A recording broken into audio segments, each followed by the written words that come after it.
Alright, guys. BLM here, back. Another live stream. What the fuck was that? Fuck me, dude. I'll be honest, I'm so fucking tired. I'm beyond fucking tired at this point, but I did say we're gonna stream tonight. But what was that?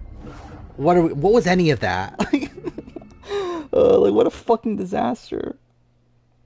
Like, everything. Literally everything. Like, yeah, 4 consecutive winner picks. That's the only, like, saving grace of all this. But, like, everything.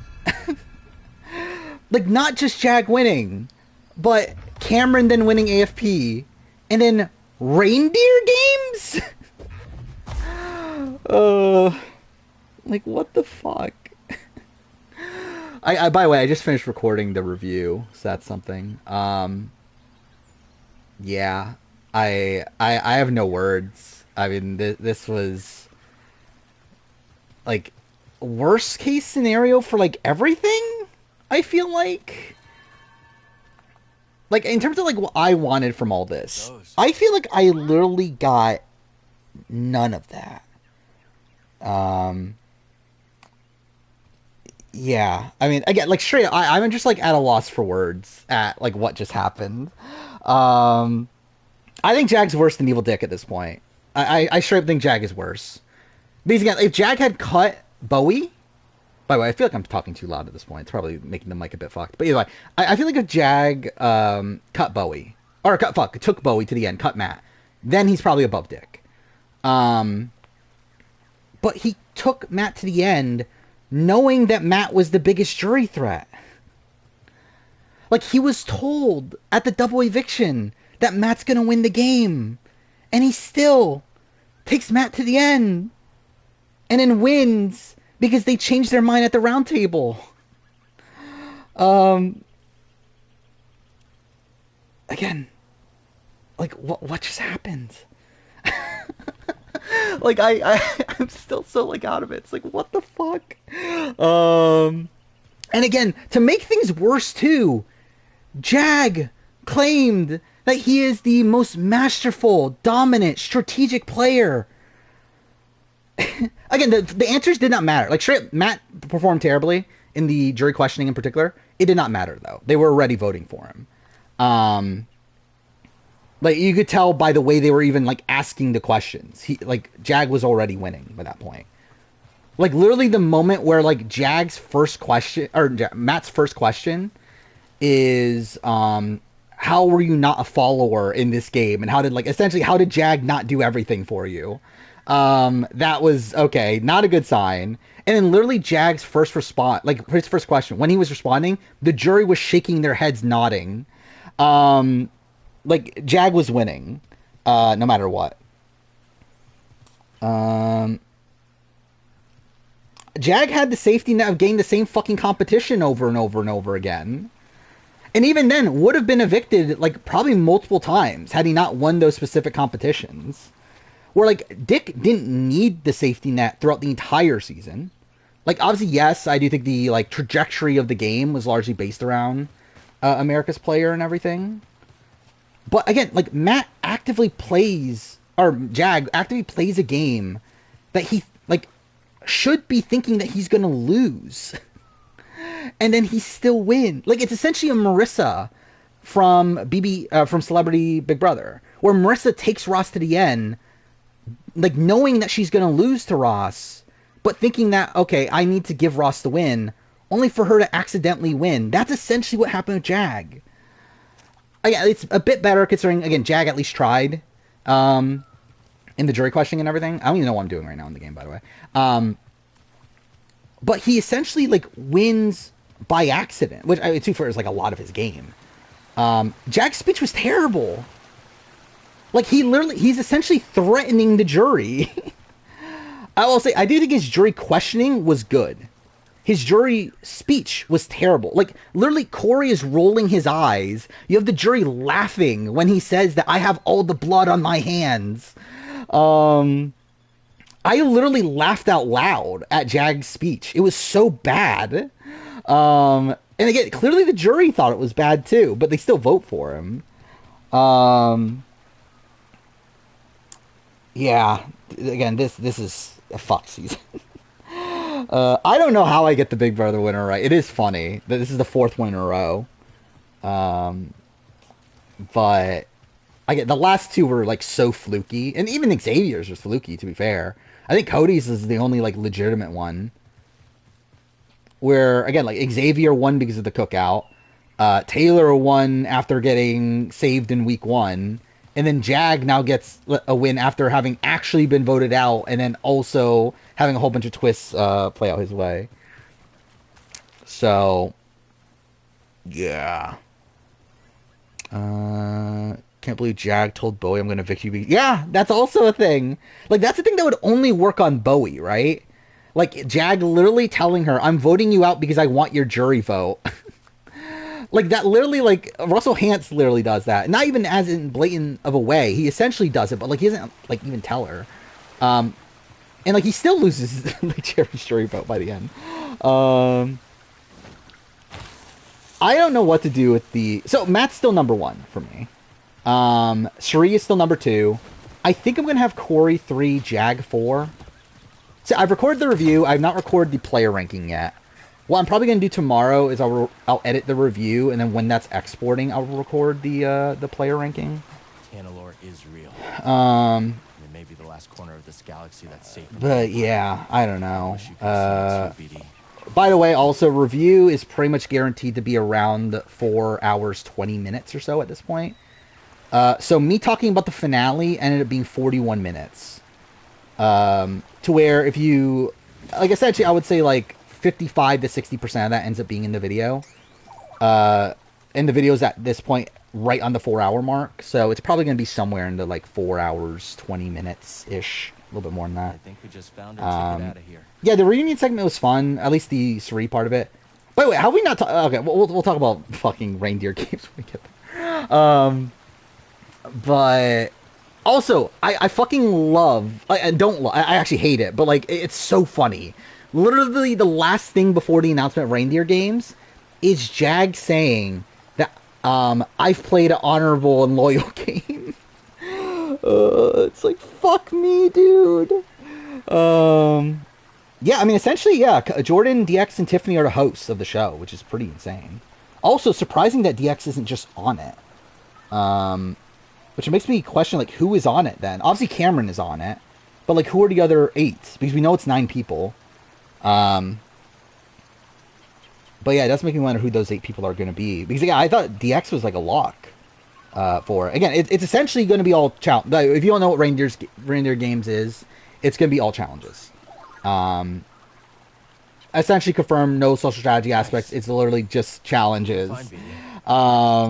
Which is something. Are they confirmed, Danielle, Brittany, and Frankie?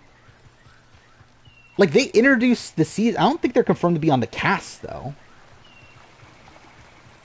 To be fair, I would not be that shocked about Frankie and Danielle. Brittany would be random, though, for a show like that. Enzo? Yeah, what if it is Enzo? I mean, he was in the finale, kind of. Yeah, no live feeds. It is in the house, though. It's filmed in the Big Brother house, right? It's just that, yeah, they're not, like, staying there and everything. It's not like they're, like, living there and everything, but I believe it is filmed there. Yeah, I mean, like, again, what was any of this? By the way, also, pretty much confirmed no winter season, also, by Julie Chen. Julie Chen did do an interview, I think it was it this morning or yesterday? Either way, where she pretty much confirmed, yeah, no winter season. It's just whatever this holiday thing is, which obviously we now know is reindeer games. Oh, am I going on this? Which, to be fair, is better for my player ranking, at least. We won't hurt you. That's something. Yeah, actor strike is now done. So, with the actor strike being done, obviously I think that is a factor into why no winter season. I mean, the rumor is, yeah, they did try for an all winners. See, I mean, to be fair, it might have been for reindeer games, though. Like, the thing is, like, when did they film the Brittany, Danielle, Frankie thing? Is my question. Was that filmed at the beginning of the season? Like, was this planned from the very beginning? Like, did they literally just film at the beginning of the season and just told them to, like, change clothes? Or did they, like, call them back recently to do it after, like, it was decided on they were going to do Reindeer Games, which was later? I'm not sure. So you do think it was earlier this week? Because it's like, also it's like, well, I mean, I guess like they didn't need to have like the thing to like wrap up the multiverse storyline. That's essentially what that does, right? Is the thing with Brittany, Frankie, and who was the first I missed? Danielle. I think Will is going to cameo on it. Is my read. Because again, it's still a competitive reality show. I don't think he'll be on the show, and also it's like, why would he be on the show?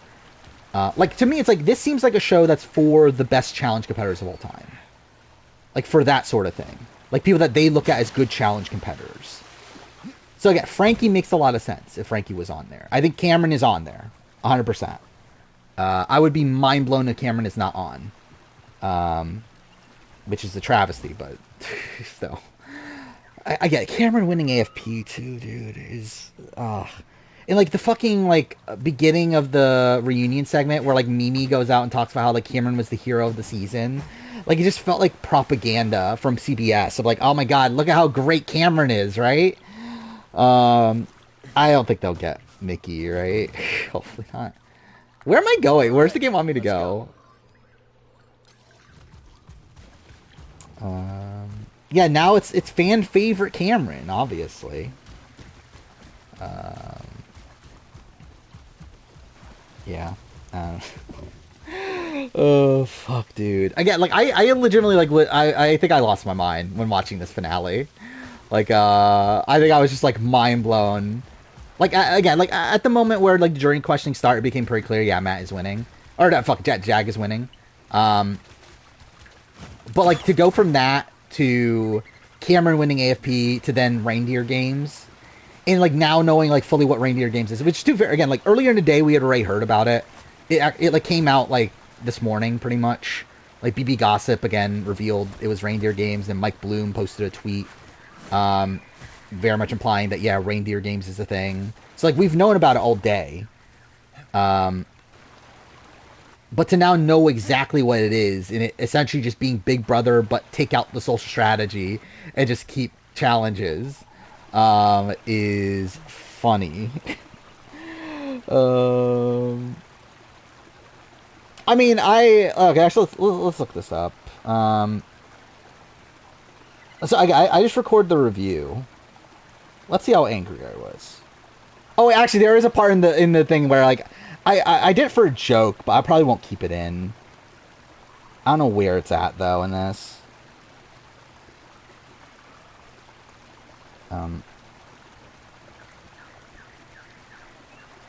Why is this not playing?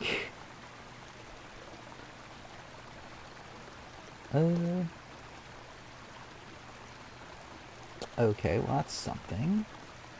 Hopefully it didn't glitch out. That would be cool. Let's try to open this again. Oh, yeah, Masonry Say You happened, and that was weird. I don't mind it, the ending. Like, I mean, the thing is, like, I still look at Darren and Trista as the winners. Like, they are the winners of the season. Like, obviously, it's not, like, technically, but, like, yeah, they're the winners of the season. But, like, I don't mind. Like, again, they share the money. It's for charity. It's fine. It's still, like, it's something that's unique. Obviously, if, like, the next season of Celebrity ends the exact same way, which, to be fair, might, then at that point, yeah, maybe we do have a bit of an issue. What is going on right now? Yep, that's definitely what I wanted to do. Cool. Yeah, Ali and Angie are technically winners, so that's something. This open up? Okay, it did. I want to see if I can find... I didn't know how exactly to do it. Oh, wait, actually, it's in the, when Jag... When I talk about Jag saying that he played an honest, whatever, game at the end. Where is it? I don't know where it is. In this... Okay, what is this? He would not own his moves. Okay, I think that's still... How long did I talk? Oh my god. How long did I talk about Matt and Jag for? Um, With that, that is the entire season. oh my god, I talked about Matt and Jag for 20 minutes. What the fuck? Okay, cool. Where is it? Okay, what is this? Which, obviously, a fitting ending to this. Okay, yeah, I think that's the fixed part. What is this? But we then literally end... Which... Okay, that's not it either. Where is it? Oh, here. I think this is it. Integrity and loyalty, which shut the fuck up. That was the first take. What is this one? Which... Ah! That's something. This one. Fuck off. What a great winner. What's that? Okay, either way. Yeah, again, like, yeah, fuck off, Jag. Talking about playing the game with honesty and integrity at the end. Let's see. Where am I talking about Jag? I do go on a big, like, I talk about all the shitty things that Jag did in the game. Continuously won the competitions to stop that. And again, was very much benefited by being able to... Yeah, rants about that. Then he more than likely... Either way, whatever. Okay, yeah. I mean, obviously terrible streaming at this point, but still. I mean, which one do I keep if I am going to keep it? Like, I don't know which one I keep. Do I keep the shut the fuck up? Do I keep the fuck off? Do I keep the scream? Which one do I keep? The fuck off is but yeah, I think do I have to put a sound warning like I did with my AC Black Flag video? But no, legitimately, I do feel like I had like a mental breakdown, like seeing Jag win and everything. Like it's so funny, like just how like everything played out here. Easy, Neko. Oh, maybe that is it. Yeah, mix the two. Yeah, mix the scream and the fuck off. I mean, again, like at least like Jag legitimately won a jury vote. But he shouldn't have, though. Again, like, and I talked about this yesterday. I literally talked about this yesterday, and this was my worry from Dr. Will's statements, where Dr. Will like came out of it saying that okay, they came in locked in on who they were going to vote for, and after they left, it became a lot more up in the air. And obviously, they came in locked in for Matt. But again, they were up in the air afterwards. That makes me think that I did talk about the possibility of Bowie James, but I did also say that Will did say that he thinks Cameron has the highest IQ of any juror he has ever seen. To which, in that moment, I did feel like, oh, does that mean that Cameron is the one that convinced everyone of the other thing? Which means that Cameron is obviously a very pro-Jag vote. Does that mean that he convinced everyone to vote for Jag?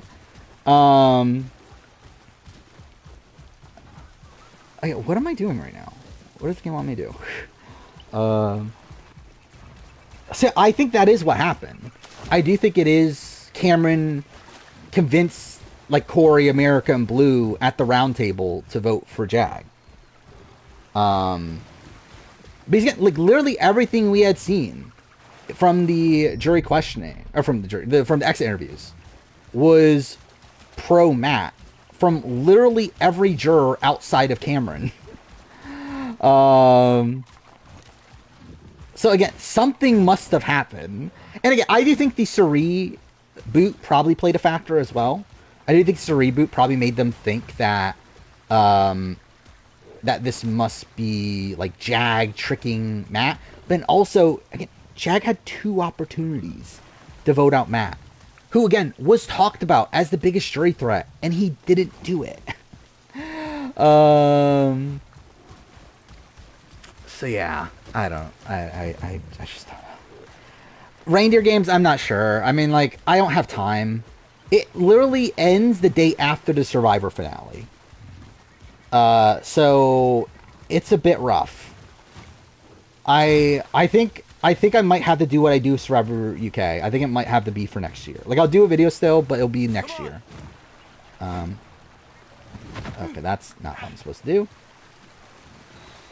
But I probably will do some video on it. It's just, yeah, won't be in a timely manner. I mean, the thing is, like, Cameron is, like, a somewhat smart guy. Like, he is very bad socially. He is very unaware of how he comes off socially. But you can tell there is, like, intelligence there. He's also just a terrible person. But, like, again, there is, like, I wouldn't, like, say Cameron is an idiot in terms of, like, real life stuff. Again, Big Brother wise, yeah, he's a bit on and off. Okay, cool. Okay, again, can I even get back to the thing at this point? Like, do I have to go out and then back in? Like, how do I even get back up there? You know, fuck it. Jury questioning, Jag did better. Jury speech, I think Matt did better. I'm not doing a Devil's Plan review. I don't have time. I don't even have time to do the shows that I would typically do with, like, BBAU. And, like, again, Survivor UK is being delayed for, like, almost a month after the season. And, like, I don't have time. I think Matt's jury speech was good. I think his actual jury speech, like, he said, like, obviously he paused in the middle of it and he, like, forgot what he was saying. But the things he was saying were right.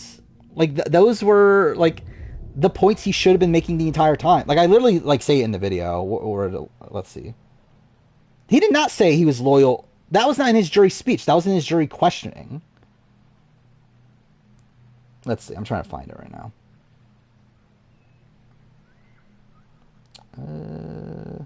Dude, again, the review is literally 100 pages. Like, the like, script plus notes is literally over 100 pages long.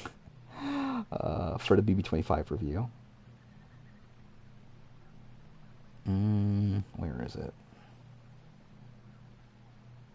I'm almost there. Yeah, he explained his struggles with disability and how impressive it is that he overcame that. He described how great his social game is and why he wasn't nominated until the Final Four, and his social game making Jag keep him in the game. He talked about how he actively knew when to perform and when he actively knew when to perform when he needed to and when to back away. He said he would have been fine in the game without Jag, while also being the one to save Jag in the game. Again, like, I feel like he said everything he needed to say. Who do I want to win AFP? Not fucking Matt or Cameron. Like Suri or Corey in America would have been my three. Yeah, I think Jag is the second worst at this point. Was it bad? Like, he said that and he was wrong, right? But, like, his comment was that, like, he was only on the block at the Final Four due to rock, paper, scissors. That was his comment, right? It may be the last corner of this galaxy that's safe from the Empire. I wish you could have seen it too. Which, like, it was wrong, but, like, I feel like that's, like, not bad. I did not expect America to be top three. The top three was exactly who I expected it to be. Like, maybe a chance of Matt or Corey, or not Matt, Corey or the other one, Jag, instead of Matt, but it was pretty much who I expected it to be. That was pretty insane. I don't think it's necessarily the wrong game move for Matt and Jag, because the thing is, like, at that point, they have to keep each other, like, they have to pacify each other at that point, right? They have to make each other not worry about the other one cutting them, because then they will actually probably cut them. So, again, like, it was Jag that proposed the rock, paper, scissors. But it's like, if you're Matt in that situation, it's like, if you refuse, then you risk Jag, who is more than likely going to win the final part anyway, like part 2 anyway, and then probably beat you in the final part. You're then, like, essentially telling him that, yeah, I don't want you to win final HOH. You know your way around Kobo, don't you?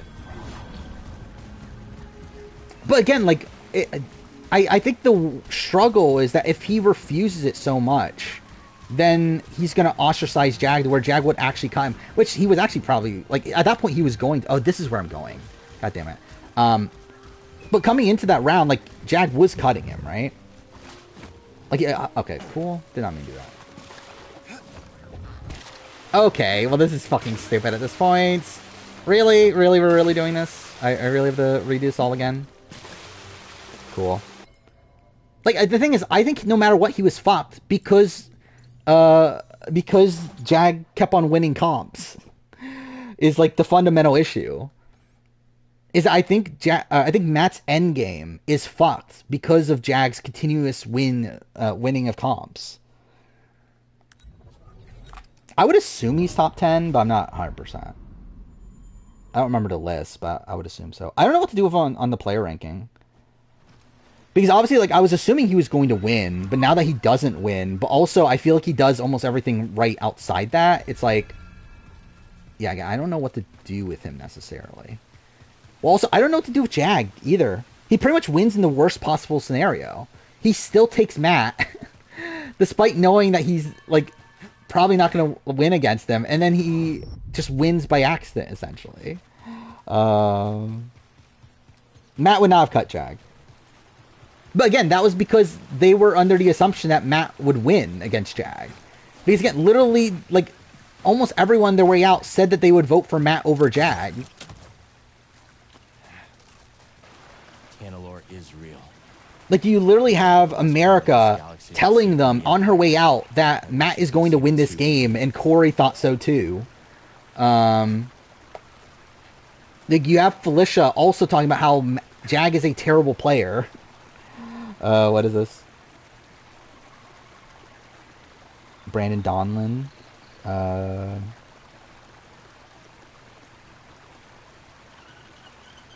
Okay, yeah. And that's kind of a random thing for Brandon Donlin to do, but okay.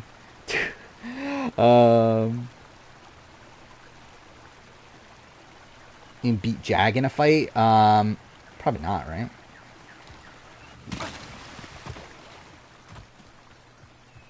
I think we just found our ticket out of here. I mean, yeah, Sri and Felicia voted for him, and then also America and Corey were going to vote for him until essentially the round table. And also Blue left the game also pro-Matt. Like, literally the only juror, well, I guess until Bowie, that left the game pro-Jag over Matt was Cameron. We'll get around faster now. I would 100%, like, to me it's not even close between Matt and Jag. And, yeah, but also, yeah, saying that, I don't like Matt as a person. And I talk about this in the review, too. I don't like Matt. I just think he played the best game of the season by a lot. Yeah, what is this one? By the way, why is this game blocked? J Maya brought out Sifu. Oh, okay. That's kind of funny. When was this? Today? Huh. That's cool. At least it's a consolation prize for Sifu. Oh my god, okay, at least I did it in the right spot that time. When is Suri Felicia Hall Brawl? Probably Suri, right? I bet we can clear that gate with a little boost from our new friend. Oh, fuck off. Where'd I leave him? Wasn't surprised with Blue, she's delusional. Yeah, I just realized, Blue didn't vote with Suri, did she? That's something. Then again, I do get the impression that Suri also, like, probably would have voted for Matt, or would have voted for Jag, but, like, did vote for Matt as, like, more of a sympathy vote.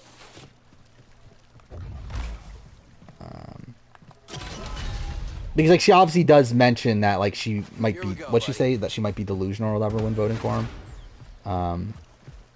So it very much does imply that, yeah, she knew the entire jury was voting for Jag. She probably, like, actually thinks Jag played the better game, but voted for Matt just because of loyalty and everything.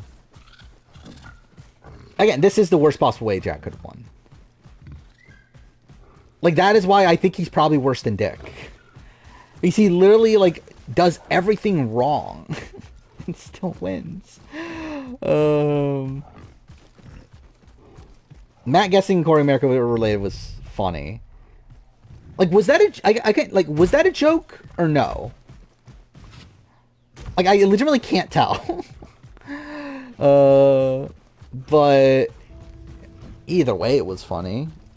Yeah, Ty and Jag are our two Big Brother winners this year. What a group. The Sandcrawler. You know what that means. Like, I still can't believe fucking Jag won. After again, if Jag took Bowie, then yeah, that's like whatever. That's fine. I still would vote Bowie over Jag, but it's like it's not like egregious. But fucking Jag beating Matt is whatever. Yeah, it's like the complete inverse of last year. Like literally the complete opposite. Like last year we had two people win the game by like winning almost no competitions. And this year we have two people win entirely due to them winning competitions. Despite both having terrible jury management, both having like really bad social strategy games. Yeah, winning despite that. Ty's better than Jag. Like, Jag was voted out and came back, and then also had the double HOH thing that really benefited him. And also, like, what? Okay, let's actually think this through. When did Jag actually make the move that was in his best interest? Suri, right? Like, that's one. Outside of that, Mimi, yeah. He was kind of forced. Like, he was, like, accidentally stumbles his way into that, but yeah. He's like, he essentially, like, backs down on it, but then Corey and America bring it up to him because they're misguided in their own right. And that's what allows Jag to actually do it. But, like, outside that, I mean, like, I guess taking out America? But again, that was after him keeping around America for the blue round, which was bad.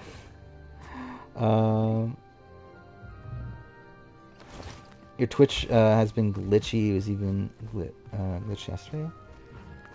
That's not good. I assume it's on Twitch's end and on my end. These things seem fine from my point of view. I did watch. So I did watch the challenge episodes, which I watched at 1.5 speed. I watched BBAU at 1.5 speed, and I watched the other one. Oh, Amazing Race AU, which I watched at 1.75 speed. So that is something. I don't think my opinion on the season changes at all from Jag winning.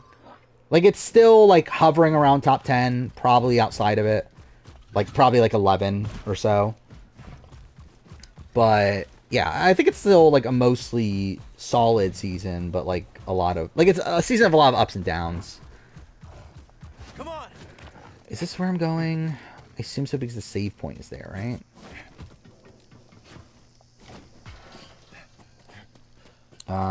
I'll be honest, I only remember the challenge. What happened on the challenge again? Like, what notable... I know what happened as in who went home and everything, but, like, what notable happened? Like, nothing, like, screamed out to me. Or is screaming out to me right now of, like, things to even, like, care about. Like, it was fine. It was whatever. I mean, yeah, that's good for Big T. I don't have anything else to say about it. I disagree about it dying during Zombie Week. I talk about this in the review too. The Mimi Week is immediately after Zombie Week, and that's one of the best weeks of the season. Also, you have the Korean America Blindside, which is also really fun.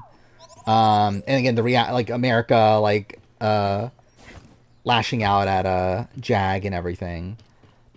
I personally found the Final Four round fun. Personally, I did like seeing Jag have this massive dilemma on whether or not to cut Matt. And for us to like come into the eviction episode not knowing what he was gonna do, I think that was really great.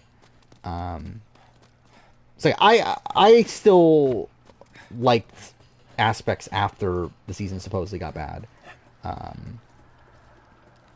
And I still think the first 6 weeks is like one of the best 6 week stretches in Big Brother history. Um, Big Brother should never be 100 days. That was way too fucking long. Okay, that's not gonna work. Wait, am I even going the right way? Where is this? Man, fuck this game's navigation. Okay, wait. So it wants... Wait. No, it's not that way. It's... Is it just down there? No, it's not. Where am I going? Whatever. Yeah, I don't know where they're at in the ranking, but I would assume Matt would be high, Bowie Jane would be pretty low, probably. Like, I mean, like, she'll be low, but, like, I don't know if she'll be at, like, the very, very bottom. For GTA 6 gets its cover release, you want to make a GTA cover ranking? I've never once thought about making a ranking of, like, covers. Actually, to be fair, I did do a video on, like, on the DVD covers for Survivor, but at least in terms of like ranking them, that never came across my mind. Bowie around 150, that's probably about right. Yeah, Bowie Jane's a worse version of Asa, for sure. I still think there's like aspects of Bowie Jane's game that are like okay. Again, like her like survivalistic nature is pretty good. Like the fact that she like constantly fights to not be on the block and is successful in that, that's good. Where again, Bowie Jane's the type of player that she should have been the Pawn Star. Like there's no reason to not put Bowie Jane on the block. Yet she constantly was, again, she literally holds the record for never being on the block for the longest time. Due to, again, like people like legitimately wanting to work with her and like not wanting to burn their relationships with her. So that's at least something.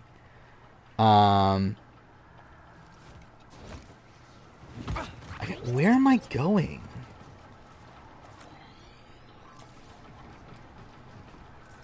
Oh wait, what is this?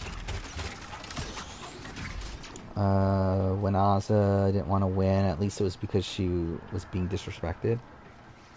I mean, she didn't want to... That's not true at all. She didn't want to win even before that. Like, she didn't want to win at the time of the cookout making it to the end.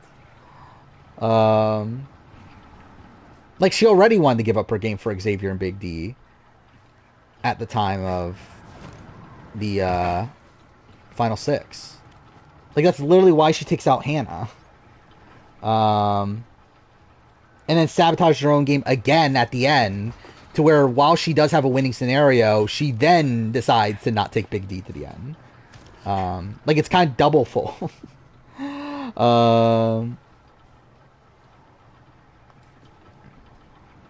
She didn't want to take Xavier to Final 2, but she was willing to lay down her sword for Xavier and Big D. Okay, that did not work. Like, her entire end game is her giving up her game for Xavier and Big D.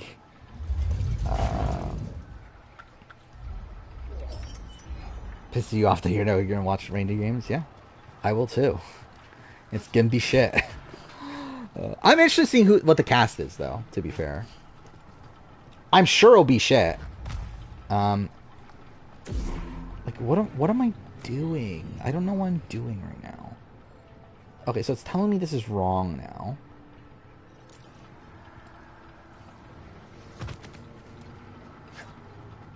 Heisem and Felicia's laugh made the finale worth it. Did it?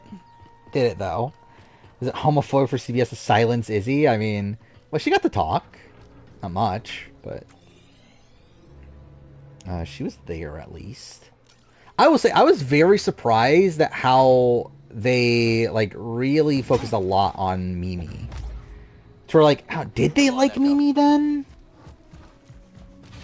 By the way, also, yeah, Red did not talk. However, Julie Chen in her interview did say that she was asked, of all players, who would you like to see again? One of those people was Red. And she said, oh my god, I miss Red. Why?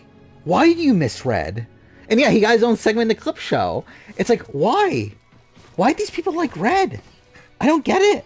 And to be fair, I mean, they didn't have the live feeds to where he just comes off as a massive misogynist. But even beyond that, why do you like Red? What did Red even do? I mean, Izzy like just got like really quiet edit on the show anyway, to where it's like not surprised they didn't give her much time to talk in the reunion.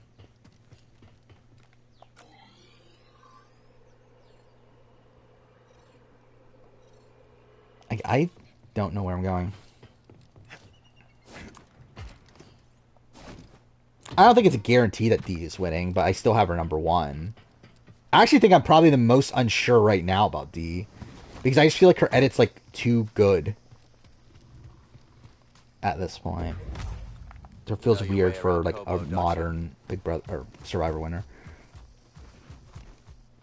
Red's game is more irrelevant than Red Dead Revolver, I guess so. Yeah, I get that. Cameron reminds you of Danny Masterson. Yeah. Am I just going here? Oh. Looks like the Mantis is back in action. What? All I have to do is go forward. I'm a fucking idiot, dude. Fuck me, dude. I'm never finishing this game. What is this? Oh yeah, I already talked about that. Like, I know the schedule.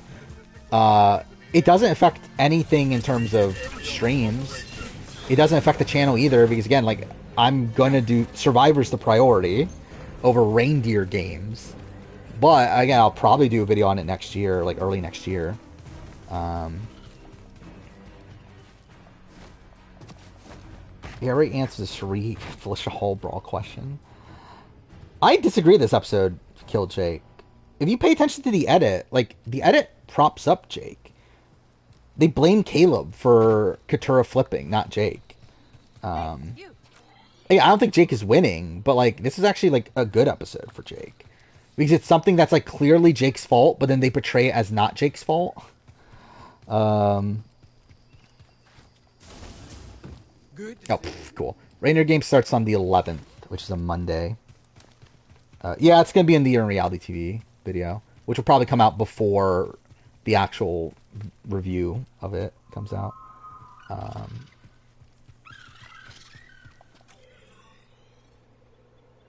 Okay, I'm going here. I wish this game had a mini-map. I feel like this game could definitely benefit from having a mini-map instead of having to fucking open the map manually every time.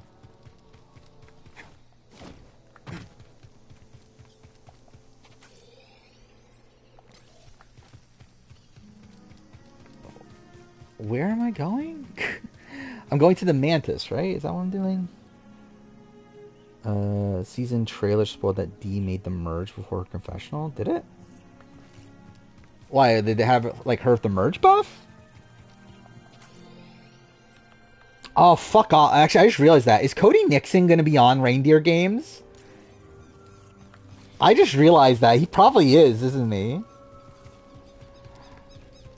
Because like, Cody's not going to play Big Brother again. But I think for something like Reindeer Games, like, they're 100% going to at least, like, consider him, right? Reindeer Games is going to be bad. I can assure you that. It's just a matter of how bad. But I am interested in seeing what the cast is, though. Again, they're literally having Cameron on, who's like... Actually, Cameron's probably better than Cody still, right? Because at least Cameron's not a transphobe. Like, they're both misogynists, but at least, like, Cody's not... At least Cameron's not a transphobe, too. At least not openly, that we know of, yeah. So it's like...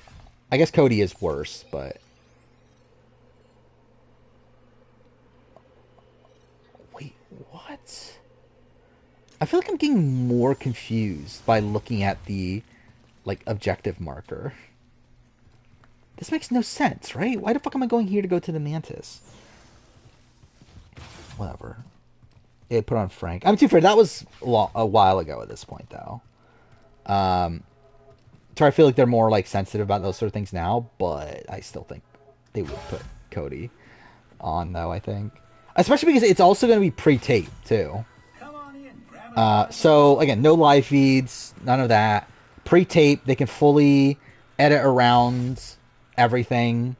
So, yeah, I think Cody definitely has a good shot of being on. What was my percentage for the quizzes? How do you not improve the map in the sequel? That is a question. I know it's out here, right? Like it's like around. There it is. Okay, there it is. I found it. Cool. Fuck me. America's on Twitter already? That was quick. What was finale like 2 hours 40 minutes ago? Let's see. Yeah, there we go. I'll follow America. Why not? Do I follow Corey? I don't remember if I followed Corey or not. Oh yeah, I do follow Corey. So that's something. Doesn't follow me though. Even though Zach follows me for some reason. Cliff Hogg feels like... Does he? I feel like these are going to be like super physical challenges. If I were to guess. Because it's going to be like modern Big Brother style challenges, I think. To where like Cliff wasn't good at them. So I don't think they would... Oh, imagine if Corey is there. Looking good as new. 45%, that's really bad. I expected it to be better than that. I thought it'd be like around 60. Did you locate the key to Talonor? Did she? I didn't even pay attention to It's America when she went to vote. but we'll find How people find it? I mean, there's lunatics out there. Odds Corey watches my channel, very little. As in like an active, maybe like a video here and there, like chance.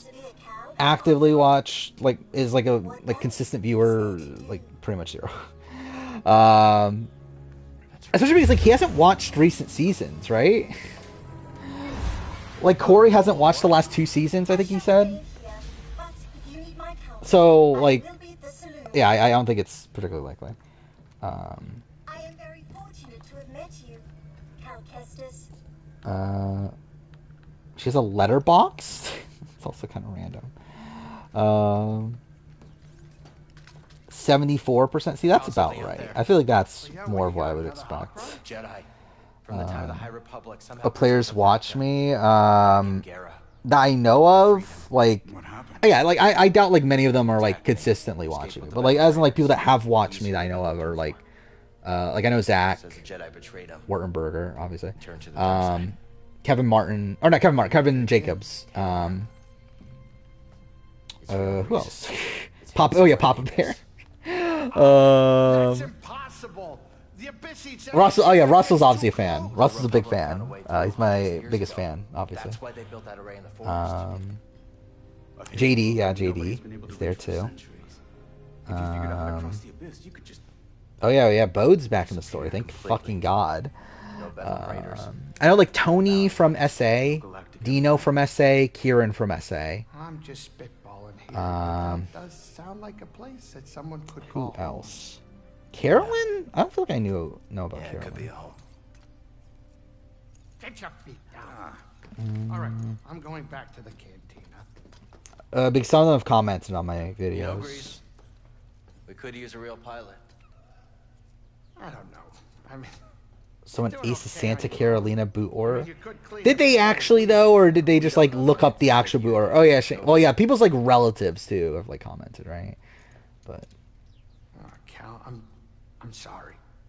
My best days are behind me. is there anyone I else? can't even hold my I think cards that's straight. probably mostly it, right? I know things are different. Well, from Tim here. from the Circle, if we're going I'm Circle, not sure I can do this without you. where I believe he's like one of the he's one of the channels that has the most subscribers that Well, I guess I could is subscribed to me. have Monk keep his eye on the saloon. Yeah, who else is following me on Twitter? Let's see. You in? I mean, there's not gonna be much in That the would, way of like- credits. Cal, this is better than any score. Imagine. No more I doubt looking that over many, to be shoulder. honest. A safe place for us. For the ones we At least I think it's just the people I mentioned. Like I know Zach does, and then like Dino and Kieran. See her. Mike Bloom follows me. Jedi. Um, About time you paid that lady obviously not a your player, visit. but at least like press. All right, I'm gonna make us some food before we go. Yeah, there's Zach. Yeah, I think that's about it, right? Obviously, like, excluding people that, like, were following me before I had the channel.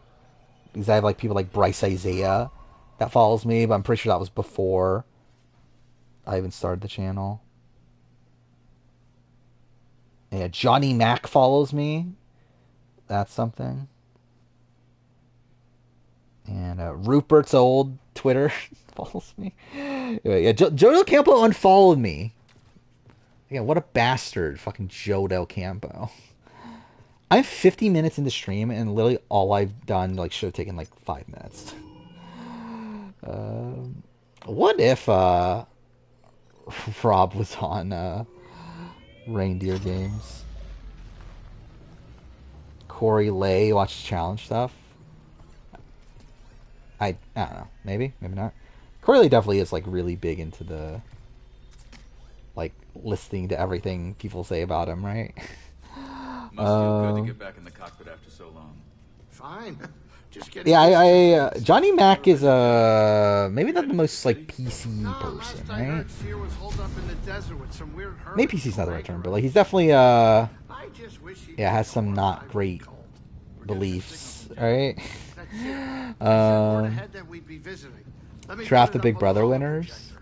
I got it. How many are there now? Like, are we including, well, I mean, obviously, like, 25 seasons. But then, obviously, like, the, like, would we include Canada? What did we do it last? It was still after BB Can, right? So, it's just adding in Jag. I wouldn't bother doing jury questioning because they're all pointless. Because again, like, yeah, Matt fumbled his jury questioning. It doesn't matter, though. Like, it didn't matter. Like, they weren't voting for Jag, like, did I say Jag, Matt? Either way, whatever. Like, none of it matters. They weren't voting for Matt anyway.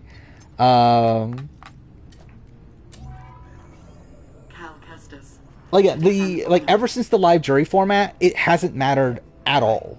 No results were changed ever. Literally, the only thing that's changed is, like, one single jury vote. We're literally the only time I can even think of that a jury vote changes Haley in BB20, and it still wasn't enough to change the actual season. Like, I don't think a single other jury vote has ever changed in the last, what is it, 15 seasons?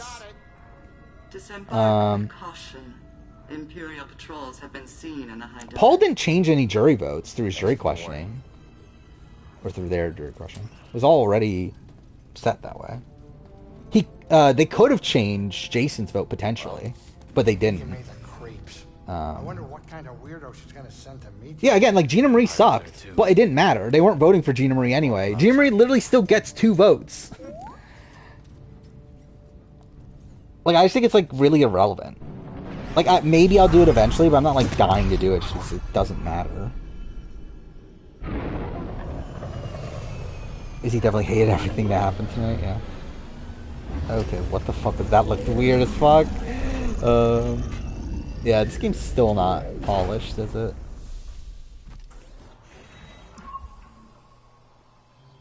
Should direct Cameron. Oh, yeah, like the, yeah, Cameron winning AFP. Cameron more than likely being on Reindeer Games. How was she on Jag? I don't even remember. I don't think she really has, like, that much of a vested interest on the Matt and Jag dynamic, right? I don't know if she actually was. I don't know. The thing about, like, Mimi is that I think it can be interpreted 2 ways. It can be interpreted as her, like, actually saying that, oh, he is the hero of the season. Or it can be interpreted as, like, her calling out the edit, but in, like, a weird way. To where, like, she said that, oh, I'm surprised that Cameron was the hero. Which, again, that could mean that she was surprised based on the fact that when she was in there, he definitely isn't the hero. And that's why she was surprised by it. Like, I feel like it's, like, a weird thing that you can interpret it both ways. But obviously production wanted it to be interpreted a certain way. American Corey are not going to be on Amazing Race, but I would love it, though. I don't think production likes America and Corey. If anything, Matt and Riley are going to be on Amazing Race. Over Corey and America. Okay, that's not going to work, right? Or maybe it did. Cool. Even if Izzy isn't invited for a reality show. Yeah, that'd be cool to see her play like some sort of org or something. I would love Sri and Felicia being on Amazing Race. It won't go well, but at least it'll be fun. At least then she'll finish the trifecta too. By the way, also at this point, more than likely, no one's finishing the trifecta anytime soon. Considering obviously now that the Big Brother, there's probably not going to be a winter season of Big Brother. Now that we know Reindeer Games is only going to be Big Brother Legends. Yeah, I mean, probably no... okay. Probably no, like, crossover or anything there. Where does... Oh, here. Matt Tate, yeah. I don't remember. Did I ever mention him? I don't think I ever mentioned him like quoting Andrew Tate in the review. I talk about him making misogynistic comments and everything, but I don't think I ever like explicitly say that he quotes Andrew Tate.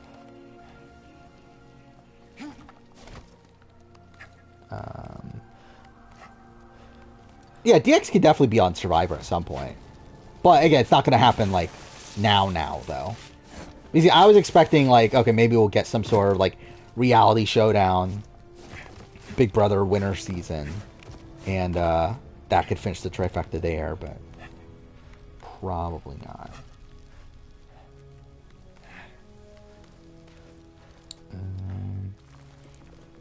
Cameron will be on Survivor too.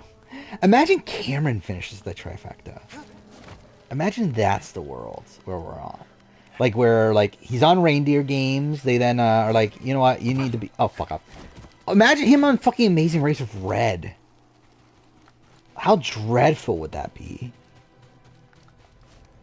How long until America, Corey, Suri, Flish find out Matt was an innocent, respectful guy they thought? Now. I mean, to be fair, like, Suri, is there much, like, for Suri to care about? I don't feel like for Suri in particular, like, much really changes between her and Matt. Felicia, I think some, and then definitely a lot between him and America and Corey. But I think like him and Sri should be fine from this. If anything, it's actually probably better because now she'll learn that he actually didn't want her to go, and that it was like fully because of like Jag winning competitions essentially.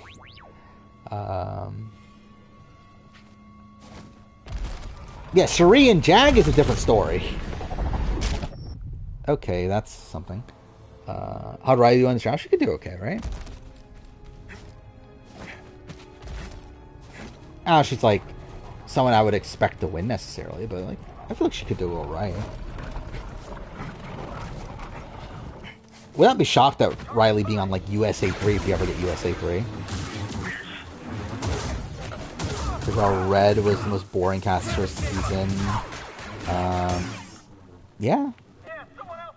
Like, he was boring and also he was misogynistic. So it's like, both things are bad. I do. Luke is probably still the most boring. Or like, Luke even then, like, still doesn't bring anything to the table. But, like, still, Red's there also. Will Blue or America be higher? America's higher. I already recorded that part of it.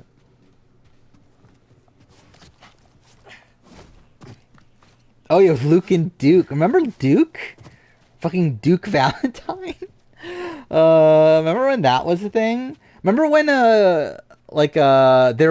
Duke was going to be the 18th house guest until, Luke got ejected and they were like, oh my god, we can't do it anymore. Yep, Luke did, create the Phalanx 5. What a mastermind. I mean, the question is there even going to be a USA 3? But yeah, if there is one, then yeah, like Heisem, Riley, Matt, Jag, America. Blue, Jared. I think there's a lot of people, really. I think those are probably the top contenders. Cameron. Well, Cameron. This, sadly. Like, I would not be shocked if Reindeer Games is, like, their replacement for Challenge USA, though. Challenge USA bombed. Like, both times. To where it's like, are they really going to give it another shot? Like, I don't know.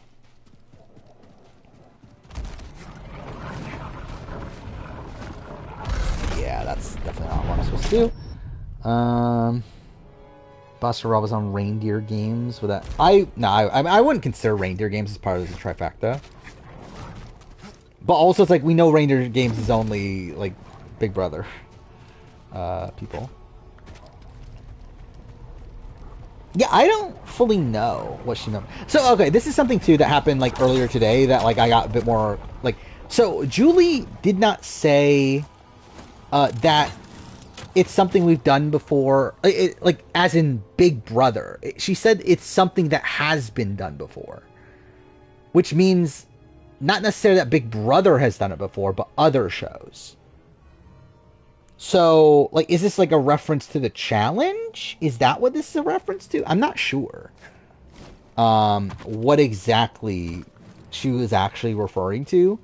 But the wording is different than what we were talking about yesterday. Of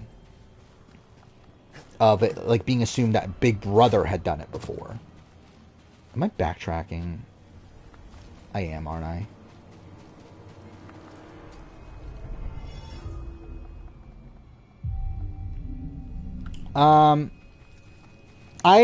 What was my interpretation? I don't even remember what I thought of yesterday. I think I was just confused, right? Because, like, there was, like, no way it was going to be OTT, because that wouldn't even make sense. Because the entire point of the show is to fill up, like, time on the schedule. Which, like, OTT would be online. Like, that's the point of OTT. So, like, it couldn't be OTT. Ray confirmed it wasn't Celebrity. So, yeah, I think I was just confused yesterday on what it was. Yeah, that's what I was thinking. Like, was it Buddy Game? Like, that's what my interpretation was earlier today. When we heard about Reindeer Games. Was that, oh, it's Buddy Games, right? But then, like, no reference was made to Buddy Games. Like, I was expecting when it was announced that I was like, oh, Big Brother's version of Buddy Games. But, like, no. Like, it was never referenced. So, I don't know. I don't know what they're doing.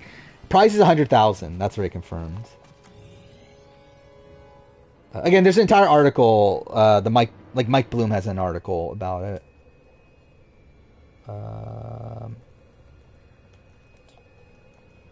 Let's see if I can find it right away. Here we go. That's what we know of so far. Oh yeah, it's 9 people, 9 Big Brother alumni. It's 6 episodes, airing over the course of essentially a week and a half. It's Monday, Tuesday, Thursday, which is ridiculous. Also, the scheduling that. Because essentially that means that, like, it's either Reindeer Games or Survivor for like 4 days in a row for 2 weeks. I did listen to the Dr. Will interview. I actually referred to the Dr. Will interview in my Big Brother 25 review, specifically in how disappointing the jury roundtable was.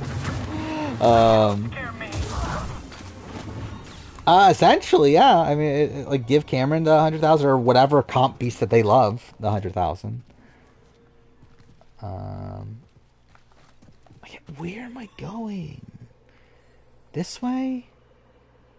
How the fuck do I get there?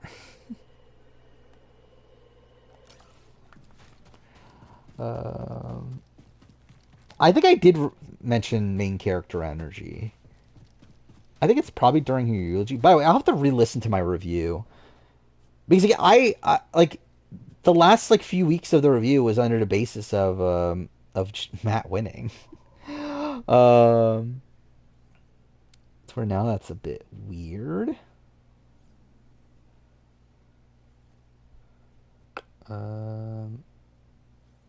Yeah, this review's ridiculous. Like, as of right now, before the finale, it's 4 hours and 58 seconds. So I have it open anyway, so I might as well add the finale recording. into the video. Alright, so it is now 4 hours 42 minutes. If obviously nothing gets cut, which stuff's gonna get cut. Yeah, I think it's gonna be around 4 hours, like 22 minutes or so, is what I would guess. It'll probably miss out on the 4.5 hour mark. But let's see, where's Mimi? That's Jared. Okay. Relationship, and her first guess is America and Karen, which again, I wasn't here. It's the Sonax interview here. What am I doing with Mimi? Who again, she's so frustrating on this season. I still believe Mimi as a veteran. I think what's even more frustrating for me is the fact that Mimi is actually a good player. I mean, after she was in the house and gains information about what was really going on, she seemed to have a decent awareness and what she should have done. And a lot of her game, like the poor game that was, and everyone so passively, that was active. Like she was actively playing passive. She was actively wanting to be left out. Do I not mention that? I could have sworn I did. Which I understand. It's like, no, it's actually a big brother that you should really just go sleep for the first half of the game and turn it by the end. But this was probably Mimi's entire plan, was just to go sleep the entire time and never wake up. Again, it's just very frustrating. So that seemingly is as talented as Mimi, not actively playing the game, which you're good. So many people want to work with her, and she just she's away for like sugar babes who are not even loyal to her. Everyone cares. Again, she's listening on the show, which is so ironic considering her pre-season comments about how she here. energy. Like she's not even a side character on the show. We're outside her story rants and eventual flip against Izzy. She's just part of Wait, I talked over when it happened, but yeah, I did mention it. isn't even on the show, which is so ironic considering her pre-season comments about how she has main character energy. It's like she was. Yeah, there we go. I did mention it. That's 2 times speed.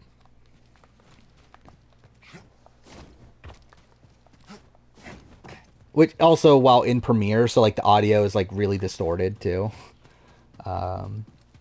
It's not even like rendered out. Dr. Will's never playing again. I expect him to ever play again, but after his Shannon Tharp interview, yeah, he's definitely never playing again. Look, I assume he's gonna make a cameo on Reindeer Games. I think that's what was implied, where like Will like says that he's gonna be on a reality show, but he's not gonna be on like he's not gonna participate in a competitive reality show. Which we also got mentioned during the Reindeer Games announcement. There's going to be cameos from iconic Big Brother players. So, yeah, I assume it's just Will's one of those cameos. He'll probably, like, be there for a challenge or something. What am I doing? Yeah, Corey and America were the swings, essentially. And it seems like they may have been convinced by Cameron, which is something.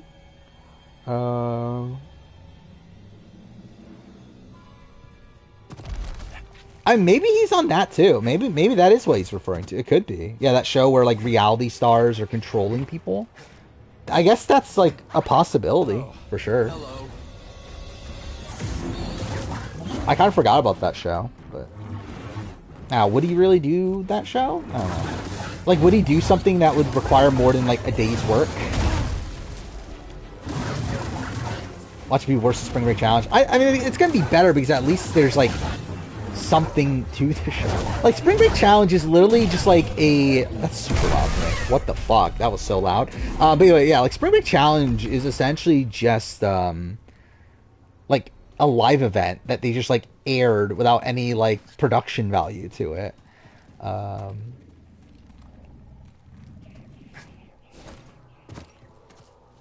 Wasn't that filmed over a year ago? Was it? The, I don't know. I didn't even hear about it until, like, a week ago, so I don't know.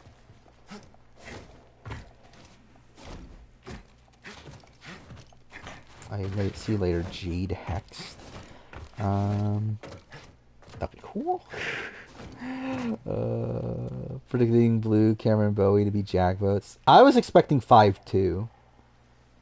Before, obviously, jury questioning, I was expecting 5-2 for Matt. Where I thought it would be Cameron and Bowie voting for Jag. I mean, actually, to be fair, coming into the finale, I was expecting it to be 6-1. I thought Bowie would also vote for Matt. And I thought she'd be upset at Jag for cutting her. Only for her to be happy about it, I guess. By the way, also, Bowie Jane's jury question is so fucking cringy.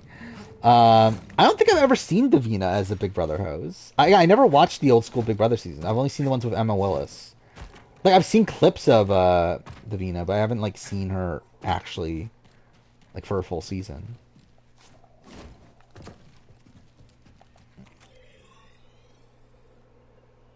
Okay, so this is the wrong way? Like, really, fuck this game, dude.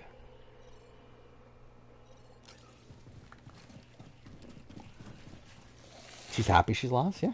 Pretty much. That's Bowie Jane for you. I mean, again, like, Bowie Jane was not planning on winning. Like, she's planning on getting second. Like, essentially, like, her entire game is based around, like, her wanting to get second place. And, like, surviving to Final 2. But then she even fails at that. Yeah, I listened to the beginning of the RGP podcast. And, yeah, that was super cringy. Bowie, as of right now, is at number 5. I think I could argue 6. I think at that, like, again, that's why I recorded the power ranking up to 7. Because, like, I knew that was locked in. From, what, 17 to 7. Top 6 was very much in flux. And I recorded this after the Suri eviction. So, like, again, Bowie is either 5 or 6. As of right now, I'd probably still go 5, but could be 6. Like, I think, again, like, for me, it's like, there's at least the impressiveness of her never going on the block, and not in the position where, like, necessarily because, like, she's being dragged, but more so because, like, people actually wanted to work with her and not burn her trust. I don't know if Felicia beats Bowie. That's the debate for me, is Felicia or Bowie. But again, like, Felicia almost went home back in, what, week 4 or 5? No, 6. I'm an idiot. It's week 6. But, like, she gets saved due to things completely out of her control. And then, same thing when Mimi goes home. Has almost, like, no power in the game after, what, week 4? Where, like, she's essentially kicked out of her own alliance by week 5. Tries to flip the vote to save Red. Fails at that.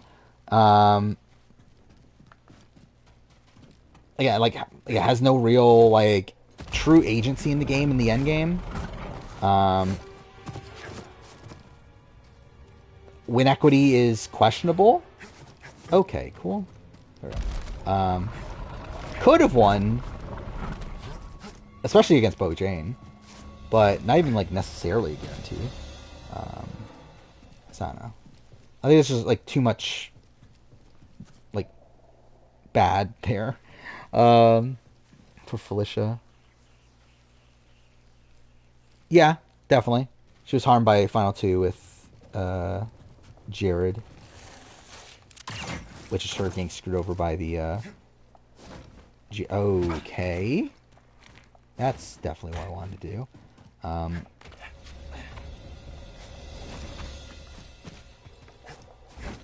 I just going around in circles? I am, aren't I? Okay, why did that not work? There we go. Cool.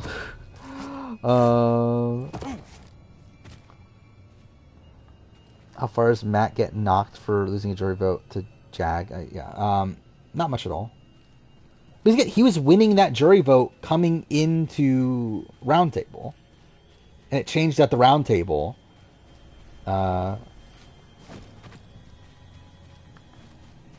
Like, I think, like, part of it is due to the perception of him losing Suri. Oh, wait, fuck me. I just went back to the beginning. Like, what is going on, dude? Where am I going? Fuck me, dude. Mike Bloom tweet just kicked off 325 reviews to talk about, Jag talks about the good people comments and the pressure cracker situation. He admits he went too far on that, and he doesn't feel like anyone or bullies in the house. Okay. Yeah. Good responses. I mean, like, the obvious responses, but yeah.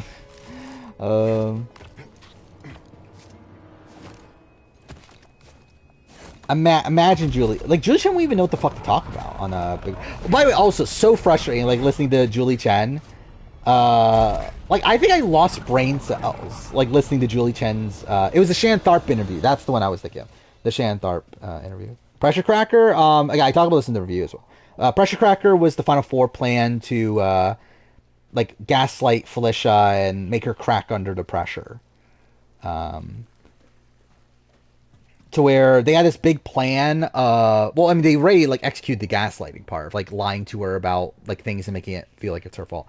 But like they also had this plan of like keeping her up all night before the HOH comp, so that she has no sleep before like the Final Four HOH. Because obviously that's something that's so necessary to do for Felicia. Because there's no way they would have beaten Felicia in a competition if it wasn't for that. That's his brother, right, Jas? But yeah, I could definitely see that.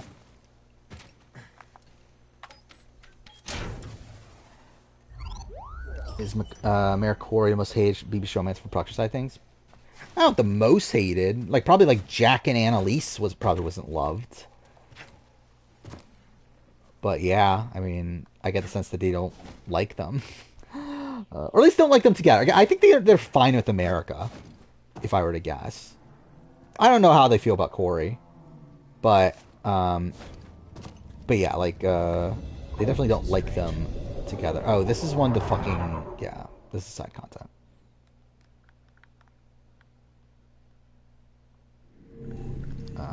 Yeah, I'm assuming we're talking about BBUS, and even then, I don't think Can hates Ty and Claudia.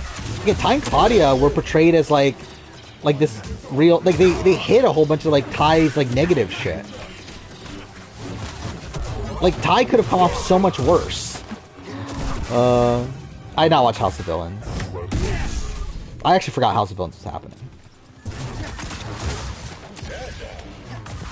Why they didn't like it? Because, like, every single segment on the show was about how, like, was it like a joke segment about them? While, like, you have, like, Jared and Blue getting, like, lovey-dovey content. Well, like, America and Corey are portrayed as a joke until the recap episode. Should I do while Cameron is on reindeer games? Obviously, that's gonna be so important.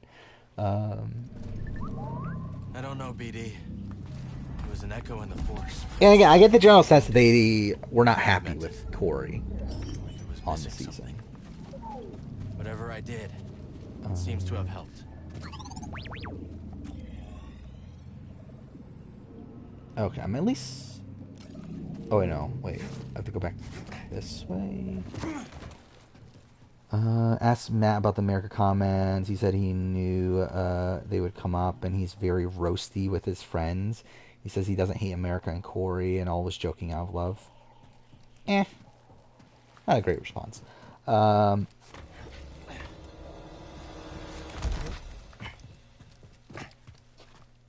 Okay, that's the way back again. Fuck me, dude. This way?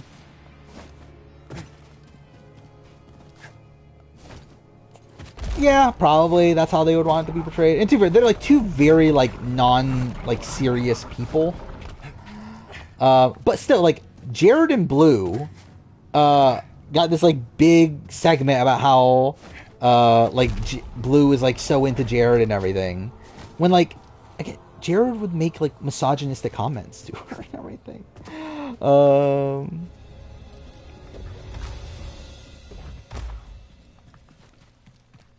It's like if they wanted to, they could have still portrayed American Corey as like a real thing. And again, they also like cut out their "I love you" too, right? Like America was like so giddy over like her saying "I love you" to Corey in her goodbye message, and they just like cut it out.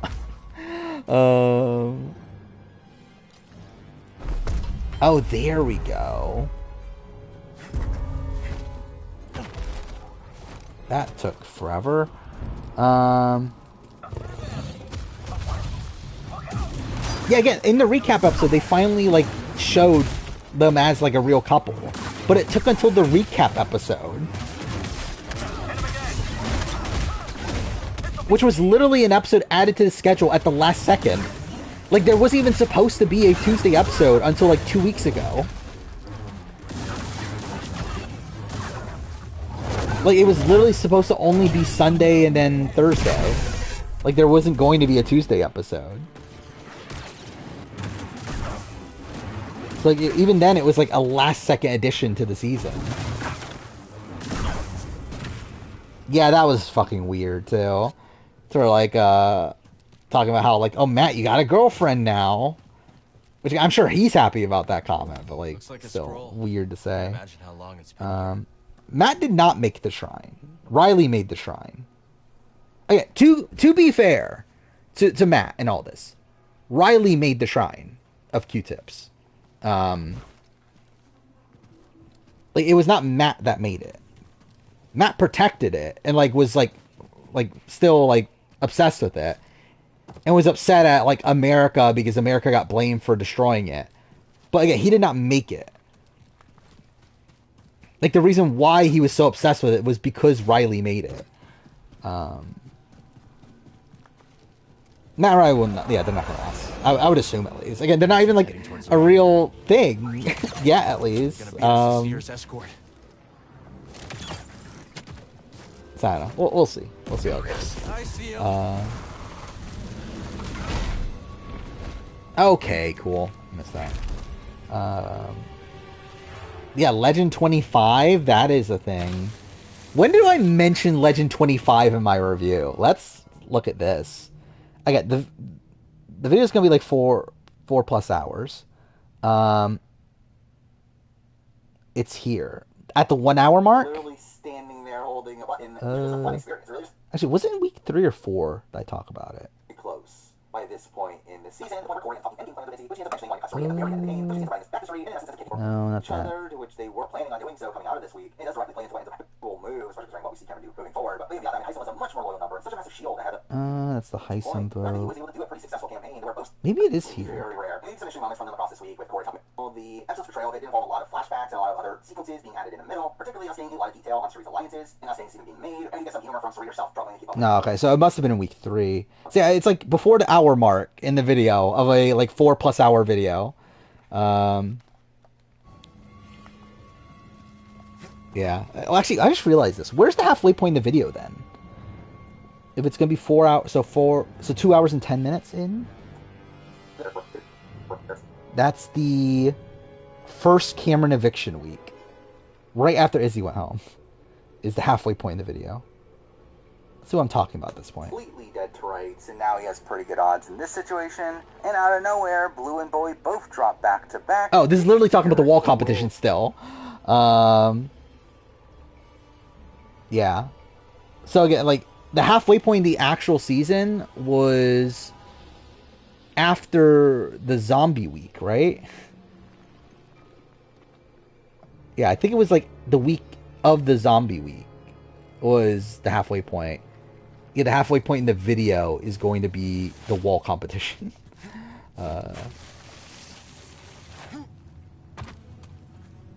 Let's see, what are the images I have so far? Premiere is obviously just a photo of them in front of the house.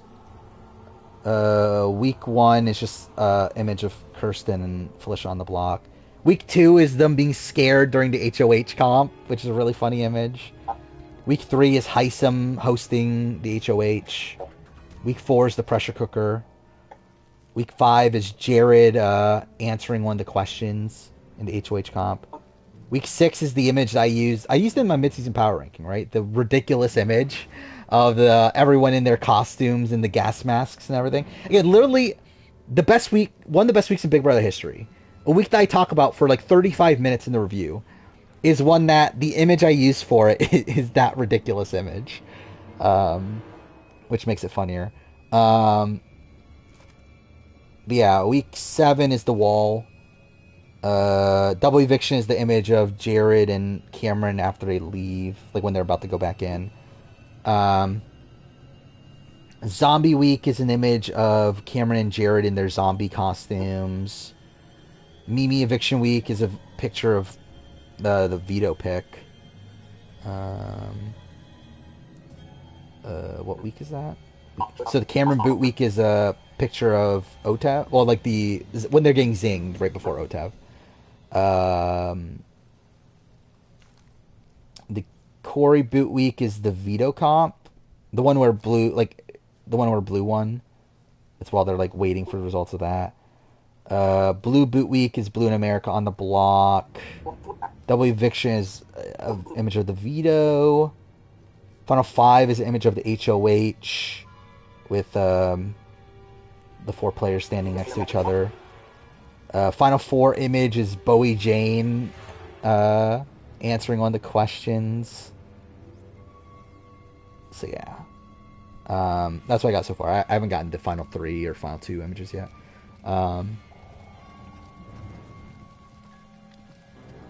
You just looked up the BB25 winner. Well, there you go. For BB26, pick your favorite players. Your winner pick. I mean, maybe I will. Maybe I just like won't have a mind of my own for my winner pick for BB26, and I just go with like whoever people want me to pick. So that gives that person a good chance at winning. I love it. Like also, it's like again 4 winners in a row, and fucking Ovi. And again, like I have what 6 winners in 8 seasons, right? Since 18. The only ones I've missed are 20 and 21, and 20 was Tyler. So like that is pretty insane.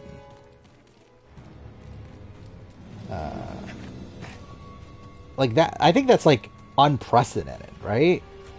And like it's funny that it's only for BBUS. Like only the main show BBUS doesn't translate the can, doesn't translate to celebrity. It's just main show. Gotta respect that. I don't know, to be honest. Like I obviously it's just luck, realistically.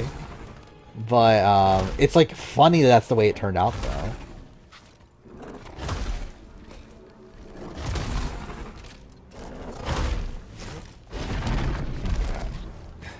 This is the right way now, right? Maybe. Okay, cool. We got Kylan over Xavier. I remember, like, I was between the two, right? And like I went with Xavier because like Kylan's bio was like really worrying, if I remember right. Yeah, I did pick Todrick. Who's runner-up. That was a thing. Who did I pick for... Oh, I picked Tom Green for Celebrity 2. That's kind of bad. Not terrible, but like still bad.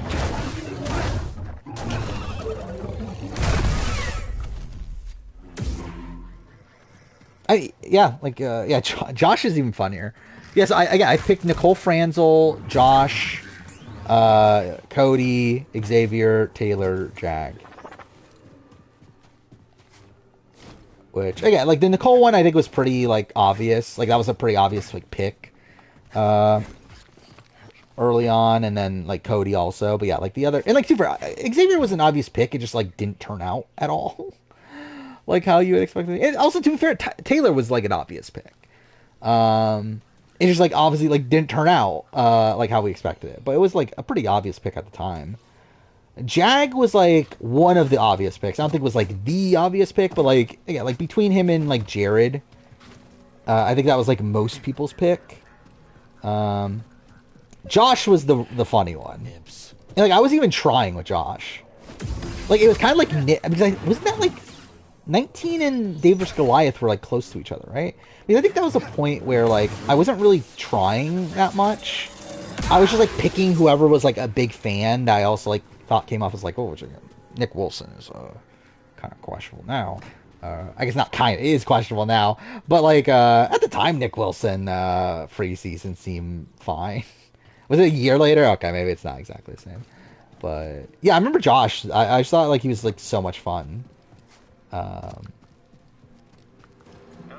It's where it's like, yeah, why not?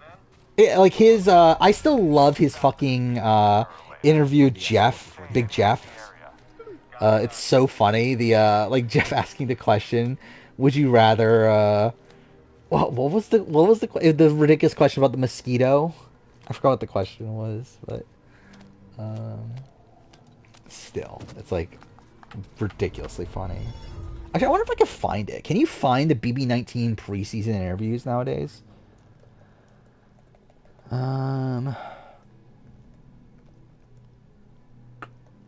preseason interview.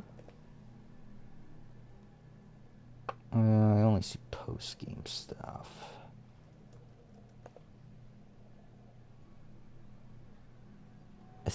Okay, I see Jessica's interview. I don't know, are they not on YouTube? I assume they were on YouTube before, right? Yeah, I don't see them, but whatever. Again, it's a ridiculous fucking moment. Was it big mosquito or small mosquito? And like it's also funny because like Josh just like fully plays into it. Like no like what the fuck are you talking about? It's like he just like plays it straight as like as if it's like a genuine question. Oh, cool.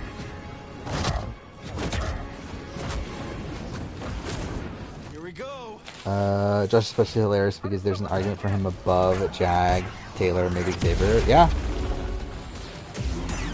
Like I have him above Jag and Taylor. Xavier, I would have Xavier higher probably, but like I think you could at least argue it. Like obviously Xavier is someone that won like mostly because of the cookout. Like I still think he does like good things around that. But yeah, I mean like it is definitely like a very lucky circumstance. Where like even with like Josh's lucky circumstance, well, I guess too fair, you did get saved week 1 too, but like even with the like him being Paul in like a jury vote, in a bitter jury vote, it was still like a situation where like he played the jury pretty well. Where like his jury management was pretty strong, especially in comparison to Paul's. I think Bode. Actually, I don't remember. Like, how involved is Bode in all this? I don't think he's that involved, right? Where am I going? How do I take this guy down? Oh, okay. Yep, I guess that's the thing I can do. Mimi just tweeted, looking at everyone who missed me, saying I was surprised. Wait, what? Surprised by what?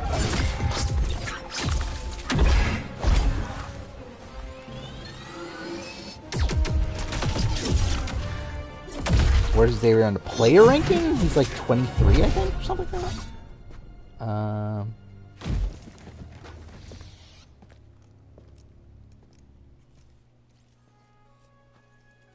You been watching me?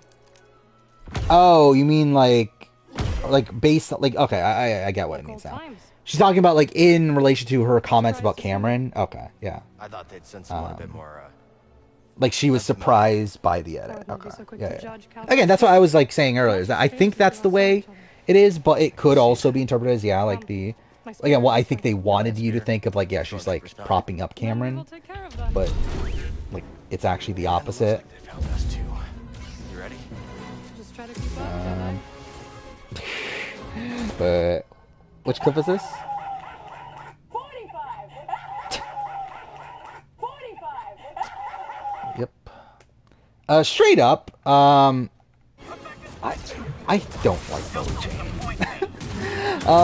Like I feel like Bowie Jane would annoy the shit out of me if I actually like lived with someone like Bowie Jane.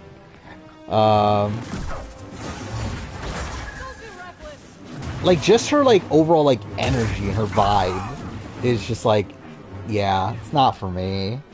I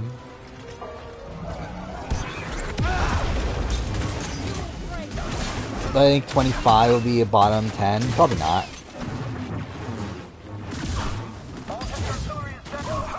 Because again, at least they're playing like very actively. Where most Big Brother casts are bad. To where it's like, okay, if people are at least like playing actively and like for the most part trying to play in their best interest, that's probably like enough to not be bottom 10. Like obviously you still have like the Bowie Janes of the world, but even then there's like some decent stuff with like Bowie Jane. I guess you have like the blues of the world, but again, she thought she was playing in her best interest. Looks like you have too. I don't think it's bottom 10, but it's bad still. What is this? Okay, why'd you just post the picture of Bowie Jane? Like, this is her cast photo. You're trying to trick me into thinking Ancient Mystic Guy is the antagonist. Yeah. I mean, that's this game for you. Picked up an ascension cable. Obviously, there's no way Bode is the main antagonist. That's something I never would have guessed. I definitely didn't know that from, like, the beginning of the game. Thought you were off traveling the galaxy. You're right. Oh, yeah, we haven't updated the draft. I guess I should do that. Should I? I think on the leaderboard we'll put, like, a special spot for the winner of, like, the season drafts. Because why not? What time are we at, by the way? It's 1:30. Okay. For some reason it feels later, actually. Here we go. BB25s, yeah. Bowie Jean got 3rd. Instead of coloring it red, I'll color it like bronze for Bowie Jane. Silver for Matt. And then gold for Jag. I still can't believe fucking Jag beat Matt. Like, I still can't believe that, dude. But yeah, so Sora Quill is the first winner of the, like, official drafts. What do I put this on, though? What do I even call it? Just, like, season drafts? Season draft winners? Why not? Then we'll put, like, BB20, or Big Brother 25 US. And again, like, no one's really seeing this, but again, I'm just doing this for the sake of it, really. And then I'll put Sorkel's name there. But yeah, yes, Sorkel won. Yoviver had Matt, who came in 2nd, and then Lionel had Bowie Jane, who came in 3rd. Yeah, if we're doing, like, placements, Kegger would be 4th. Chat would be, like, I'm last. Like, I literally, my draft team was out first, which is fucking sad. But, oh fucking well. Jared really screwed me over. Like, fuck Jared. Like, why couldn't he actually just be an okay player? He didn't even need to be a good player to win this season. He just need to be, like, not an actively bad one. Actually, why does this not look centered? It's supposed to be. Whatever. Either way. For the highest average? Actually, let's see. Like, oh, it's not me, obviously. Not Soracle, probably, because, like, Heisem and Riley were his other 2 picks. Yoviver had Matt, Cameron, Felicia. Then, yeah, Lime Melon had Corey, America, Bowie, Jane. So I'm pretty sure it's still Yoviver. Yeah, Yoviver has the highest average. Or like, lowest average, technically. But, like, the best placing average. So... I don't know, is that like a consolation prize?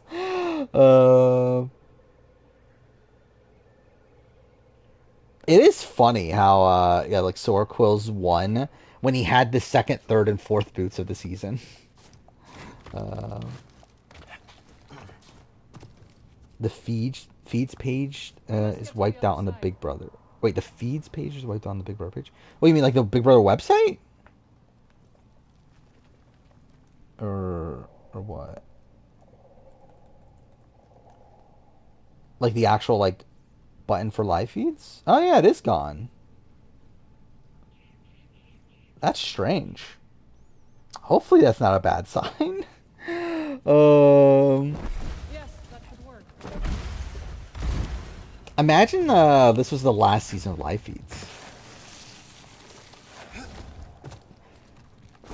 Actually, really, is BBUS the only like Big Brother season that has like all around live feeds at this point. I guess like of English language it is, right? Because like BB obviously stopped. BBAU stopped a long time ago.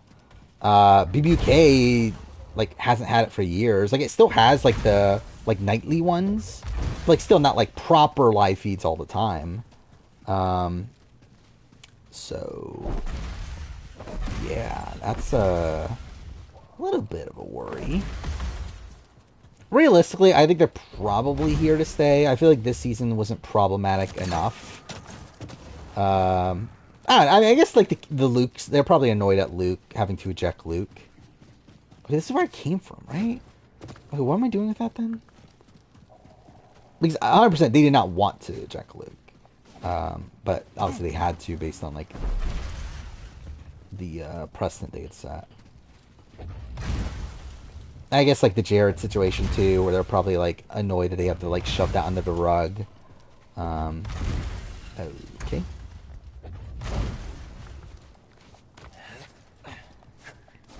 Is that a thing? BB Brazil has live feeds on Twitch?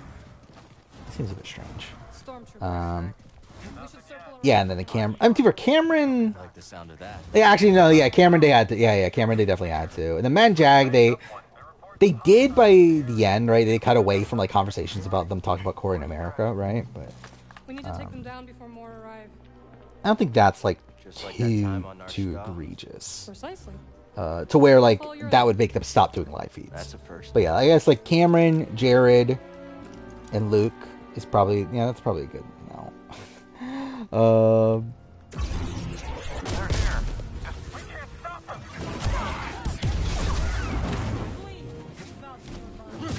Yeah, again, like I wonder what the original schedule for the season was.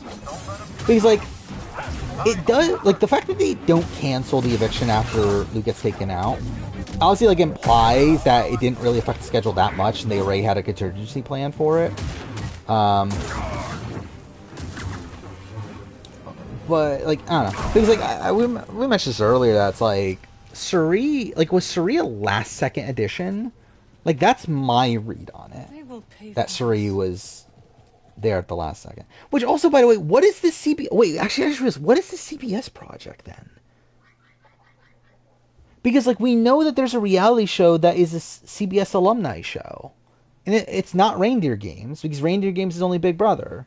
So like, what is this show? I just realized that now. That because like the assumption was that it was like, at least my assumption was that okay, it's gonna be this like Winter Big Brother season, whatever it is. But it's not. It's not it's not Reindeer Games. So it's like, what is it? Or maybe like was Reindeer Games originally going to be CBS and they just said fuck it, let's just keep it the Big Brother? Like I don't know. Because again, originally it was, because like that's the thing with like Suri, where Rachel did an interview like months ago now, like 2 months ago or whatever, about like talking about Suri. And yeah, like we pretty much know where Rachel's on it. Like she essentially said that she was like begging Suri to not do Big Brother because it would stop her from doing the show that they would do together. Which, yeah, like what is that show then? If it's a show that, because it would have to involve both Survivor and Big Brother people. Because again, because obviously Suri wasn't a Big Brother player until now, so it can't be Reindeer Games. So like, what was it? I mean, I guess like I guess it isn't necessarily a CBS show. However, we also know that there is a CBS show, based on like what Gamer said. I believe Gamer said at the time that it is the same show. That Suri was in contact for the show that Gamer was talking about. It's like that's through like more outside means. But yeah, again, like what is that show then? Jag Sunshine thought they thought Matt was gonna win, yeah. Because again, like everyone told him Matt was gonna win. Like he literally had 3 jury members telling him Matt was gonna win.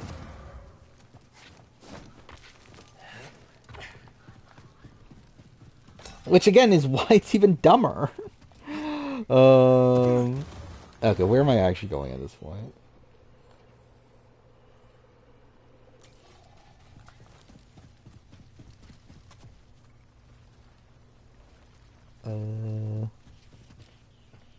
Where?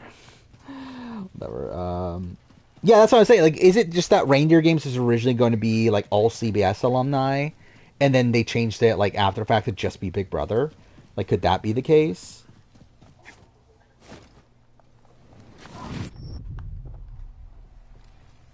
Yeah, like Jag just kind of sucks. Is Jag actually worse than Evil Dick? I still need to figure this out. Like, it doesn't matter. Yeah, actually. Should I risk it?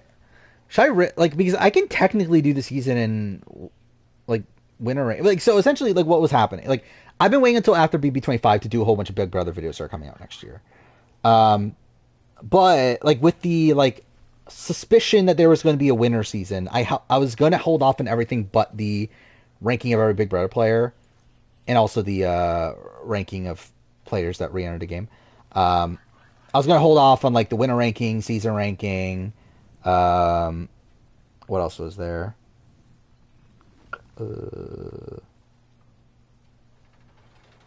Is that all? I could have sworn there was more. Anyway, like I was holding off on those videos, thinking that, well, there's going to be a fall season, so I might as well wait. At this point, it looks like we're almost guaranteed to not get a fall season. So should I just do it now or not? I might just wait anyway because, like, to be fair, I don't even really have time. As I mentioned, like right now is going to be kind of a lot. Because again, tomorrow I'm gonna finish the BB25 review, finish the player ranking. Then I have to start the Amazing Race. I do the Amazing Race review, do the Survivor review. I get started on those. I have to do the Big Brother ranking of every player. That's also a thing. Also, Survivor Castaway Island comes out at the end of the week, to where I don't know about the timing of that video. We'll see.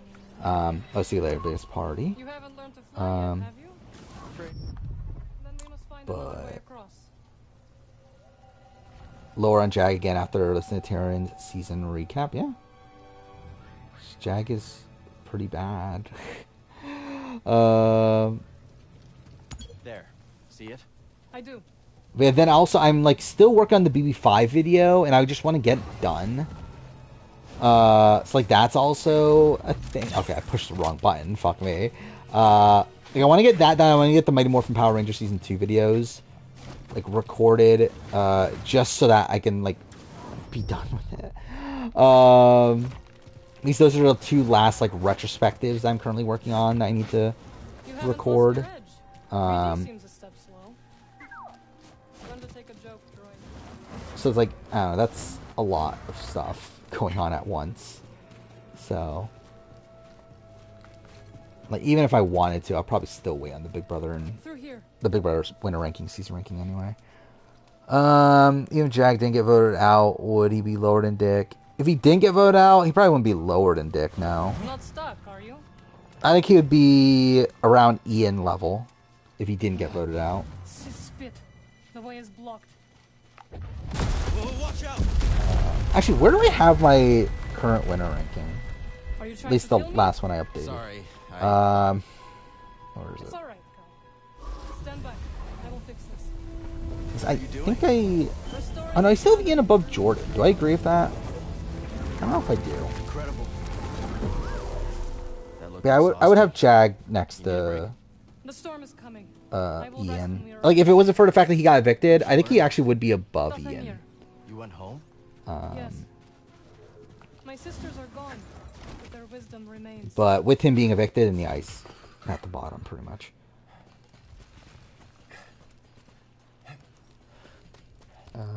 Jag's Taryn, deep dive has the potential to be the most delusional, hilarious. Like yeah, I mean, will Jag do a deep dive? Is the question. I heard Taryn talk about it, about like He was asked if he's going to do deep dives for the season, and his response was, "I'll do a deep dive with whoever contacts me." Which, like, who is actually going to contact Tyrion outside of Corey? Like, I fully expect a Corey one. I doubt, like, Jag is going to reach out. Like, Suri, probably not. I could see a world where they reach out to Suri, though. Where I think they actively want to talk to Suri. I don't see a world where they, like, are actively excited to talk to Jag. Okay, all these are filled already.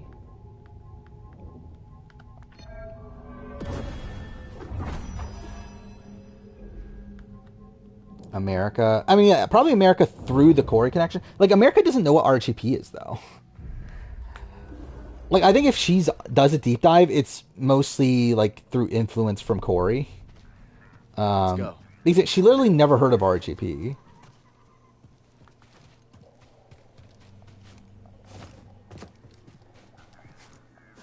Jag above Dick. Yeah, I'm not sure. Again, like, if it wasn't for the fact that he took Matt to the end, then I would agree. Him taking Matt to the end, though, is, like, really egregious. They stopped at an oasis. Like, that's, like, astronomically bad. Him taking Matt to the end. Like, it's essentially, like, him giving up his game for the sake of, like, This door's loyalty. not budging. Like, it's, like, a definitive runner-up move to be taking Matt to the end. But then he just, like, somehow wins despite that. What is this? The interview. Oh, record-breaking veto. You know, okay, I'll probably watch it. Probably watch it 2 times speed. Of course, getting an ad on fucking Hunger Games.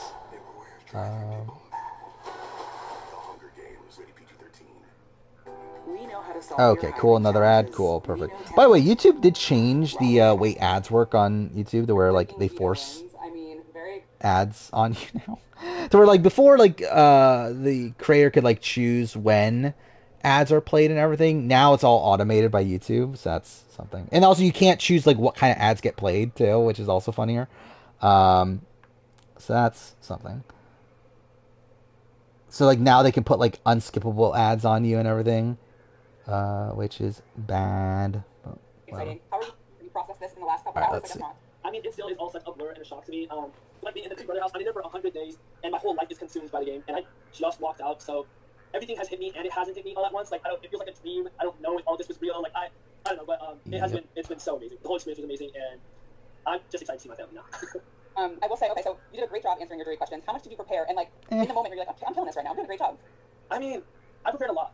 This is a big deal, right? Like, Oh, we're definitely going to be hyping him up, aren't we? Like, in this interview. Why do I deserve to win? What did I do? And so, obviously, I was very passionate with all my answers, and I was prepared. And honestly, the fact of it is, like, they could have asked me anything, and I would have had an answer for it. Like, I've played a game very intentionally. It's not happenstance that I ended up where I ended up, and so I was ready to answer all of those. I felt like I was just really passionate, and I was like, all right, well, this is just who I am, and so hopefully they're receiving it well, and they think I'm killing it because I don't know, right? Like, Yeah, Jack definitely doesn't game as well. He has incredible social relationships. get his with everyone in game, the jury, right? So at no point was I thinking, like, oh, dude, like, I got this against Matt. Like, he had a strong shot, and at one point I thought, like, I might be choosing Matt to sit next to me, but he might win. And I knew making that decision that it was a hard decision, and that could have been the consequence of that. Yeah, we saw you on the live feeds wavering, you know, at Final Four, and then obviously, That's I felt bad. like, were you pretty much set that you were going to take Matt from, like, when did you make that decision? Yeah, I was pretty set at this point. I think I was thinking a lot about it at Final Four, and ultimately, I want to play this game my way. And obviously, there are a lot of things to weigh throughout the game. There are huge decisions to make, but I want to play the game in a way where I can. It's so annoying that he won years the down game road, this if I way, look back at how I too. played, I want to be proud of that, regardless of the money, regardless of the outcome. And so, when I came to that conclusion, I knew I just had to stick with it. And Matt saved me in this game. He protected me, and he never turned his back on me. And, Like, the thing that's annoying is that this is the, like, reverse Cody, and so right? I made that decision. I knew I was going to take him to final two. I knew that he had a strong shot at winning, and honestly, I thought that he could just win it all. So the reason it was a really hard decision wasn't because, oh, do I stay loyal to Matt or not? It was, I seriously thought he was going to win the whole thing. So for me, making that decision, like even at Final Four and at Final Two again, it was, do I choose to stay true to who I am and choose a loyal path and choose Matt, who has saved me and didn't turn his back on me, or Thank God he played the do I loyal choose path. $50,000, which is the game that I signed up for. And I chose the loyal path, and I'm a big believer everything happens for a reason, and luckily it worked out. I'm so grateful for that. It worked out. If Matt had cut you, like, one finally took away and cut you, would you have still voted for him? I would have. I think he played the better game, and for me, I've said this to other people in the house too, like, game and personal is very different for me. I knew coming in that there were going to be things that Like, it feels like there's a gray area, but I've been I do wonder, like, I assume obviously Bowie would lose, right? To anybody. I was going through a lot of But decision making myself, and I decided to stick with it. Till the I very do end. wonder if But there he were decided talks otherwise, about at the end of the day, he played his game, and I still think potentially he voting played a Bowie game for that is worthy of some winning. people. Whose vote surprised you? Or, like, how did you think the votes were going to go? I thought Cameron was going to vote for me. He had told me, and because Cameron and I had worked together with Matt in the Fugitives, and during that time, I was very vocal. I was very clear about my game. Yeah, because Cameron has a bond with you because you both got voted out of the fucking game. I felt like I had his vote. I felt like I had Blue's vote, because she had also told me that she thought I was playing the best game. Beyond that, I did not know whose vote I would have.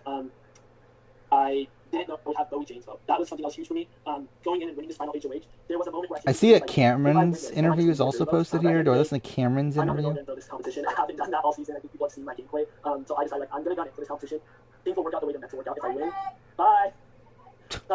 Things will work out the way they're meant to work out, and that was the one that really meant a lot to me because I cut her in the final 3, and I really did, like, her vote mattered. Oh, by the way, also that too, like him talking about how, I like everything he was saying when he voted out Bowie and everything, I hope I have your vote and everything. Like, that was so fucking cringy too. I know we don't have too much time, but what do you think about the Suri and Jared revelation?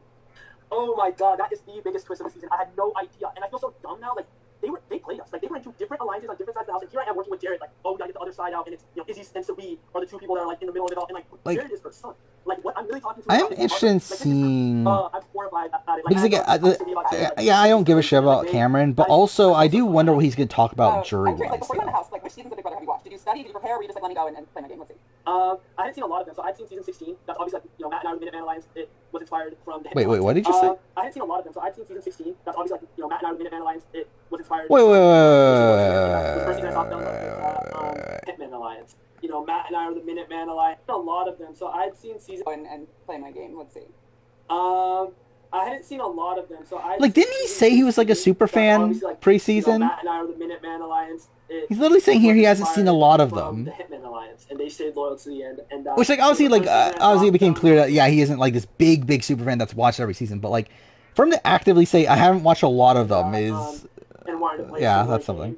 And I had seen, you know, like 16, 17, 18, 19, 20, like up until 20, and I just had seen last season.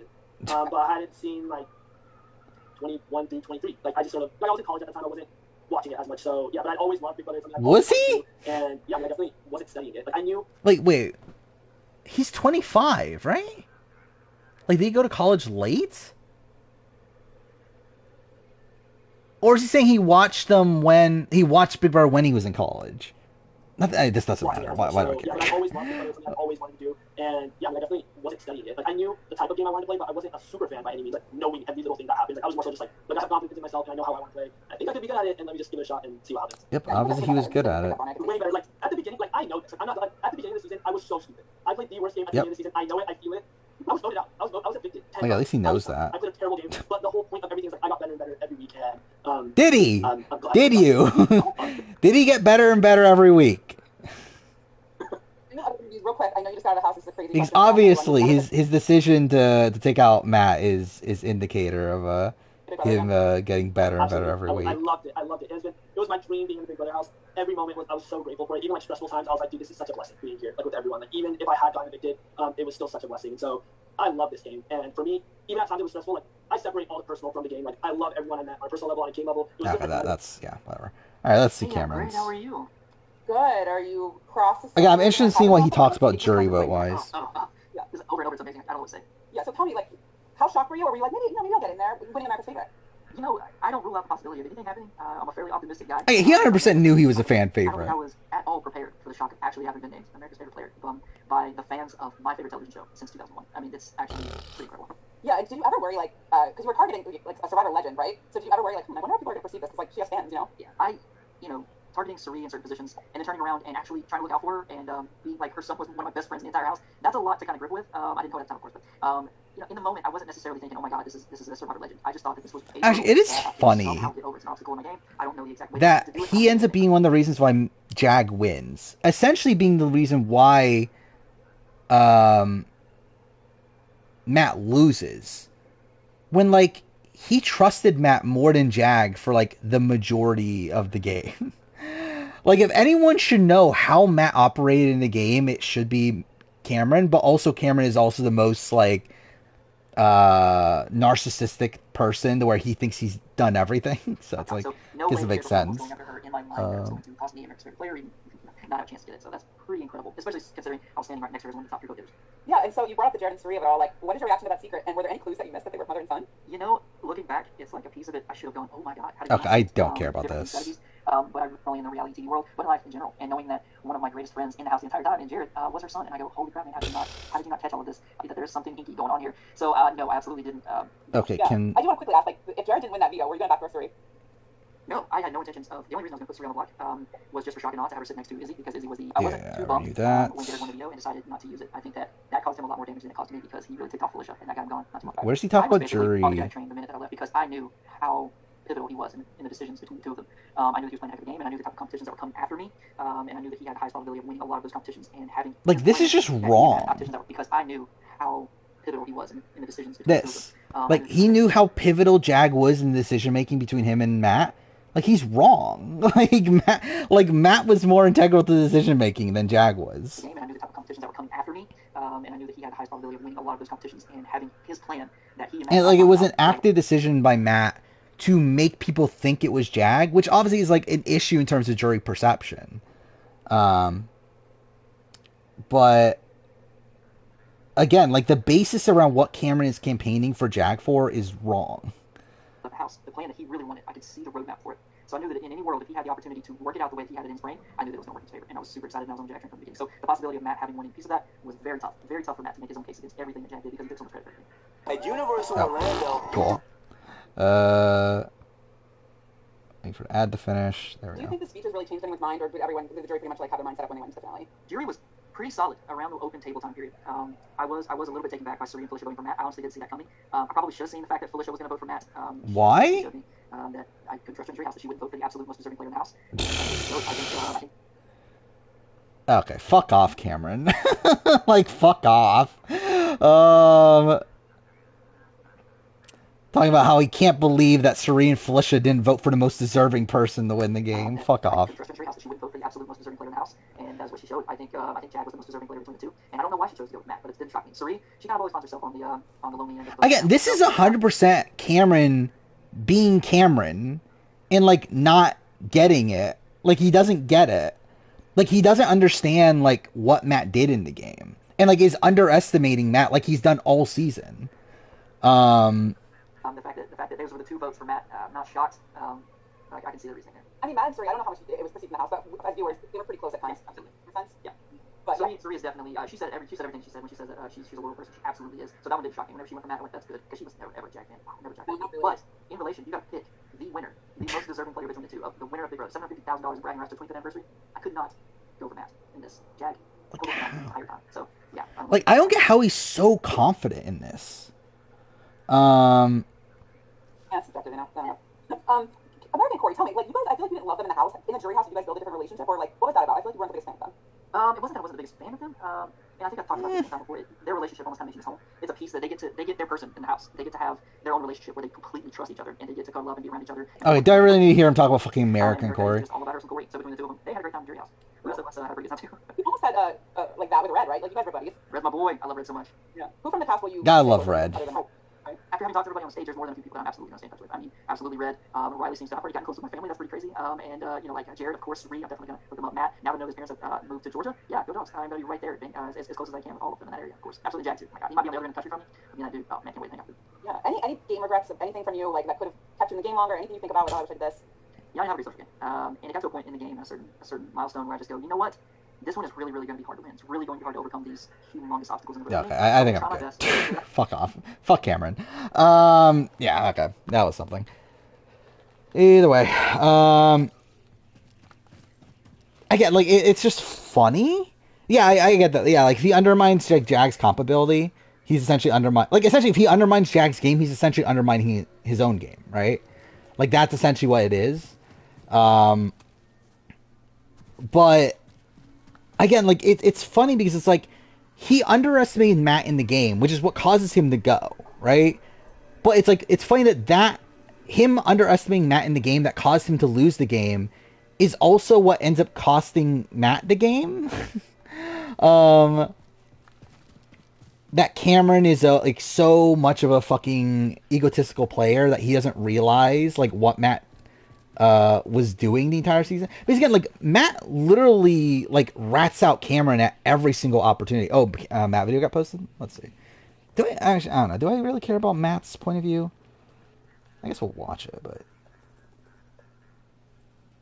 because like really, I think we're just gonna get more of the same. I think he's just gonna say the same shit he said in the jury questioning. Yeah, there we go. 3 minutes ago.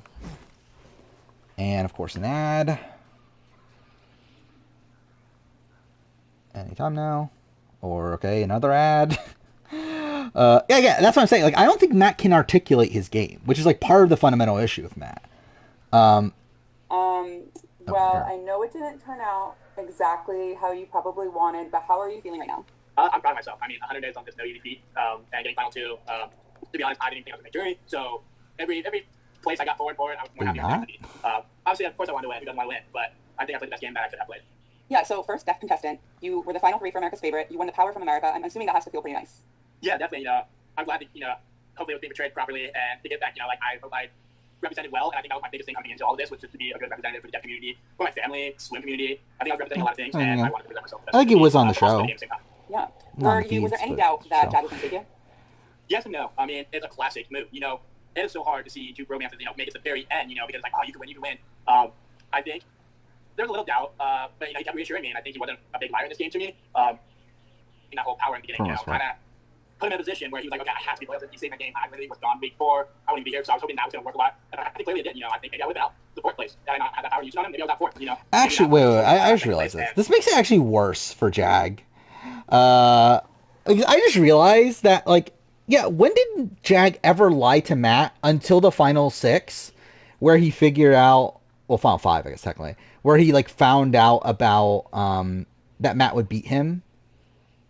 And then, like, he started to work against Matt, but then he just doesn't go through with any of it. That makes it, like, worse for Jag in my mind. Like, when, like, thinking about it that way. That he was, like, so loyal to Matt until he has this, like, little spark once he realized that Matt would beat him. And then he's like, you know what? Fuck it. I'll lose anyway. And then just, again, wins. I will say, I mean, you could have gotten, there's a lot of things to take in. I think every step in this game, every move in this game alters the game completely. So there's no saying what would happen if I did say Jag before. Maybe I would have went out a couple weeks later. I don't know. Yeah. Whose votes surprised you? You got Felicia and Suri. Was there anything else? With Bowie, I wasn't sure. She was close with Bowie. I also know Bowie was so close to Jag the last couple of weeks. They were hanging out a lot. And then I was thinking maybe to get a vote from Cameron and Corey. I know Corey, before he left on the eviction day, he said you've been playing the best game. So I was like, okay, maybe I've got Corey's vote. And then Cam also told me I was playing a very, very good game. I didn't know if he made a promise to Jag at all. So I was hoping those 4 votes, and I only got 2 of them. Do you think if Jag hadn't won so many comps, well, obviously that helped you both get there, but do you think he hadn't won and maybe you won a couple more that it would have been more even, or how do you feel about that? No, yeah, I think so. I mean, my strategy was not to win too many comps and have a big target on my back. Day 1, I'm already received huge physical threats. Well, the thing is, like, even if Jag didn't win the comps, Matt was fine. Like, Matt was in, like, such a good position to where, like, even if Jag got and take, like, again, he didn't need Jag in the game. If Jag was gone, he's still, like, poised to make it to the end of the game. Like, there's never a point in the game where Jag was ever, like, going to be in danger until, like, final 5 or so. Like, even in the original power structure, Suri's power structure, Suri was talking about taking him to 3 over Izzy. Like, Matt was just, like, Matt was good, no matter what. Throw comps, not completely, but a good amount, because the more wins I get, the more you saw how to ice them.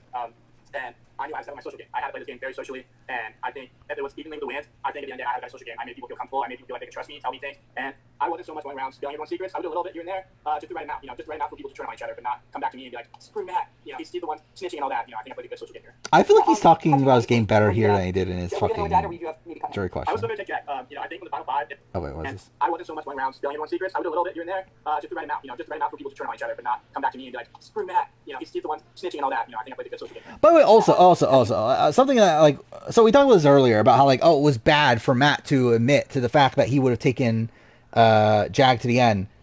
Like, Jag literally took Matt to the end. It's the same, like, it's a mute point. They both took each other, like, would have taken each other to the end. Like, they're both bad for doing that. Wait, you won HOH, were you gonna go with Jag, or would you have maybe cut him? I was still gonna take Jag. I think when the final 5 it was Suri, but at Suri wasn't here, it was Jag. Wait, what did he I was say there? Wait. I'll put it at normal speed. Were you gonna go with Jag, or would you have maybe cut him? I was still gonna take Jag. Okay, I think when the final 5 it was Suri, but at Suri wasn't here, it was Jag. Wait. So he is admitting he would have cut Jag over Suri at Final 5? Winner, but I think had I won that HOH, is that what he's saying? I didn't know who'd be the sure winner, but I think with Jag, I didn't know who'd be the Final 5. It was Suri, but Jag. Were you gonna go with Jag, or would you have maybe cut him? I was still gonna take Jag. I think when the final 5 it was Suri, but at Suri wasn't here, it was Jag. He is saying he would Jag, cut Jag for Suri, right? The sure winner, but I think had I won that HOH, I don't know the outcome. I don't know what the jury had solved. I don't know. Which that once again props up his game for me. But I still would have taken him at the end of the day. Which, by the way, also, it looks like Suri would have lost even if she got to the end. Based on Corey's they had a interview about they asked the jury questions, and even Corey was asked I forgot what the question was, but essentially he said that Suri can't win the game, essentially.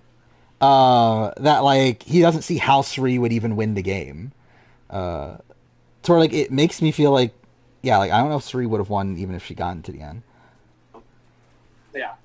Yeah, they saw, and I think it was close. I was not sure where it was gonna go. You're right. We were even the whole entire way, and then it was the tiebreaker. I always lose the tiebreaker. If Jag had cut what was the interview? Was it Dalton? Voted for him, or would you have voted for? There we go. I found it. I would be a little salty, of course. Of course, I'd be salty, but ultimately, I think Jag played a very good game.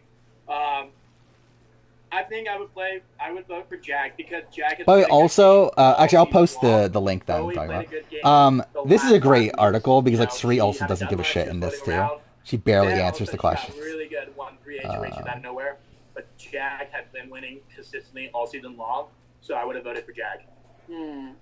How did you feel about the Suri Jared revelation about them mother and son? Here. This is the response I thought. He was asked, who among all the jurors played the best game and why?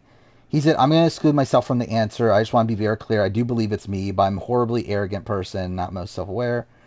Sometimes I think it was probably Suri or America. The truth is, I think Suri is probably a stronger player than both America and Blue, but America and Blue were in a position to win the game at least. Actually, they could have won some comps and bring this thing home where Suri really had no chance. Which, again, that implies more so it's competition-based. But still. So I'm just going to say America, because she got to the final 6. If she wins the HOH, she had a pretty good shot. Suri, it was never really a world where she could win this thing based on who was left. So I'll probably say America. Yeah, I think it's definitely compability, but still, I feel like it's also bleeding into, because he says also based on who was left, which it's I guess it's it matters on what their perception of Matt is. I guess is really how to interpret that. Yeah, I guess he just assumes that no one would take her. Is that what it is? Anyway. First assumption. I never saw that. I think it was kind of funny. Wait, what was this question? Revelation about them. How did you feel about the Suri Jared revelation about them mother and son? I was obviously way off with my first assumption. I never saw that. I think it was kind of funny because Suri would always tell me, here and there, she's you would love meeting my sons. I think never we're good on that. Fans were calling you Matt Fields because you and Suri were so close. You were almost like a son to her at some point. I want it much. Good luck. What's in store for you and Riley? Have you got? Okay, I don't need to hear that. This video felt like you didn't like America for some reason. Oh, Can you talk about that? Did you not like her? What was the deal with you in America? I'm very roasty, so I roast people. I don't know if I It's could not that I tolerate a dislike her, fucking I Bowie like Jane her. interview. I'm just hard on people sometimes. I Bowie just Jane's roast the last people. one, right? Because it's fan And favorite and the honestly, I didn't think final that three. she genuinely liked Corey at first because a lot of people thought that way. So I was a little iffy about it, but I never meant any malicious or bad intent towards her. I think, the little start of it was when we were on Slap Week, and then I did all the cooking, and then she came in the last 5 minutes, and, that kind of got me a little triggered, and so I think that started the... Is that the case, though? Because, again, like, Corey left the house. Like, in his exit press, he said that he would vote for Matt and Jag above anybody but America. Anything bad about it. Okay, I was just asking, because you probably will be asked again. You've done this 100 days, okay? Would you ever play Big Brother again? I know that's crazy to ask now. Is he frozen? Oh, Matt froze. Log out. Log out? No. Hit again, I'm just letting it catch it. Okay. Yes, I would definitely... Oh, thank God. I can't wait to see Matt on BB26. All right, let's look at the Bowie Jane interview. Not wrong. How are you processing everything? I don't know if I can tolerate yeah, this. it's wild. I was just saying how it's crazy coming out that door when you've been in the house for 100 days and it's, the last few weeks are kind of quiet. There's no one in there. So to walk out onto the stage, I was out of my mind ecstatic. And then I saw my parents who flown here from Australia sitting in the front row. So it'd be better. He actually did win against Matt, but how confident were you that he might take you? Were you, how did you... The thing is, I need interviews from the jury. I wish they did interviews with the jury. Like, obviously you just get America's favorite, but I wish we got, like, a Corey interview in particular.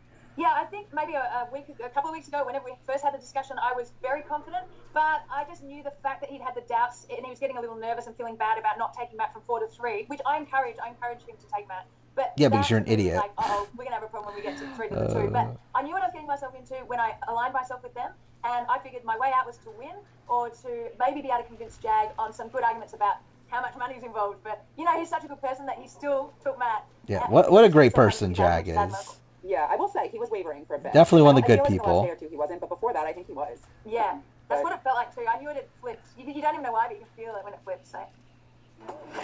Oh, cool. Just random ad in Congratulations. I feel like a lot of the winners this season were men, and it was nice to see that you won 3 HOHs, so that's impressive. Yeah, actually, yeah. We end this season with... Who are the women that have won comps? It was Bowie Jane, won 3 HOHs, right? Riley won an HOH, and Blue won a veto that wasn't even supposed to happen. Like, that's literally the only women that have won comps this entire season, right? Like, that's fucking brutal, dude. I want to talk about the double eviction real quick. Fans like were itching for you to kind of take a shot at Matt and Jag because they were this obvious pair. Mm-hmm. Did you think about this? Like, maybe I'm like the third in this, and how am I going to get through to one of them? Yeah, not a question. I was not going to... Oh, Felicia won... Yeah, I forgot Felicia won HOH. But also, that was a complete crapshoot. But I guess, too, for like, pretty much Blues was, too. Well, I was already getting a huge target on my back by winning a few, so it was sort of the only way forward. And I just thought I will just have to win at the end. That's what I'm going to do, and I'm not afraid of competition. Yeah. So you didn't consider maybe I work with Felicia and Suri. Maybe I could beat them in competitions. Was that ever a consideration? No, it was never a consideration to work with Felicia and Suri because I just didn't trust them. After them being in 400 alliances and they kept saying different things around the house, like how could I even trust them? I just wanted to be comfortable where I could talk strategy and game with people who I knew wouldn't be repeating the conversation. Actually, the thing is, like, Bowie would have lost anyway, so it's like whatever. But any regrets, like looking back, like, what do you think you could have done differently to get to those final 2 tears? I mean, like, I don't think I would have played the game differently because everything kind of led to something. So, like, obviously me being naive to all the alliances, that's the way to think about this. Then I turned it around and worked with other people. All these things kind of led to something. So, it was a real crying shame that I had to throw myself off the wall comp. I hated having to do that because that was a big comp to win, but it was not worth me. I would have been evicted the next week when I couldn't play HOH. So I let Jared win. Oh. So she's admitting she threw the wall comp? Interesting. Because, like, she didn't before, right? Things like that, I guess, but really it worked well for me, I think, and that made sure I wasn't put on the block at all. So tell me, if you knew Matt and Jag were going to be at the end, or I'm sure you thought about it. What? Is that even good? I mean, yeah, it definitely looked, like, sketchy, but, like, she never admitted to it, though, right? Were you pretty set on voting for Jag? I know you were close with him, or did his speech sway you at all when he was like, Bowie, you promised? But, like, also the thing is that it looks so sketchy that, like, is it, like, because, like, she falls, like, literally right after Blue. That's, like, she can't be throwing this, like, that badly, right? Like, clever. But I was already going to do that. I thought about the last 2 nights and just made sure I was comfortable with look, if he does take Matt, are you going to be angry or not? Look, if he's doing it, I mean, literally part of my review is talking about how disappointed I am that I got 4 winners in a and I will row. vote for him. So I'd like to stick to my word with that. Yeah, and so once you were evicted and you saw Matt and Jag were in the final 2, how did you think the jury was going to vote? I really genuinely thought Matt was going to win. I just thought everyone loved him, but apparently him not making enough game moves really didn't work in his favor. So Which I again was is just shocked a by that. wrong I thought I might be perception. voting for Jag. So that is what I thought, and that's what I told him. Yeah. How did you think their jury questions and speeches went? The jury speeches were great. I thought Jags in particular was fantastic, and he really sort of embraced having blood on his hands. Like 100% next season, I am just gonna pick someone that is like really likable, just in the hopes that like maybe I just like am always going to pick the winner. I mean, I Big thought Brother. it was the only way he could have handled it. The jury questions, yeah, they were as expected, I guess. You know, I thought the jury would be kind of bitter, so they probably were. I haven't really spoken to them yet. Yeah. I don't know. Cameron seemed very surprised that Felicia and Suri voted for Matt. Like, he was very pro. Right. Okay, that's interesting. Yeah, I mean, I expected Suri to vote for Matt. Felicia, I'm not sure. But yeah, Suri I thought was aligned with Matt. I thought they had final 2 even. So I won't know. Cameron sucks. And you expect Corey and America were going to vote the same? I think Corey respects the game, so I thought maybe they would vote. There's a chance I would vote for Jag, and that I also thought there was a chance if I was in the final 2, they might give me a vote. So I thought maybe. Oh, thank God. Bowie thought she could get Corey and America's vote. Yeah. So I mean, that was if I made the final 2, which I didn't obviously. Did you think? Oh, yeah, I mentioned before. I'm not. Reindeer Game's probably gonna have to wait for next year. I really didn't want to. I didn't want to pitch to him because I thought Jag would then think, well, hang on, she's doing that, then it's not real what we had. So I had to be really careful about how I played that. I actually thought we would get 5 seconds or something to talk in between the comp and going to the chair. And in that time, I prepared to say, these are the people who are going to vote for Jag. So I prepared that in my head. We didn't get the opportunity. And yeah, anyway, Matt didn't win. So yeah, but I think, I don't know, I'd love to know whether he would have taken me or Jag. But I think there was less of a risk for him. It felt like he was going to win. So I know. I was a little surprised. I mean, it was hard to tell. But he just told me that he planned on taking Jag. Now, if that's true, I don't know, but that's what he said. So yeah, Suri and Jared revelation. Any clues that you missed that they might have? Suri and Jared don't care. I mean, he's in the hospital. He's on his deathbed, and look at that. Have I missed anyone? I think that's like. But now I know why. It all makes sense. Yeah. Okay, I think I'm good for Bojane. Fuck Bojane. I already talked about Reindeer. It's gonna be shit. It's gonna be terrible. Yeah, so respects the game as in the person who got voted out unanimously. Yes, that person. Obviously that's the person we vote for. Okay, where am I at in the game at this point? Like, I literally haven't played the game in like 30 minutes now, right?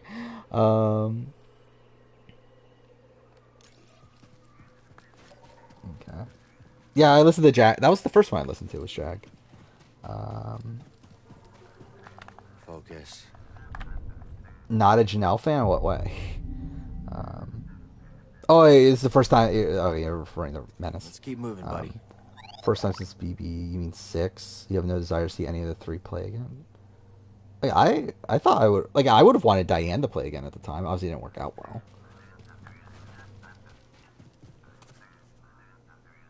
I think like I didn't give a shit about anyone from 21 playing again.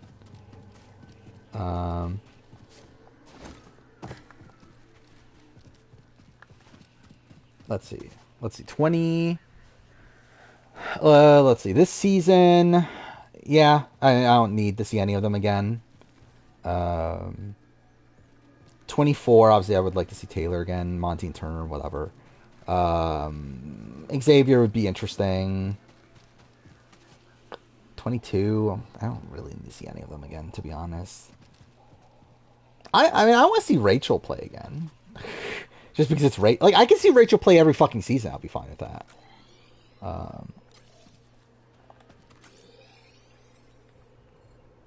Okay, so yeah, this way. And then here. Oh. Cool. Yep. There we go. I would only include Darren Interest, and also I don't fucking give a shit about my fucking winner ranking for Amazing Race. But I personally only include Darren Interest as winners. We'll have to find another way around. Oh, fuck off.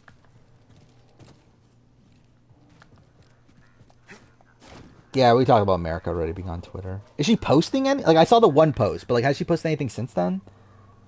Let's see. Because I did follow her.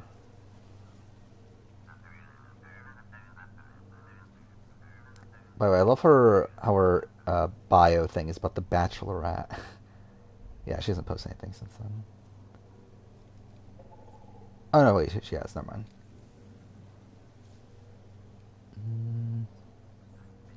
Somehow she's so sad that Joe Jonas and Sophie Turner got divorced.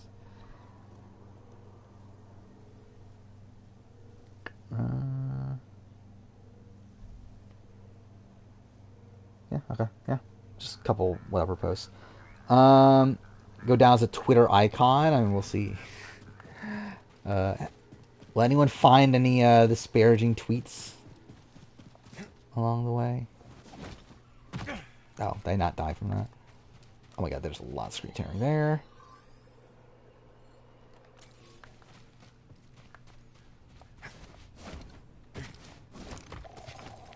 I don't even know what that meme is, but I did like. But yeah, I don't know. Cool. Oh wait, I'm supposed to go from here. That's why. That would make a lot more sense. Yeah, I literally just listened to it. Yeah, again, that's not the case, but whatever.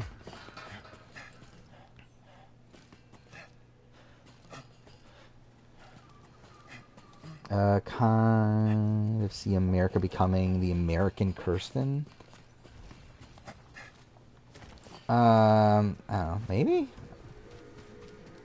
As in, like, RHAP-wise, probably not, but, like, at least in terms of, like, prevalent on social media and everything, I could see it. Oh, here we go. That's where I'm supposed to go. Of course, I missed the timing on that. I wonder how prominent Corey's going to be on RHAP.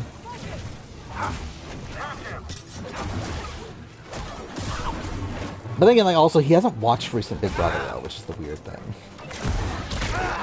Because, yeah, he said he hadn't watched, like, 23 and 24, right?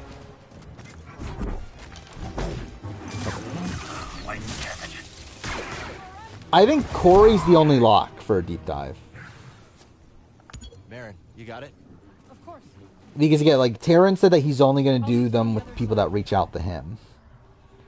So I think, like, Corey's the only lock. I think Chance of America, Chance of Jag, Chance of Suri. Like, that's probably it, though. I don't know. He didn't really talk, like, there's no, like, talk about him podcasting, right? Because, like, Jordan Parhart, he would literally have podcasts in the house and, like, constantly talk about RGP and everything.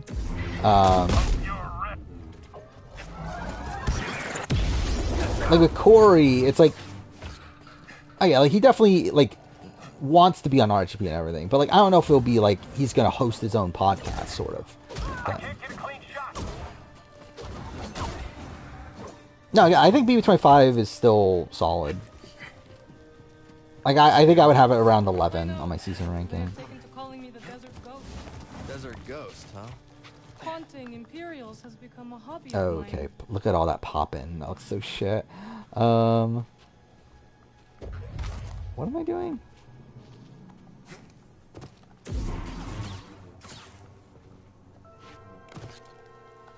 What? Okay, what am I supposed to be doing here?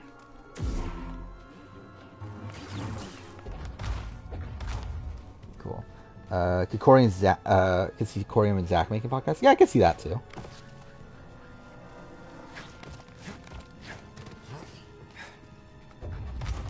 Where's the game want me to go from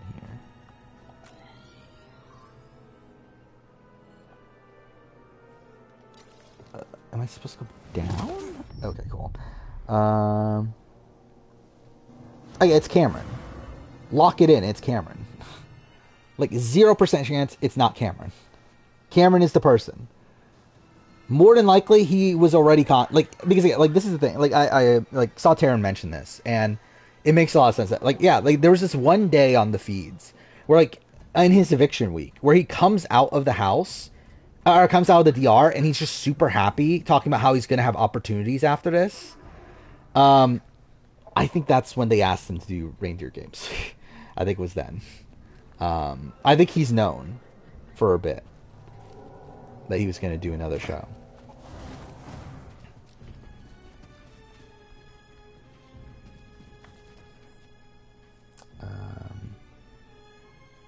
Oh, you're talking about the Circle Cast? Yeah, Jordan he worked for Sequester Production. Like he was one of the like main producers on Sequester on a live show. He was essentially like Audrey's like right hand man. Must have taken lifetimes to build this place. Now the people who built it are gone. I came across the remnants of many civilizations during my travels. All things decayed. I mean, it's not like unprecedented for like stuff like that to happen.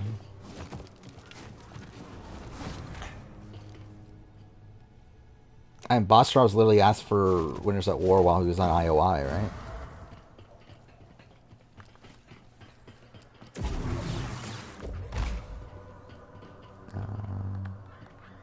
Can we talk about a potential spoiler twist for the auction?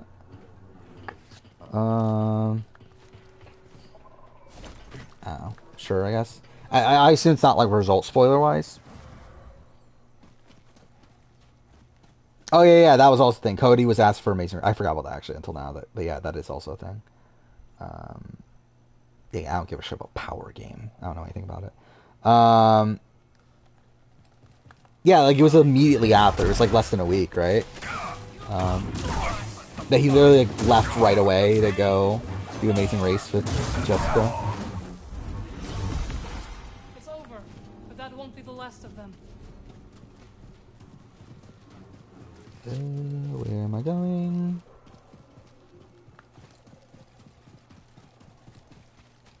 Hey, where's the game want me to go? Dude, I've been lost so many times when playing this game. This is so sad. Also, look at how much poppin' there is. Like, this section's still so broken. Sifu got bruised? In what way? There's the oasis. Not far now. Speculation about how... Yeah, that's what I assumed it was. Yeah, what is it? Didn't I see something about it like a while ago? I don't remember. Oh, okay, maybe that's not what I was thinking it was. You have to sit out with the immunity challenge to compete in the auction. I could see that. I mean, that would make sense. From like Jeff's entire thing of you have to earn everything. Like that would fit in line with that.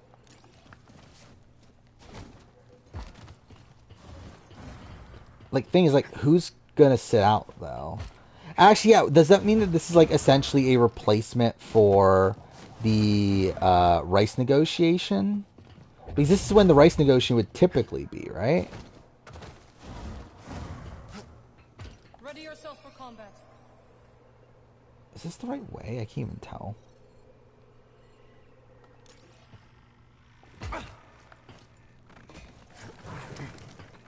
A fight, like old times. Yeah, like if it's a replacement for rice negotiation, that's fine, right?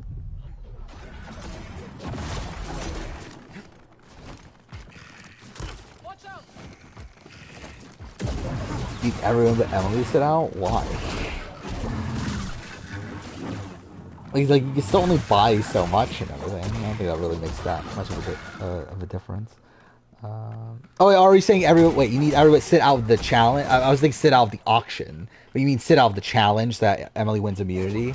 Okay.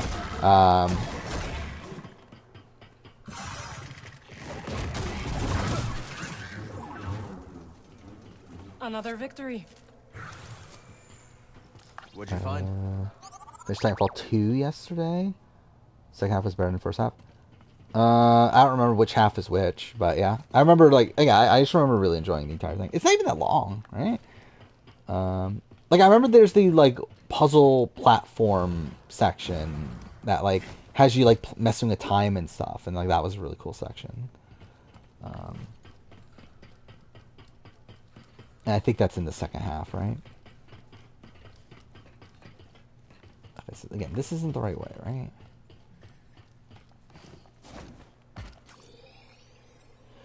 Where the fuck am I going? Okay, so it's at the top. Most Aussie thing ever. What is this? Oh, it's Conquer. Oh, I did see this. Yeah, that Aussie talked about wanting a 3-3-3 vote. Which, yeah, I mean, it would have been interesting to see what they would have done. Because, yeah, obviously they avoid that now.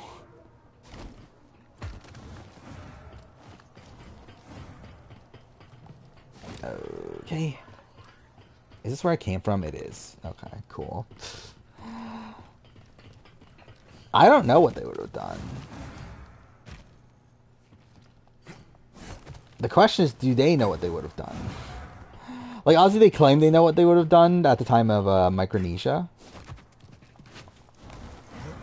But, yeah, what would have done? I don't know what they would have done.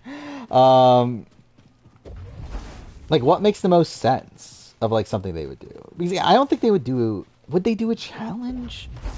That'd be fucking weird. Yeah, would they have the finalists vote within each other? Would that even make sense? I guess it would work in a Final 3, but again, like, we know that they had a plan for Final 2 tie. So, like, that wouldn't work with a Final 2. Know who this was? Okay, this was the way? How am I missing, like, all these, like, obvious... Comes in handy. Oh yeah, for me it's a debate between Jag and Evil Dick.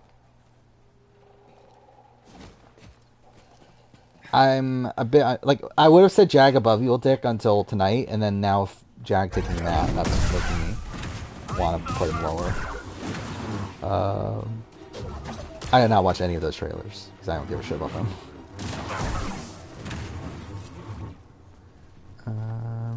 What if 3 tribe seasons were 2 tribe?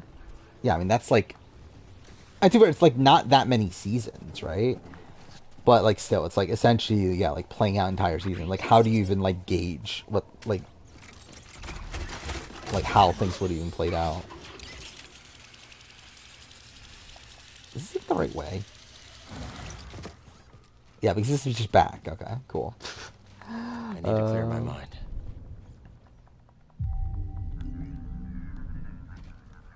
You know. Of the seasons finished, it's USA 2 for challenge. It's USA 2, then World Championship, then Ride or Die. UK, maybe Ride or Die, then Argentina. It's probably my ranking. If we don't stay focused, we may never make it. So I don't know if the jury can get the winner wrong. I mean, no, they can't. But it's like, I can still disagree with like what criteria they utilize. And, like, can they get it wrong? As in, like, again, they can get it wrong in the sense that based on their own criteria, they vote incorrectly because they didn't have the right information. Like, that's the way you can argue that they got it wrong. But in terms of like, oh, Jag isn't a rightful winner of the game. Like, that's not a thing. But again, if we're talking about how, like, okay, Corey in America based their votes around who had more control over the game. And again, they're wrong in thinking that it was Jag, when in reality it was Matt. And like, in that sense, yeah, they can be wrong based on their own criteria. But again, I think it's still like this thing of like, you still are working with the information that you have while in the game. And that's a metric that everyone knows while in there. To where it's also like the fault of Matt not making Corey in America aware of how he fits into their criteria.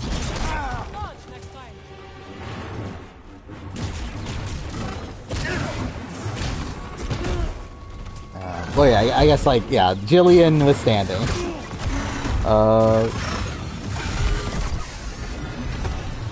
When is the live action coming out? I did see that the poster was out, right? For live action. But... yeah, I mean, either way, I probably won't watch Avatar before then. Yeah, I know that about Leilani's, like, was a pop singer in the 90s or something, which is funny.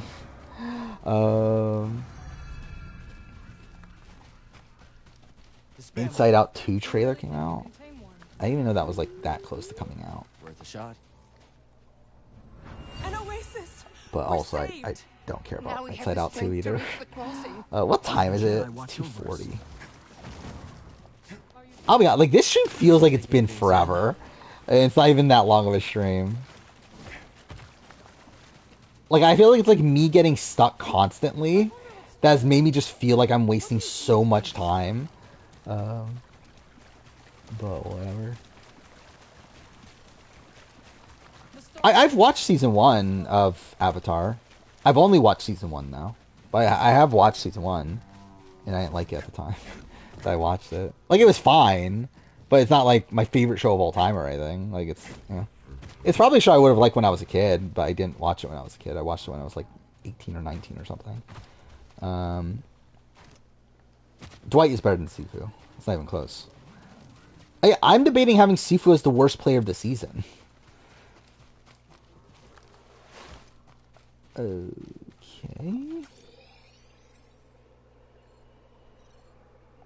Okay, so it is here.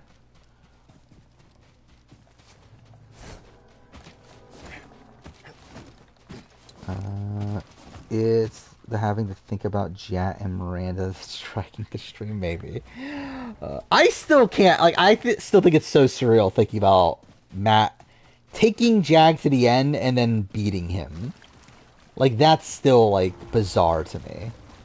Like, just, like, thinking that that's actually what happened tonight. Or again, if Jag cut Matt, everything's fine. Whatever. He beats Bo Jane, obviously. But him taking Matt, despite knowing that Matt is gonna, like, despite assuming that Matt is gonna beat him, and then proceeding to win, is fucking ridiculous. Okay,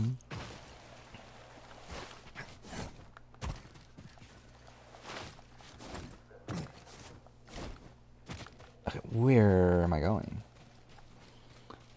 I watched the episode live once. Sifu got voted out.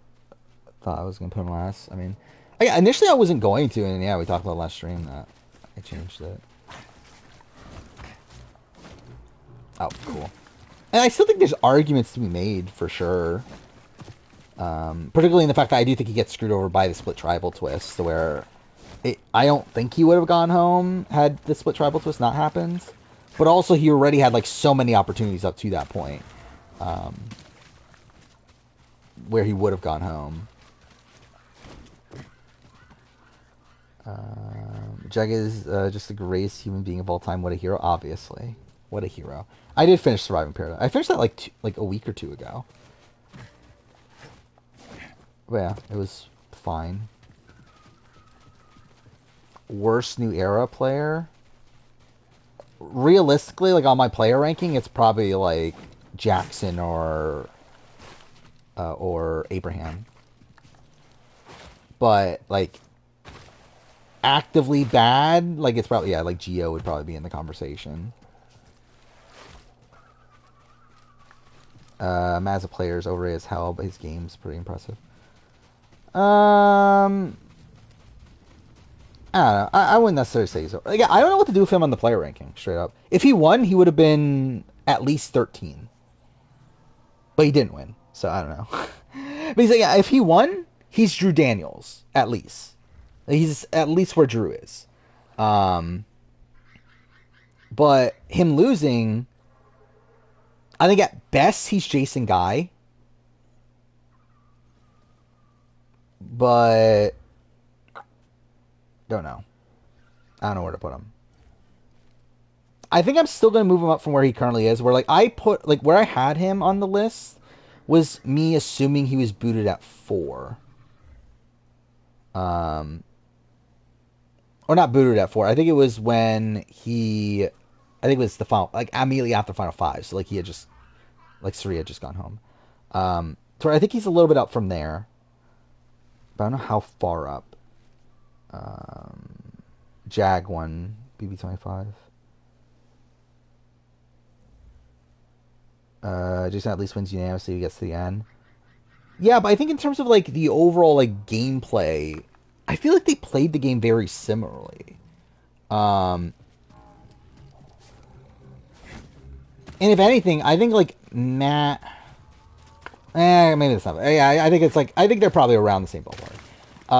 And like things like Matt would have beaten everybody until the round table. So it's like, I think that's also a tough thing to wrap my head around.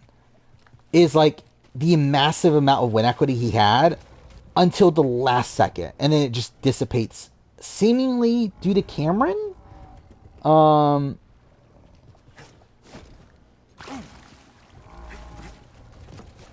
I greatly overestimate how much thought and intention Matt put into his game. I disagree. Where it matters, like how much credit are you thinking I'm giving him is the thing. I think you probably assume I give him too much credit. Because again, like for me, it's like I says most big rare players are bad. Most big rare players are extremely flawed. To where again, I still think Matt is an extremely flawed player, but I still think he's probably a top 25 player of all time. Like again, I have Kylan at 25. He is a better player than Kylan. Like I have Jackson Mickey at 20. Jackson Mickey at 24. I think he's a better player than Jackson. Steve Moses, I think he's a more consistent player than Steve. Michael, debatable. Xavier, debatable. Casey, debatable. I think that's probably around the ballpark I'm looking at him. Like Casey, Xavier, Michael. Somewhere in that range. Which is like the high 20s. Again, also, I don't even like Matt as a person. Which is the funny thing, too. Again, Jag is the worst winner of all time. Debate again, the debate between him and Dick, but like he's one of. I don't know where to put Jag on the player ranking. It's tough because like where I put him, where I last left this off was me assuming he was going to cut Matt, which I had him at 70.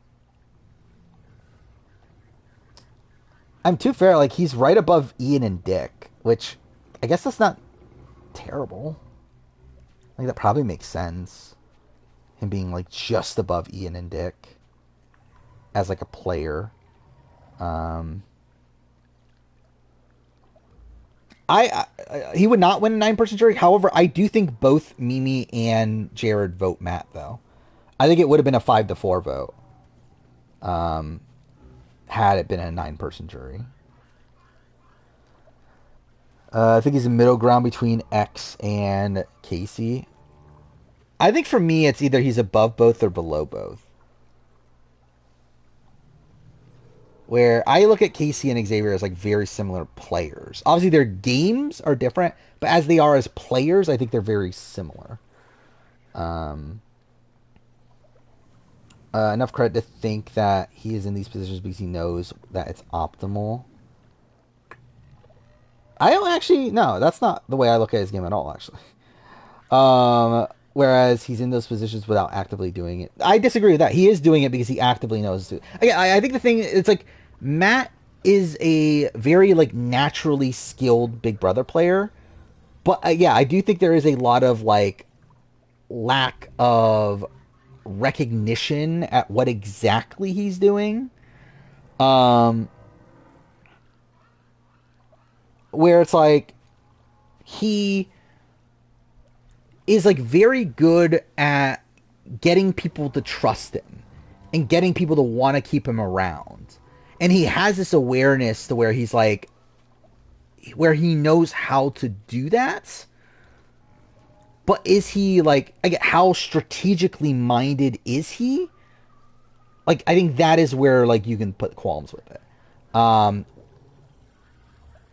But again, he has the like strategic wherewithal to know that he should be like, even though again he would take Jack to the end, he knows that he should be placating people. Like he knows that he should be like actively going to Serene Felicia and telling them that, hey, I'll cut Jag at the end.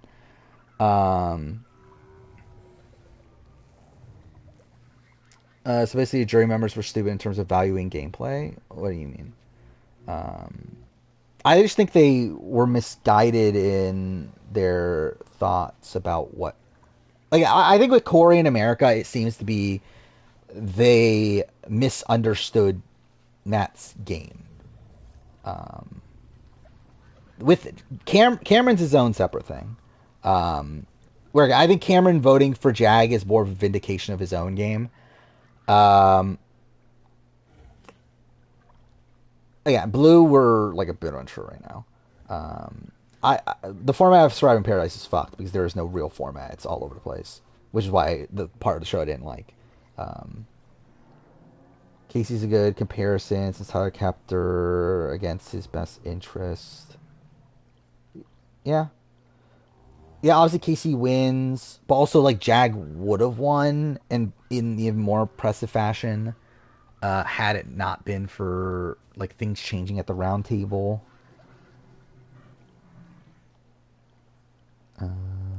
According to America, especially America didn't have all the info.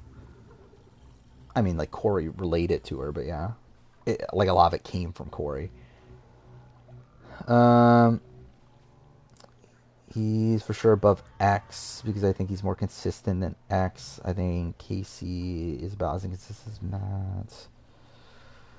Probably, yeah, and that's the thing too. Like, I think Matt is very good at like managing his threat level, where he, like, again, he's a massive guy. Like, he's an Olympian, and like somehow no one targeted him throughout the entire season. Like, he literally was never in danger until Final Four. And even then, again, he's able to convince Jag to keep him around. Like, that is pretty insane.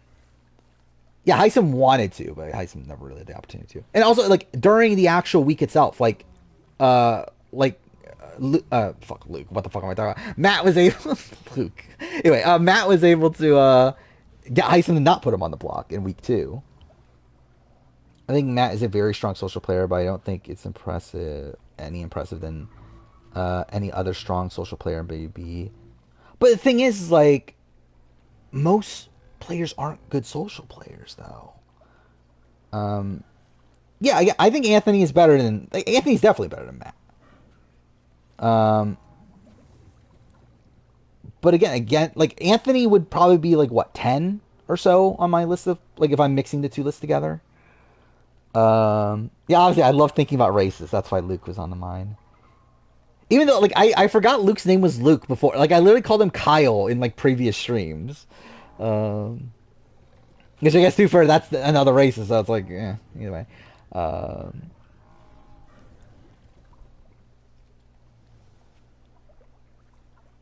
But even before that, like, again, they put, like, Heisem put up Cameron and Riley over Matt, despite knowing that Matt would use the veto on Riley.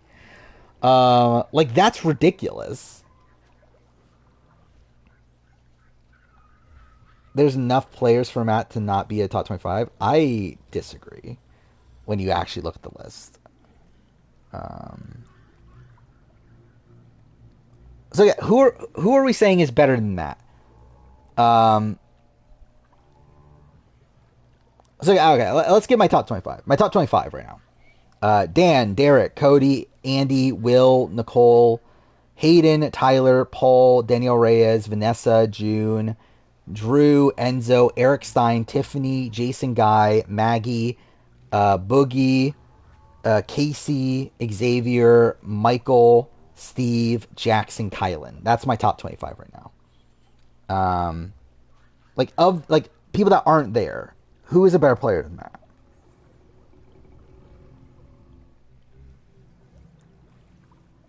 He's like, I'm looking at the people that are, like, below him. It's like, I think he's a better player than all these people. Like, maybe you could argue, like, Taylor, I guess. No,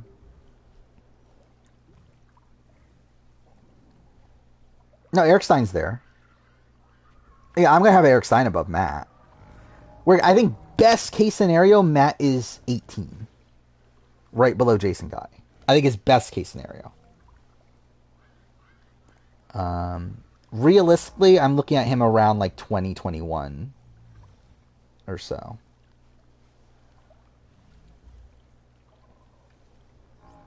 What could Matt have done to win the game? I don't know. Like, not having Cameron on the jury? Like, I think that's the issue right now for me. Is that I think I have to essentially look at Matt as a winner. Like, in a similar way to him winning. He never had the opportunity to cut Jag. That's the issue. There's never a chance where he couldn't cut Jag. Like, when is the chance? There's never a point in the game where he could have cut Jag.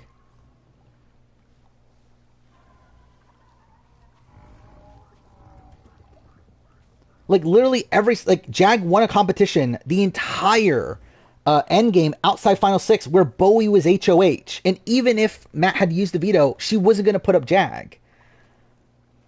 Like, there's no chance he ever gets Jag out of the game. And despite that, he's still able to convince Jag to take him to the end.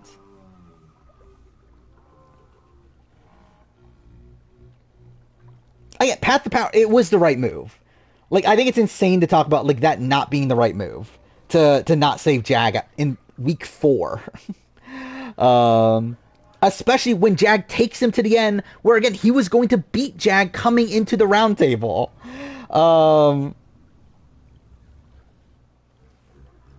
Again, like, I don't know what he could have done. Like, what is the thing that he could have actually done to win the game? Outside of just not having Cameron there, who seemingly turned a jury. I think he beats Bowie Jane. I think he beats Felicia. I think he beats anybody but Jag, I think is the thing.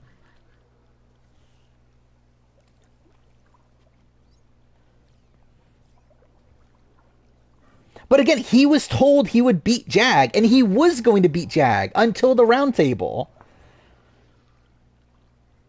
Like, he didn't cut Jag because he didn't need to cut Jag. And even in the exit press, he says that he would have taken Suri over Jag.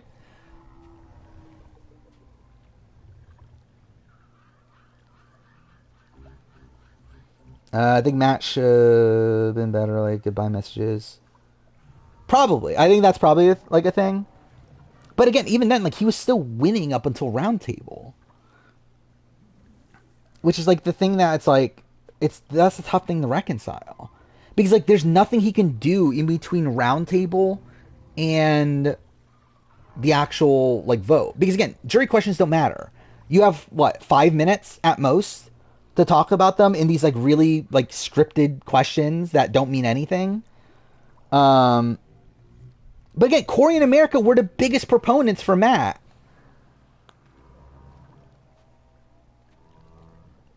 Like, because, again, the other thing would be, like, you saying, like, because again, I think the thing that probably changed perception is Suri going home. They're, like, looking at this as, oh, Matt convinced, or Jag convinced Matt to take out Suri. But, like, Suri was going home anyway. Like, he couldn't save Suri that week. Because, like, even if he had put Bowie Jane on the block, Jag wins veto. Jag uses on Bowie Jane, Suri goes out. If he had put Jag on the block, Jag wins veto. I guess at that point, Suri's not guaranteed to go up, right? Because it would be Bowie. But also, he was never going to put Jag up, which is part of the issue. But still, it's like, Suri was always going home that week. It was just a matter of whether or not Matt maintained his relationship with Jag in the process. But again, yeah, I do think he handles that situation poorly through it not making it clear that that is exactly what his thought process is to the jury. Yeah, he explains it on the show, but it's not, like, explained to the jury.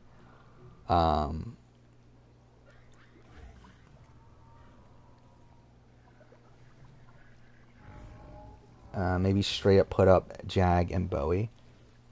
Yeah, again, but the issue is, again, Jag is so good at competitions that Jag was just going to, again, Jag wins veto 2 times in a row. He would have voted out Matt at 4. Like, that's the fundamental issue, is that no matter what he does, he's fucked. Because Jag is going to win the comps, so he needs to get to the end with Jag and beat Jag at the end. Is essentially, like, the position Matt was in. And again, is he thinking about this actively in that way? Probably not. But, like, that is the position Matt is in.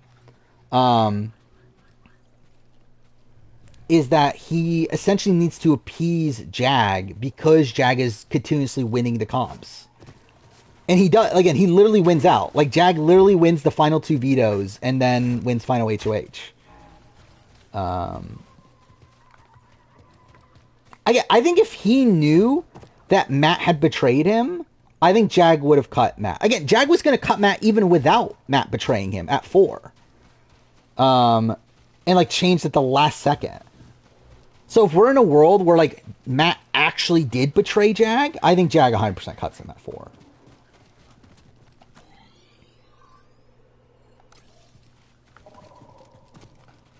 But again, because he had more room to convince him. Because he hadn't ever betrayed him, and he was being loyal to him and promising him Final 2, because he actually was going to take him to Final 2. Like, he had the high ground there. Where in the position where he had just betrayed Jag and failed to get him out, he doesn't have the high ground anymore.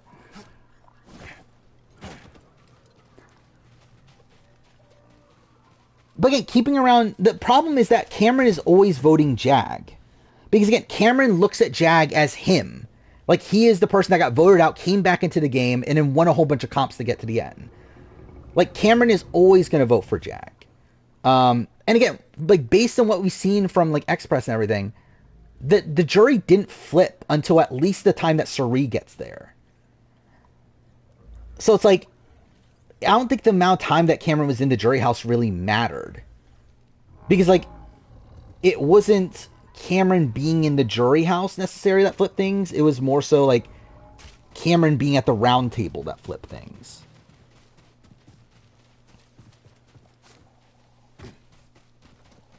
But again, it was a situation where he wasn't going to lose. And he was consistently told that he was not going to lose that. To where even Jag was under the assumption he was going to lose. Again, that's the issue for me in, like, ranking Matt. Is that he is essentially, like, was in a position to win the game and then loses the game in a position where I don't think he could have actively done anything to change that.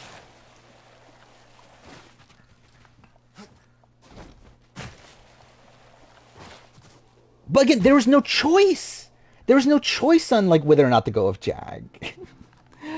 It didn't matter.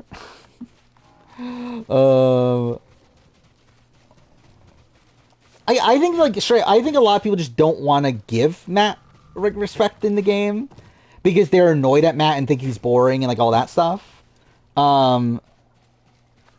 Where it's like, I think when, again, purely looking at this as a game, like, from a gameplay perspective, I do think Matt is, like, again, at least a top 25 player.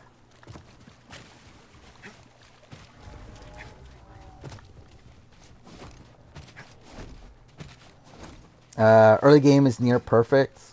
I don't think it's early. I mean, like, his first 2 weeks are bad. Or first week and a half, maybe, is bad. I think week 3 on is really good. Week 3 on until Izzy flip is, like, really, really good.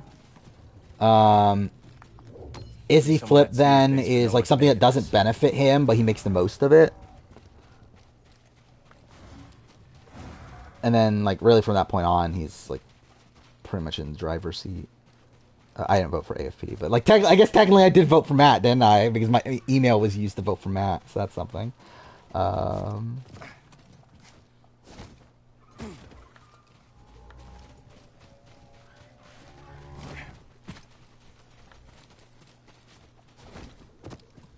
Yeah, obviously. I obviously wanted to vote for the guy that made a whole bunch of misogynistic comments against America. When it comes to V25 player ranking, I think you're right. When it comes to overall player ranking, factoring how Matt logically thinks about the game. But again, most people don't think about the game well.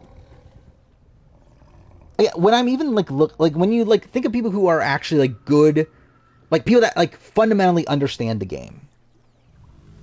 You got Dan, Derek, Cody, Andy, Will, probably. Does Nicole? Kind of not.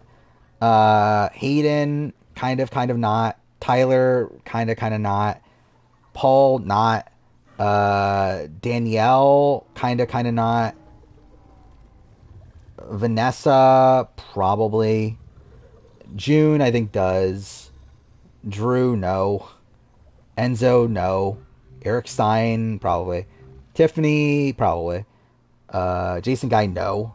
Maggie, no.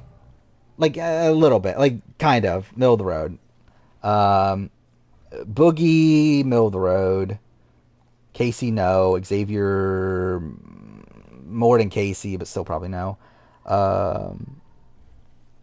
Let's see. Michael, middle of the road. Again, like, I just feel like most players don't fully, like, understand, like, the actual, like, strategic workings of the game.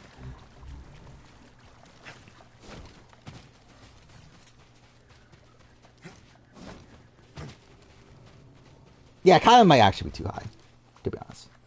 Enzo's 14 on this.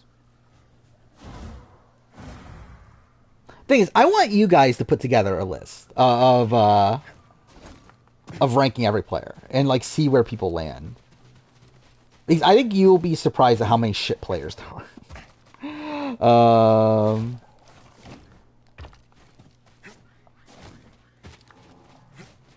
Braga would take so fucking long.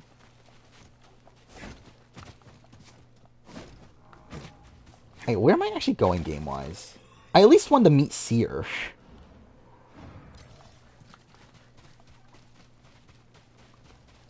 Tara Kylan, though. We see, like, the thing with Kylan. Okay, the thing with Kylan is that, up to the final 6, I think he was playing a winning game. Where essentially, if he had not taken Tiffany or Xavier to the end, I think he wins the game. Obviously, like, the problem is the fact that he, like, essentially gives up his game to go to the end of Xavier. Which is really bad. Google top 100 Big Brother players and Jessica Graff is top 40. That's something. Where do I have Jessica Graff? I think Jessica Graff might not even be, like, top 200. Where is she on this? Actually, I think she's in part 1 of the video. Isn't she? Yeah, she's at 241. She's literally the last person, part 1.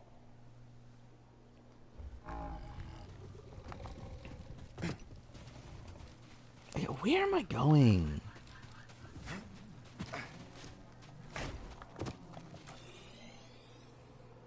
Okay, it's not here. Yeah, obviously Red number 1. Imagine someone actually does claim that Red is the best player of all time.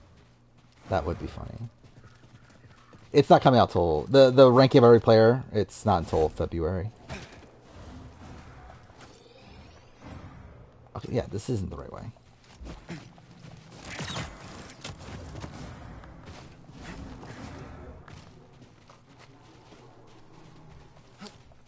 Yeah, like, this week will be, what, review on Saturday and then player ranking on a Wednesday. When's the DVD cover video? That's so long from now, probably. I don't even remember. I think it's not until after 46, if I remember right. Like, it's literally one of those videos that I'm like, well, I might as well work on it now while I have time. Exactly. I literally recorded, like, over a month ago at this point. But yeah, I don't think it's actually coming out for a while. And, like, I only record up to, obviously, 44. And I'll record the 45, 46 portion later.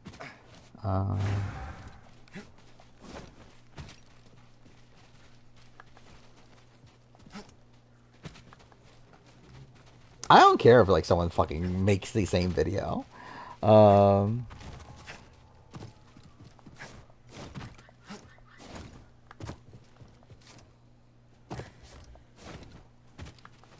Yeah, if you want to know, like, the entire schedule, essentially, for, like, or at least what I currently have scheduled for next year. Like, I literally have a video on the VOD channel where I literally talk through the entire next year of videos.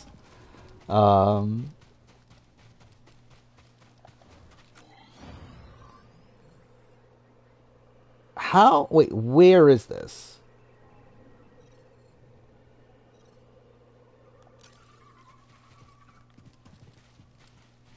It's just in here, right?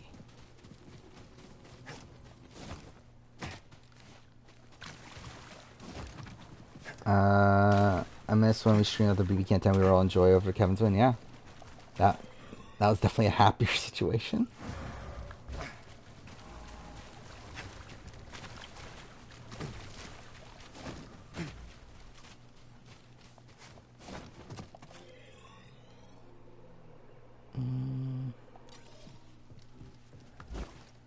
I get, like, the thing is pointing me here, right? Oh no, it's not. Oh wait, is it underground? Or underwater? Is it under the water? No, there's nothing. There's no. Okay, cool. I don't know. Never been so unsatisfied when we're winning. That's what I said in my video.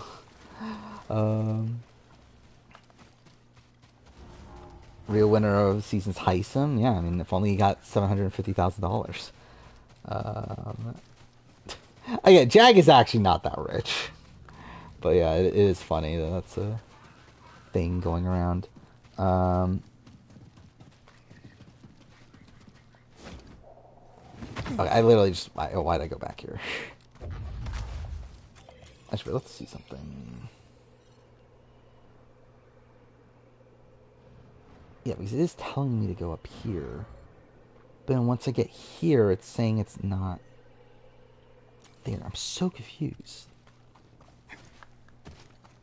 I've made like almost no progress in this stream. Like literally all I've done is left the original planet I was on, then got to this planet. I haven't even like done anything actually after getting here. Like up there? Is that what it is?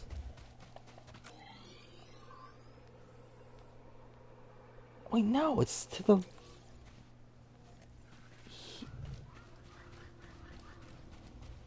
Like, I'm just so confused at where the game wants me to go.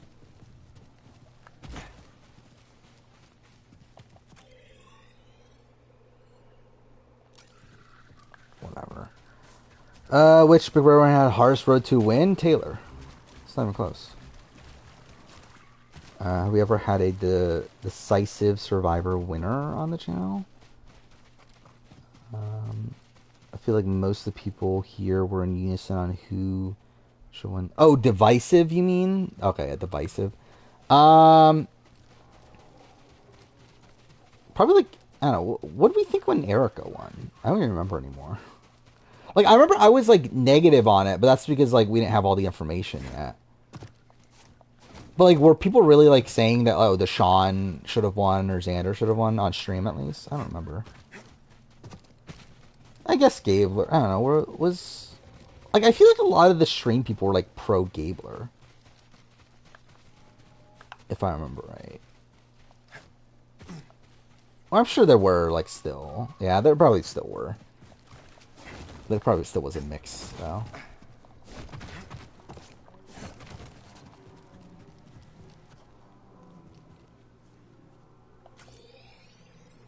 Again, where the fuck is this?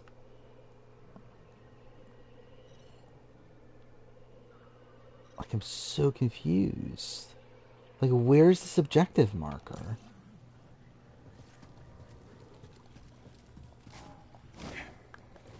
Marion or Mike? I don't know, was that divisive? You know, actually, I'm just gonna fucking reset. Fuck this. Yeah, pro Gabler, pro Fun TV, yeah. Curious to see the people who watch streams Twitter accounts. Yeah, I'm not sure. I'm sure like some of the people, like honestly, like I could probably like look at the list of Twitter followers I have, and I'm sure like a lot of those people are people that are here at the streams typically. Oh, yeah, George and Haley. Was I streaming at that point? I don't remember. I was, right? That was 2021. See, I was streaming by that point already, right?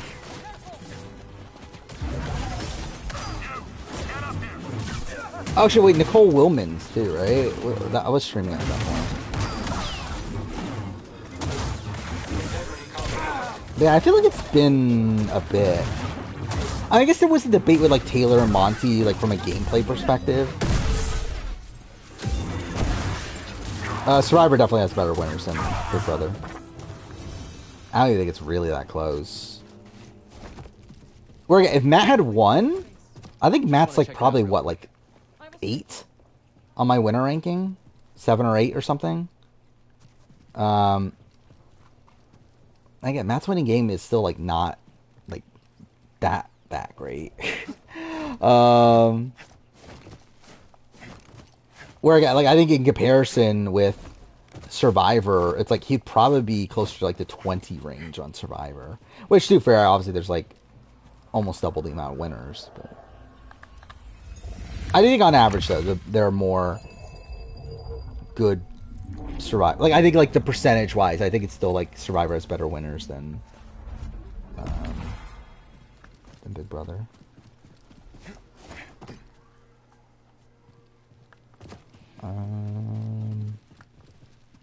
Okay, I feel like I'm even more lost now.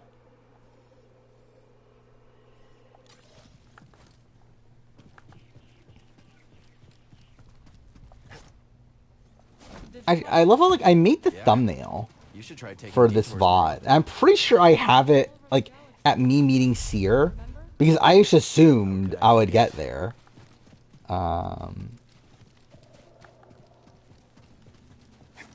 But it does well this way. So that's where I was, right?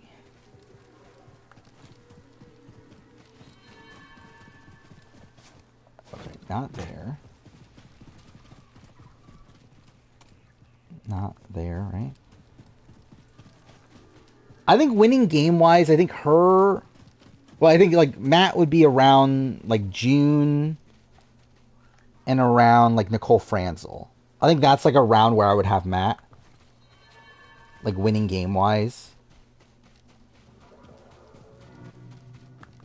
And Boogie. I think those, like, 4 winners are probably, like, around the same spot.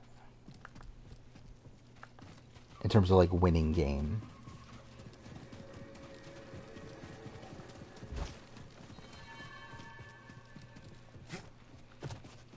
I think, again, June's, like, winning game is, like, very weird. Again, we're under the assumption that Matt wins the game in this position. Are you talking about Nicole? Nicole's even more wonky. Like, again, like, Nicole wins a 5-4 vote, where it's, like, one of those people, like, she, like, did some pretty poor jury management with and only ends up voting for her because of, like, stories she heard in not Ponderosa, in the jury house. How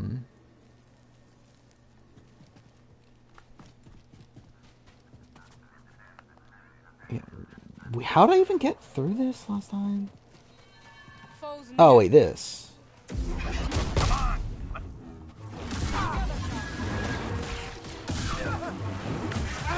I think if Matt had won this game, I think his game is, like, more, like, solid than June and Nicole. Definitely Nicole's, at least. Where, like, Nicole, like, lost control of the game at one point. And, like, she was able to recover from it, but, like, and, like, Super did, like, a lot of good work in, like, getting back into a good spot. But, like, there was, like, a, 2-week stretch there where she was, like, pretty much on the outs.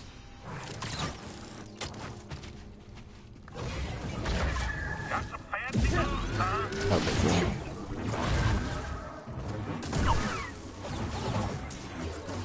But even during those weeks, though, he was, like, well-positioned in the game. At least during week 2. Week 1 was, like, a bit more rocky, but also it's week 1. And even then, he was involved in the Majority Alliance, just the Majority Alliance was getting outplayed by... I guess it's, like, is a Majority Alliance. But, again, like, what should have been the Majority Alliance had not been for Jared being involved, essentially.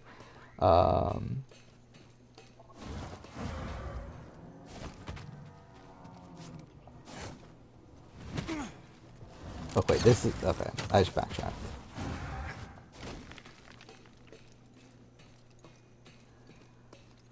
Did Matt have one of Alison Croner's children?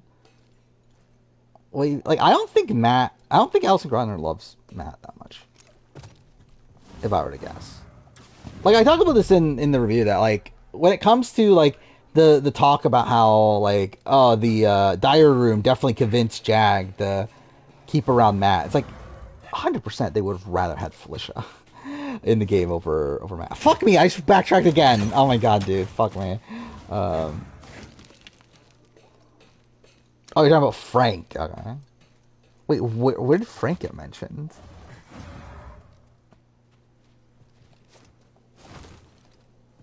Cam, I think he's like 12 or 13 or something. I don't remember.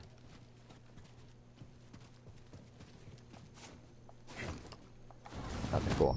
I think the thing with Cam, like I think Cam's mostly a bad player. I think there's like moments where he has like good ideas though. It's still surrounded by a lot of shit. But I think that those like little glimpses of like okay, cool. Of like okay gameplay, like left him like not at the very bottom.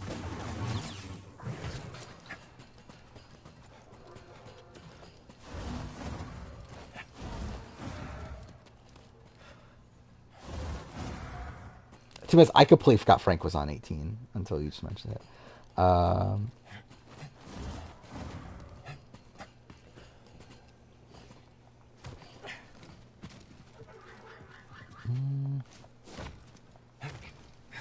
Yeah, like, still, like, I would give him, like, even though, yeah, I would not give him, like, all the credit for the Izzy flip, like, he still deserves some credit for that. Particularly in getting Jag on board. Where he's the one that convinced Jag to, go through with it. Which, too fair, I mean, maybe Corey would have been able to do it anyway, but Cameron was the one to actually do it.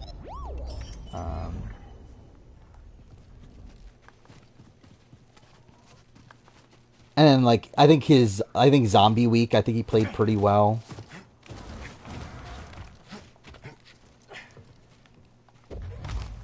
Even though he, like, ruined it the next week anyway. But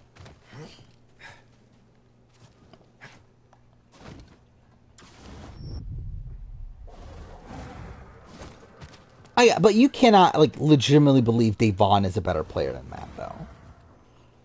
I'm like literally saying, like, if you actually properly think it through, I just do not think you can say Matt is like not at least like a top like 50 player.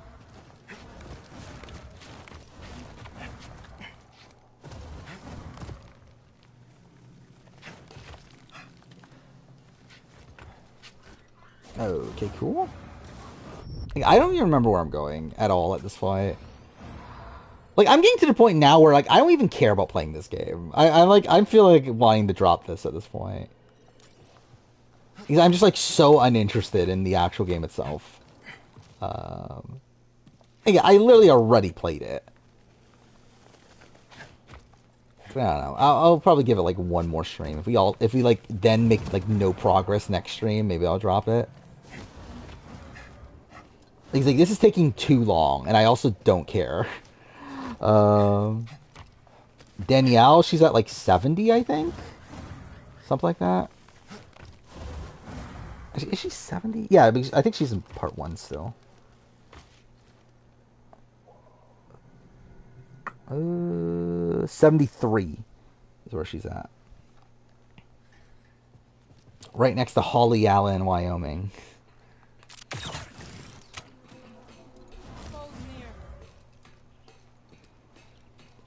And two for Danielle, like, Danielle almost won the game. Which is, like, a lot of the reason why she's as high as she is.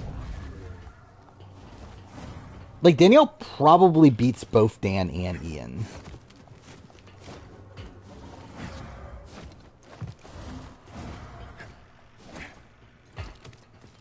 Start Like a Dragon Gaiden. Well, that's cool.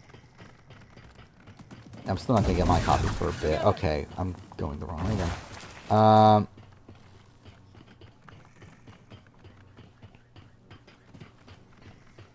Oh, Brittany's at like 30, I think. Like I think like 33 or so. As of right now, I have Jag at 70, and that was before I knew he was gonna take Matt to the end. So.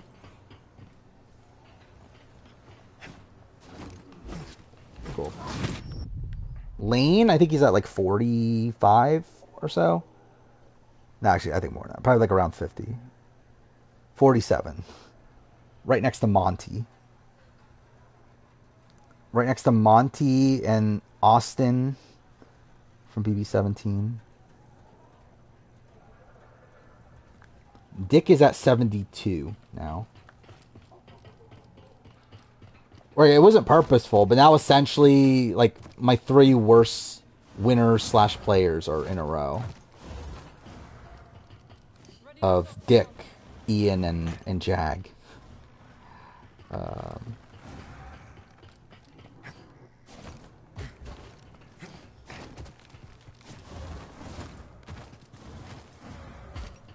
Where do you want Dick to be?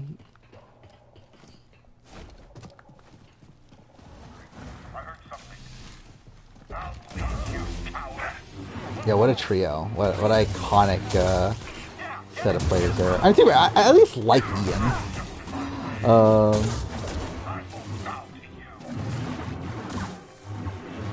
With the better preachers, I think he's still above them.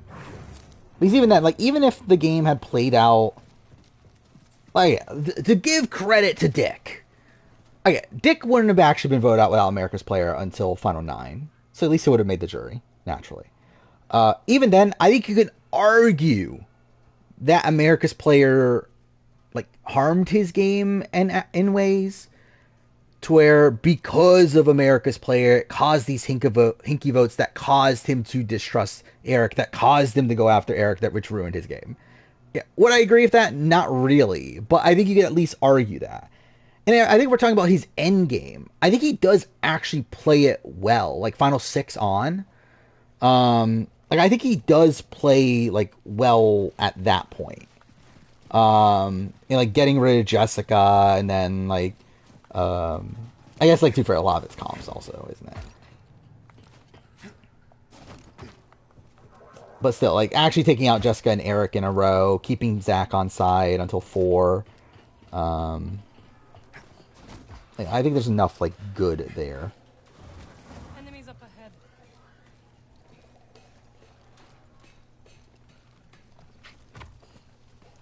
ahead. Jag winning is karma for saying Haley is a better player than George.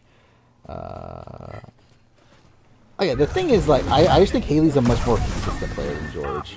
If you put Haley on, like, if you put George and Haley on newbie seasons, where no one knows who they are, Haley does better every single time, I think. Well, not every single time, like 90% of the time, probably.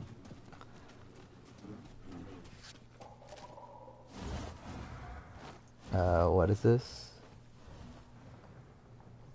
You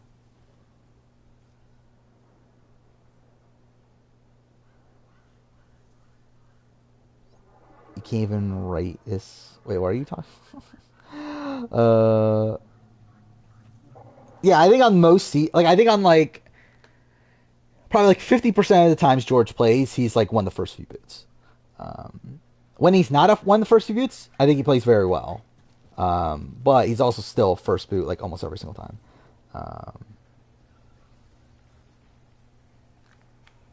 You can't even write what do you mean you can't write a paragraph about Jack?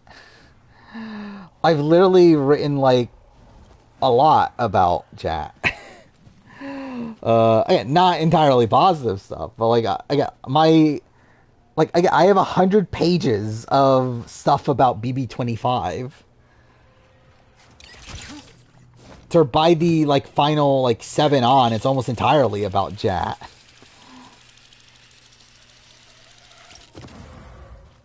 Okay, I'm backtracking again. I'm not gonna review George's book.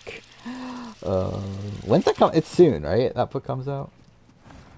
Yeah, I've been listening to the Survivor UK coverage.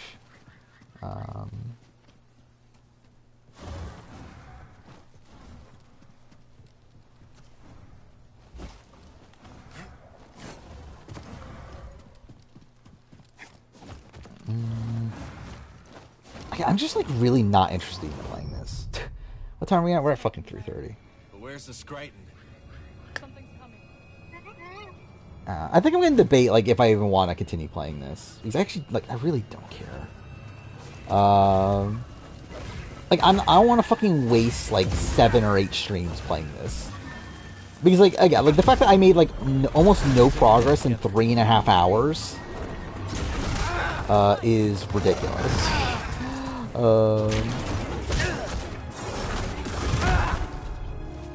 I fundamentally disagree that there's no game mode. Hey, if you want to learn more about Matt's game, listen to Taryn's game recap. Good work.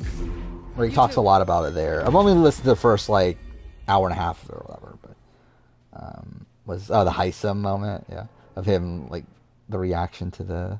Oh, this is just a compilation. Okay. Yeah, let's see what's in here. How long will they be gone? Only the scary verse knows. What an iconic moment. But be careful, because you could be humiliated at Wow, back when Suri cared. This is how you win the game, right? I fucking love Heisem. Like Heisem really needs to be on like every fucking show. Not so fast, Mr. Heisen. I should talk about that confessional in the review. Ultimately, it is Big Brother.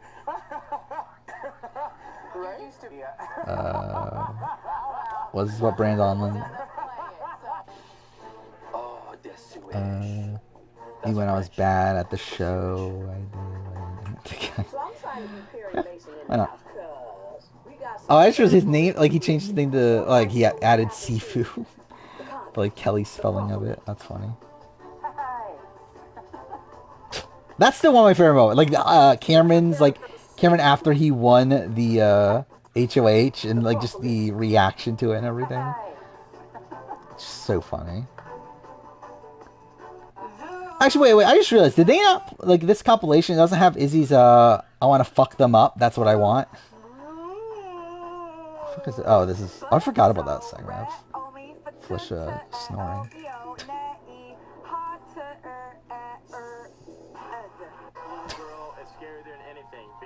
They're so innocent and cute, but they want to kill you, so you don't know what to do. And when in Such a stupid line.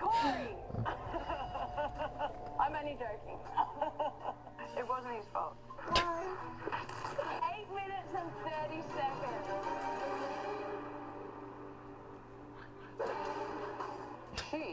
Blue Jean's such a weirdo. He taught her about the Constitution, but both have been schooled by Jag. That's also such a bizarre moment, right? Like where like they're even like hyping up Jag during the Corey eviction episode in that way. Like that's so weird. What is this? Oh, this is a funny moment. Yeah, I think I forgot to talk about this in the review, and I'm not gonna bother doing it now. But yeah, that was a funny moment where like Suri, Jared, and Izzy were in a storage room talking about how dumb Heisem is, and then Heisem walks in on them. Or do you think it's because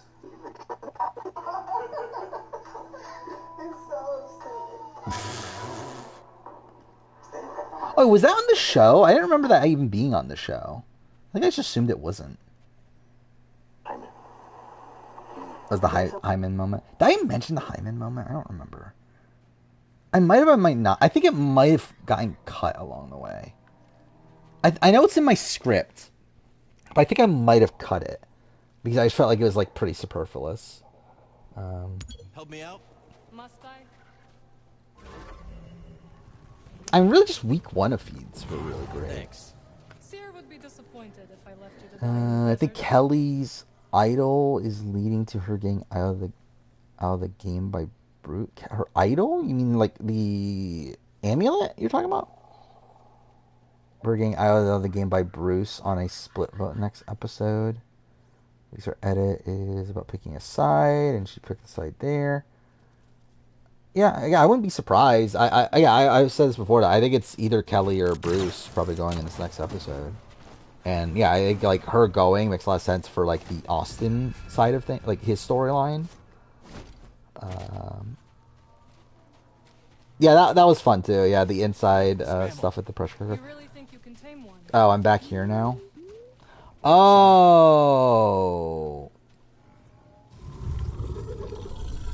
that's what I was supposed to do. Fuck me, dude. Wait, did I not do this? Did the prompt not come up? You want a hand?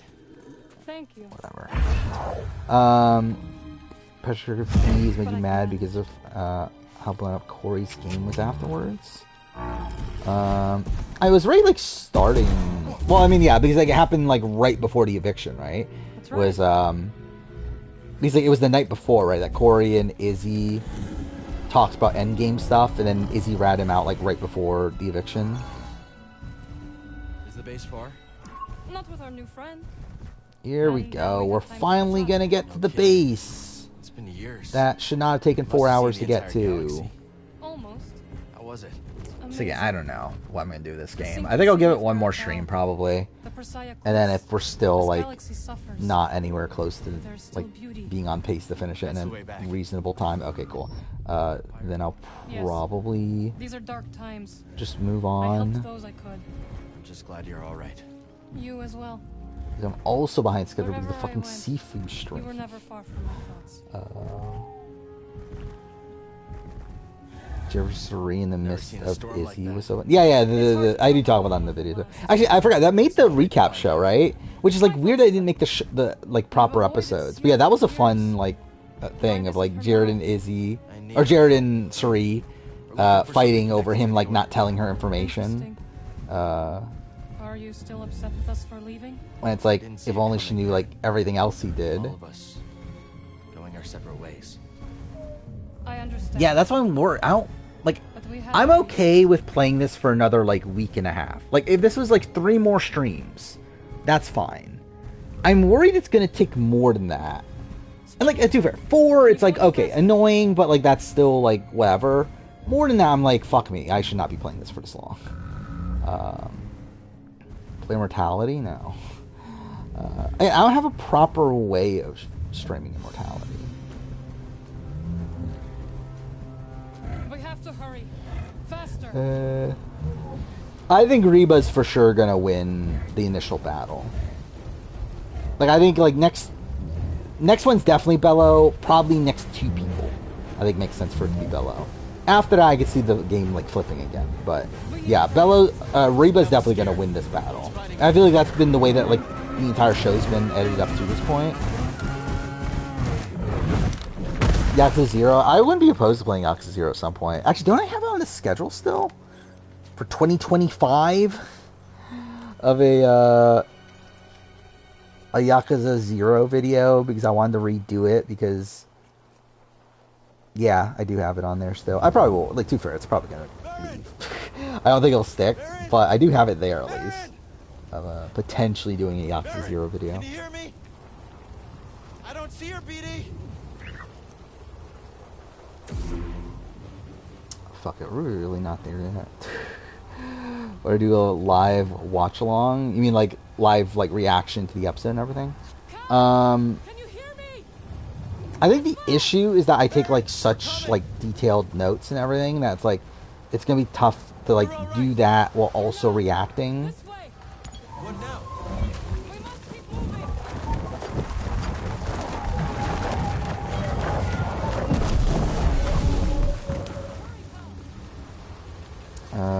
Watching the Winners Edit podcast, and they're very confident that 4 out of the 5 fellows are going to make the cut.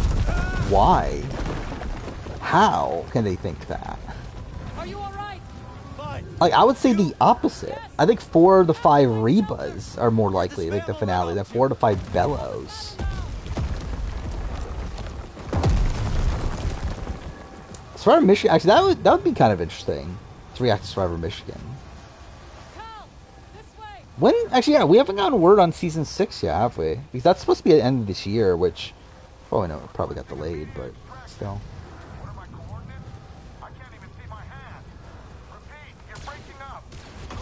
But yeah, like something I'm not doing like some sort of video on, and like yeah, I wouldn't be opposed to it, other to get like things properly set up for it. But...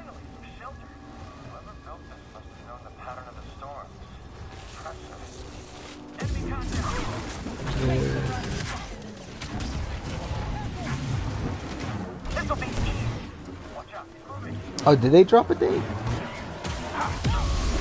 Like, because I remember like the initial trailer they had for it said end of 2020.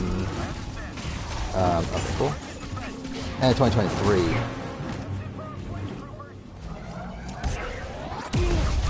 I think the only person on Bello that has a shot at this point is Jake. But yeah, I think as a whole, not super likely that the winner is coming from. Okay, what the fuck? Actually, no. I guess Katura like has a shot still, but like not super likely.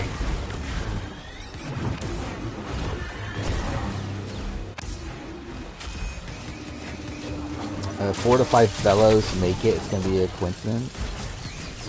Like I don't know how anyone can even think that that's a thing. Like what edit are they watching? Oh, is this the post? What was this first one? Felicia tells Suri that Heisem believes there's an alliance of all white heterosexuals. Yeah. That was a Heisem thing. Oh, here we go. Yeah. Alright, that's cool. So that's soon. Holy shit. That's November 28th? Oh, Castroville's tomorrow, too. It's not something. Did they not post this on their YouTube? It's kind of weird they post on their Twitter, but not the YouTube channel. Yeah, it's literally not even on the YouTube channel. That's bizarre, but okay. Do you hear that? It can't be. The Spammel must have found shelter. But yeah, I'm actually surprised it's happening that soon. I thought it'd be like December. I thought it'd be like All Stars, where like All Stars started like at the end of December, right? Leaving us to die. Agreed.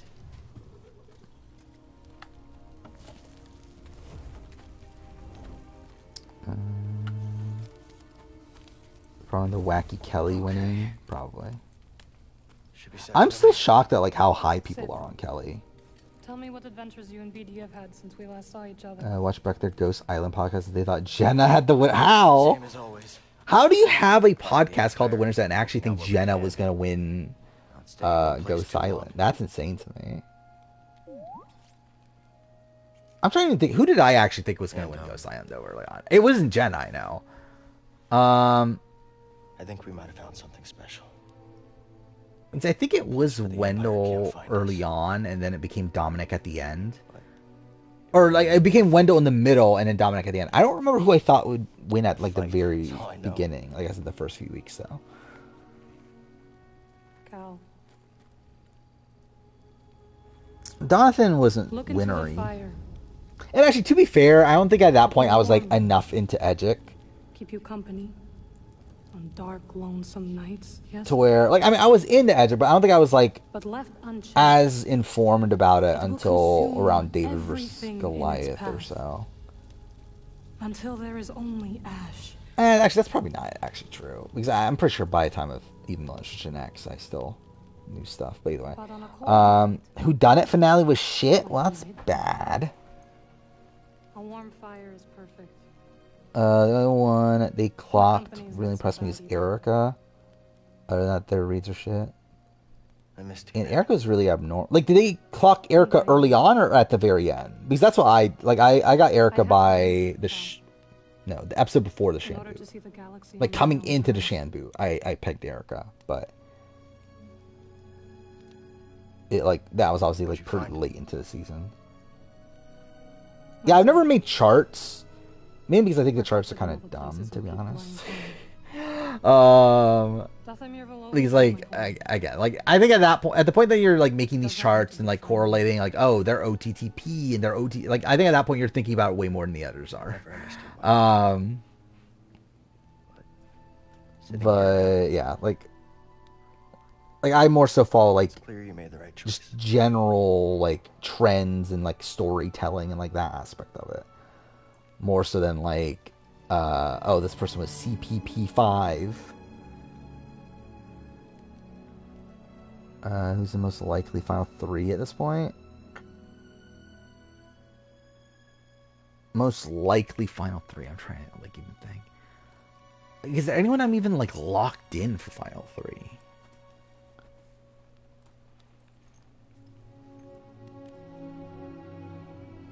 I don't think so. Like, I think D is very likely. Because, like, I could see a world where D is the winner. I could see a world where D is the runner-up. I could see a world where D is, like, the final boss, essentially. I think those are, like, the scenarios for D. I would be mind blown if D is not finale. But as in, like, finalist,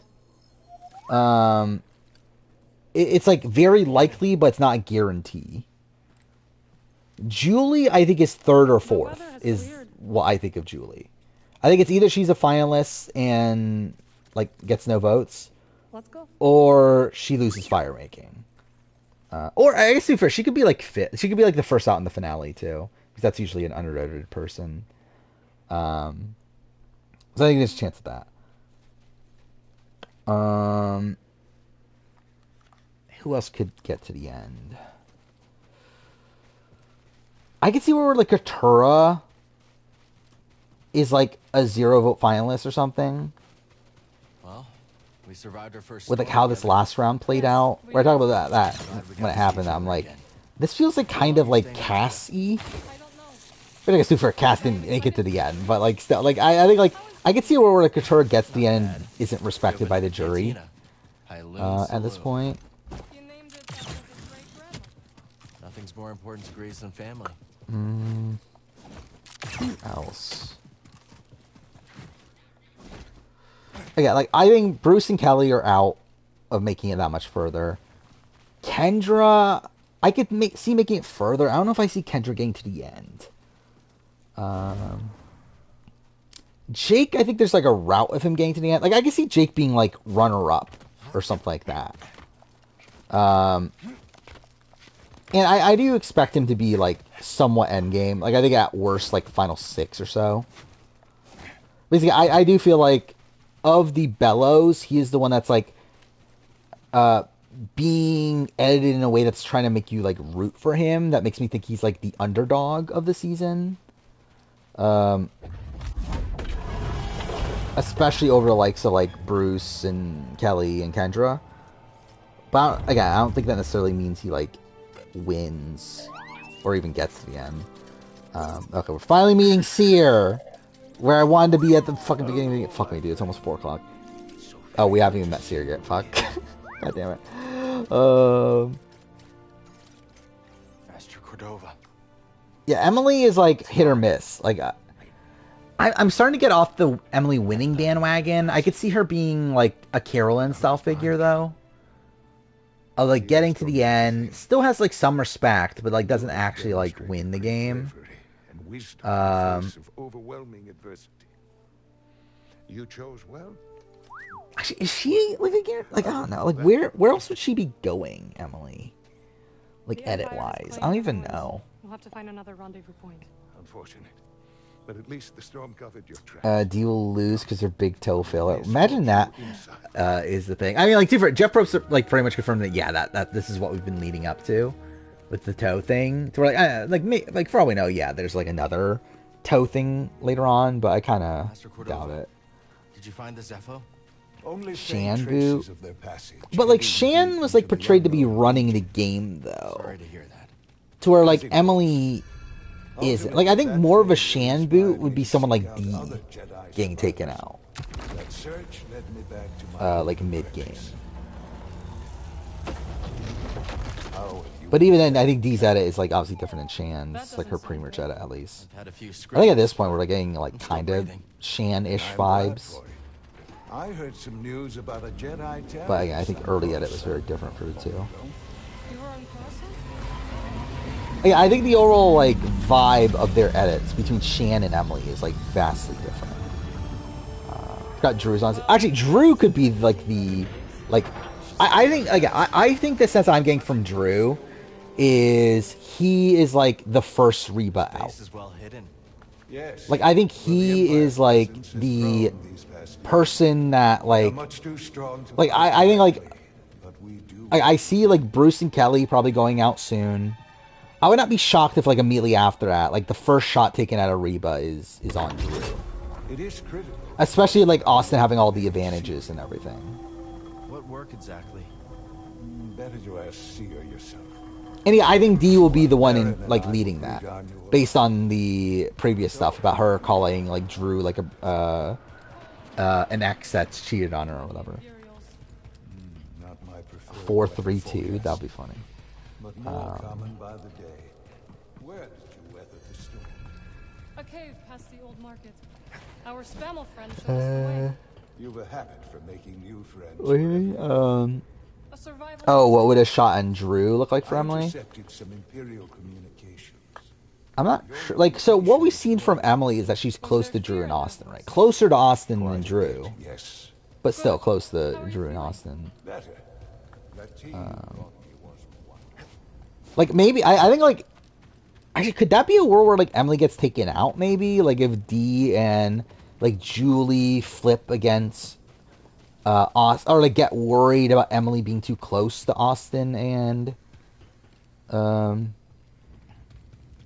Drew. To be fair, that's more of, like, a practical thing than it is, like, an Edgic thing, where I think Edgic-wise there's not really, like, any setup to that. But, I like, practically, when, like, looking at the game, I could see, like, that being a way Lesser that, Cordova and I will wait for Grease. Go speak with Seer. that Emily goes out.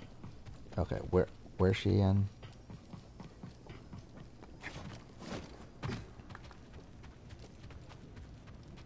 I think Dee will eventually flip on them. It's just a matter of when exactly that is. Okay, here we go. This is where I wanted to get. Okay, this should not take me 4 hours, dude. Actually, I want to look this up. I want to look up my previous playthrough. How long did this actually take me last time? Because I'm pretty sure this only took me like an hour or something last time I played it. Cal Kestis. Welcome to Jedi. This is still the beginning of chapter 3. The storm wouldn't deter you. Rebuilding the temple archives. We're trying. Okay, this was part 11, so I was 5.5 hours in. Legacy of the Jedi.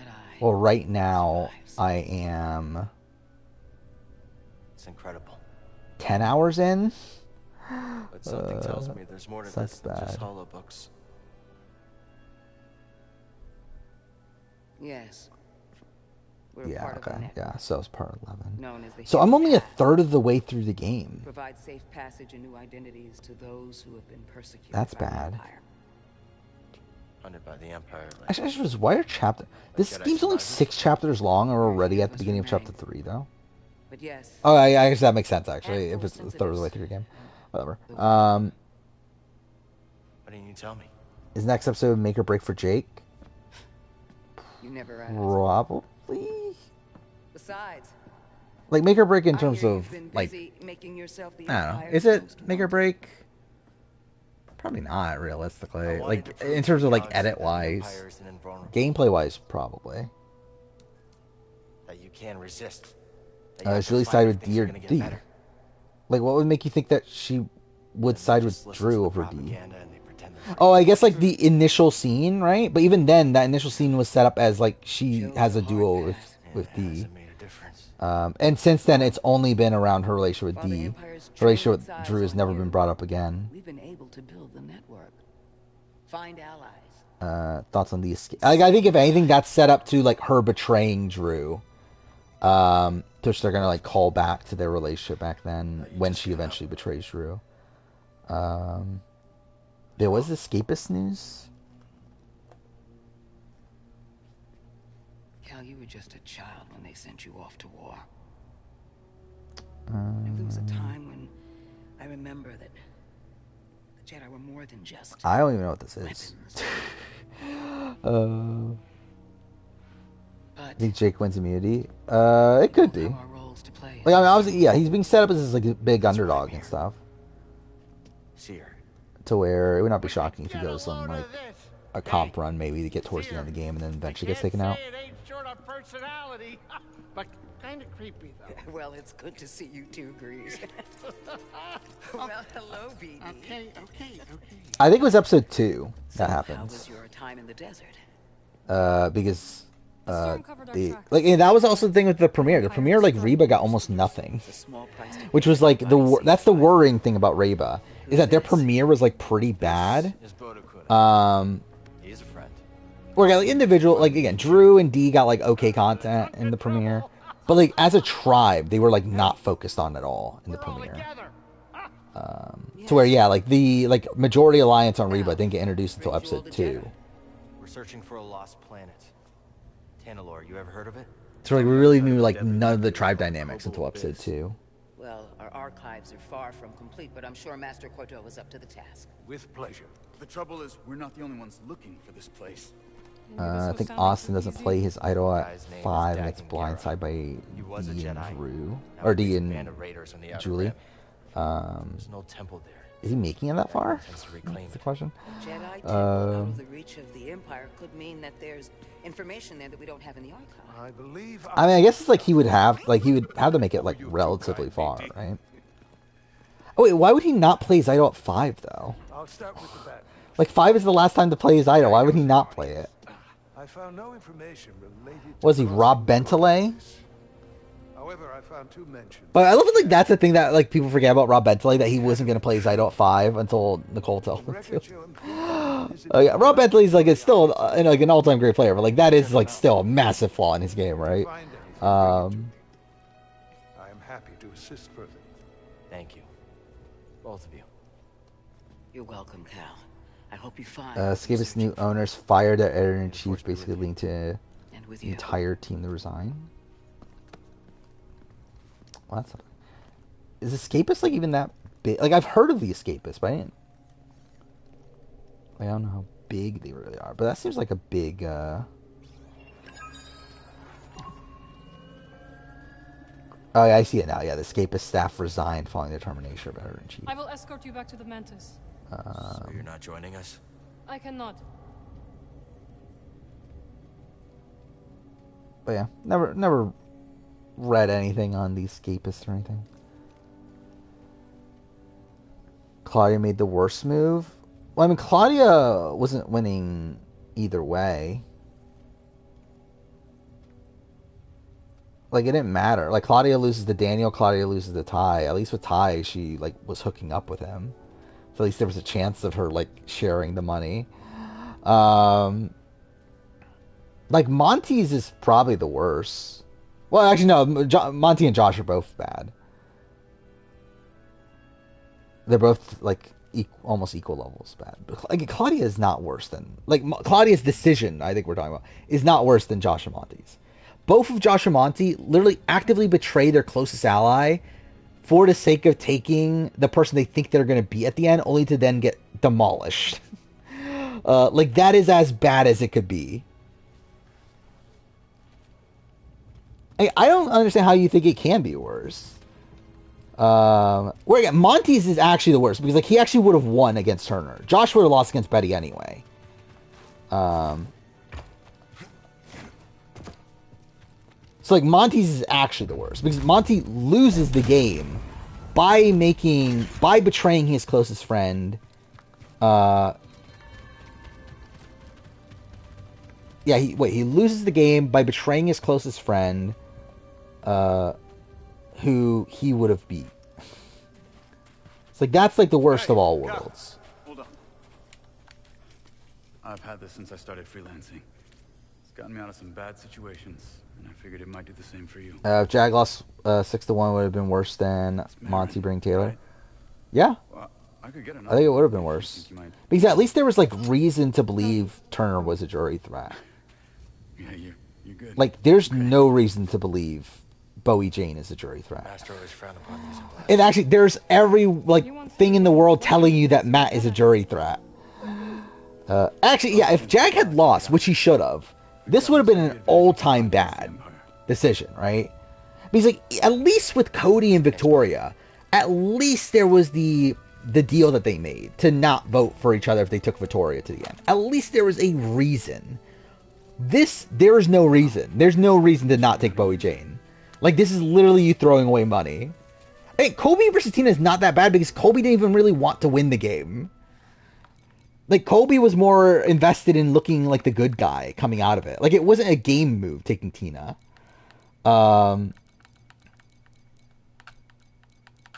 Like he was more invested in like becoming a movie star and everything.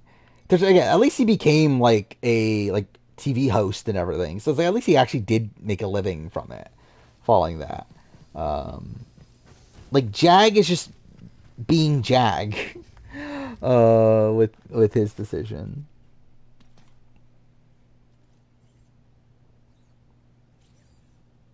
I think is again, Jag is a honest guy. That's why he did it. To be fair, I mean, like again, to be fair to Jag, he obviously feels like he's representing like Sikhs and like that sort of thing, and like obviously that is something to factor into this, that he doesn't want to like give Sikhs like a bad look, which definitely plays a factor into things.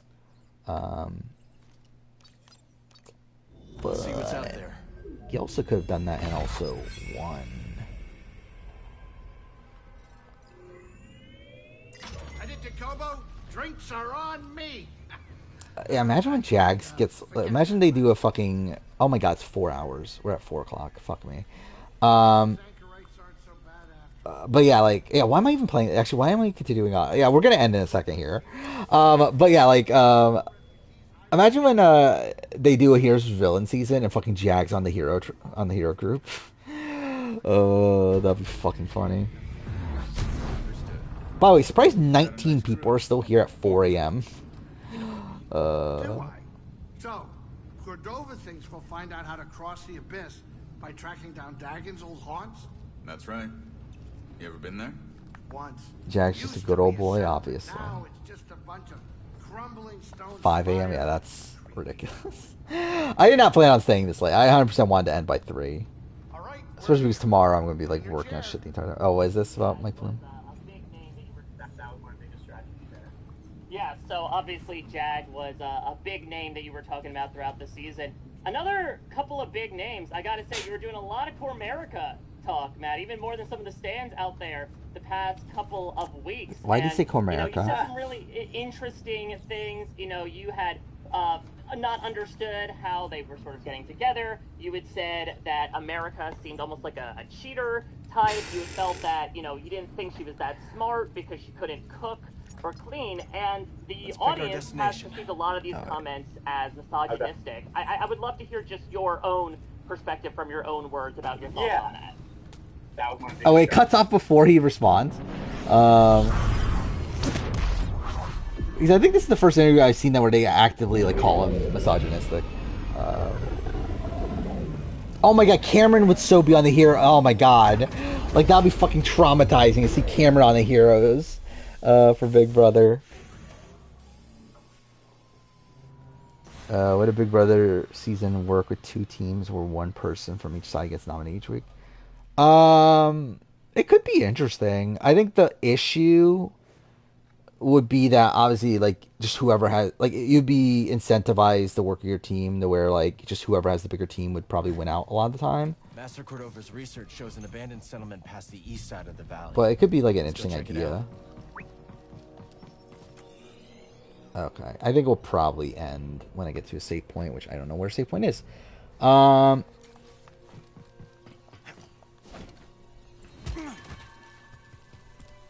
imagine Suri on the villains for Big Brother. Like a hero in Survivor, a villain in Big Brother. I mean, Suri is also a hero, right? Coming out this season, I feel like.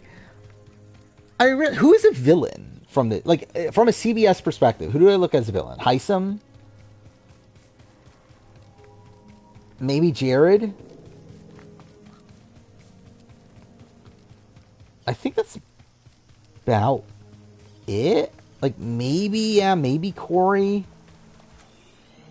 But I don't feel like this is a super, like, villain-heavy season, at least in terms of, like, how they were portrayed on the show.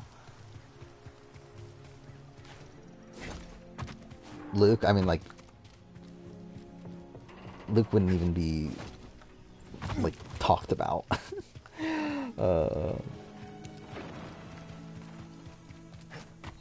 Heroic Paul, I mean, Paul BB-18 like did a similar thing, right?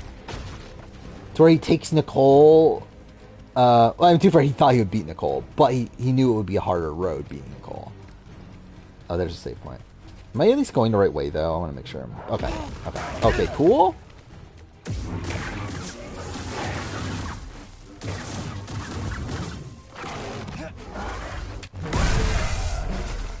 Cody, Cameron, Beast Mode Cowboy on the heroes. Yeah, that'd be fucking traumatizing. Actually, okay. Actually, before we wait, should I play Connections? But I did also. I love how like we never even properly speculated over who's actually going to be on Reindeer Games. Like we obviously talk about briefly about like what if Cody is on and stuff, but like I do wonder who's actually going to be on. Because it's 9 people, which also makes you question like how are they going to do it gender wise then? Because like does that mean there's going to be more? Again, let's be honest, it's going to be more men than women if it's 1 to 2. Like I'll be shocked if they did like a game like this and didn't put more men than women, because that's I think how they view this. Do they give a shit about Corey though? Like Corey's never been mentioned post BB-18. Like I could see it obviously because like his like connection to Christmas and everything, but like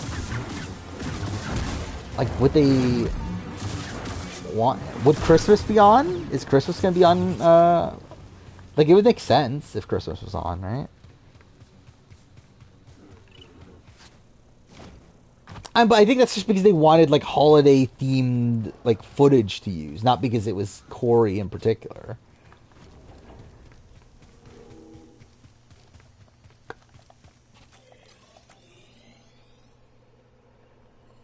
Did I pass? Wait, where's the save point? Did I pass it? Whatever. Oh my god. Well, Jessica's pregnant right now, so I don't think Jessica's gonna be on. Should be getting pretty close. I don't see anything like a settlement though. That's the way through. Let's do it. Oh, cool. I'm surprised that DX is not on the season. Like that he's just the host. Which again, good for him being a host and everything. But like, I'm shocked that they didn't put him on the season itself. Like it would have made a lot of sense. Yeah, it's also like such a random group. By the way, also like kind of surprising that Jordan is coming back, right? Does that mean Big Jeff is on? But would that be a conflict of interest, I guess? But like, why Jordan? Like that's random. Like Tiffany and DX, that makes sense. Like, by the way, also actually wait, Tiffany and DX, I never even thought about this through either. Why both? Like they're both from the same season. That's kind of strange, right? Like you would think they would get them from like multiple seasons of their show, not like 2 people from BB-23 and then a random person from BB-11. Yeah, I didn't even think of that through. That is bizarre. But anyway, I'm looking at the connections thing right now.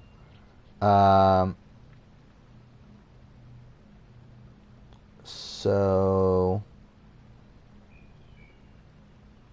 was Old Spice, Axe,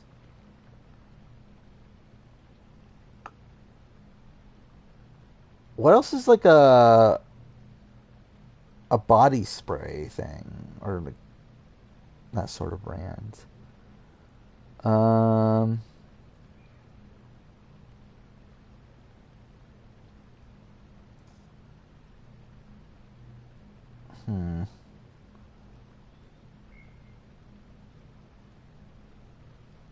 love how like I did really well in the first one of these that I tried, and then like now I'm like stuck on this one.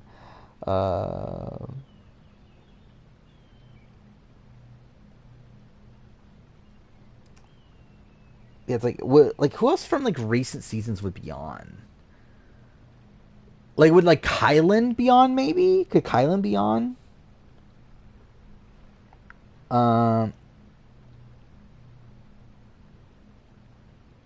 Oh yeah, Victor potentially. Mike. Oh yeah, Michael. Michael could definitely be on. Christmas. I think they'll at least do 4-5-4 men and women, right? I don't know, would Frenchie be on? that seems kind of random. I don't know if Hannah is someone for this sort of show. I mean, maybe Tyler. Yeah, Tyler could be on. Hey, I don't know if Vanessa would do a show like this. That's like entirely based around competitions.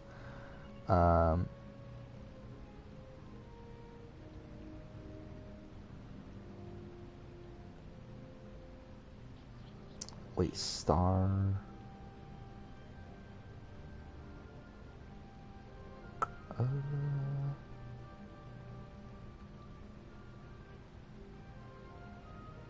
Bright.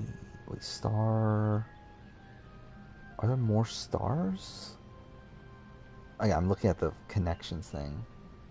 Whatever. Yeah, well, Casey, I think makes sense. Josh, I'm like, maybe. I think Josh, like, before we knew it was like entirely challenge based, I think Josh would have been a lock. But now that we know it's like all competitions, like, it does feel like a little bit weird for Josh to be on there, but also he is on the challenge, so it's like, whatever.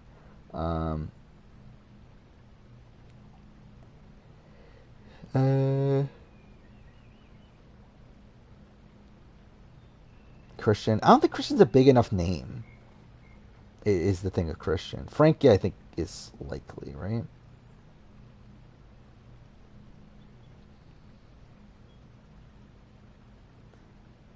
I'm just like kind of like I'm looking at the connections thing. I'm just kind of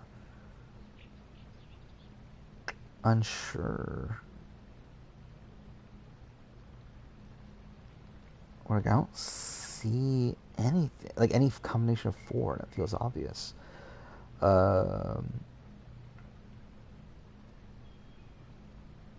They weren't hard.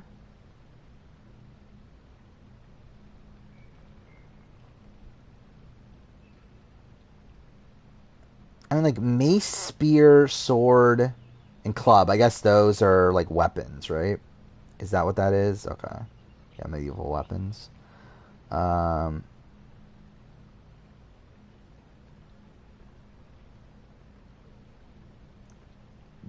Dill, sage, anise. Okay, those are spices. Yeah. Okay, maybe I do know this, and I'm just like too tired to fucking pay attention to it. Yeah, I got spices. Then sharp. Is this it? Oh, I literally got it first try. Never mind. I'm just a fucking idiot. I literally just got it first try without like I got none wrong.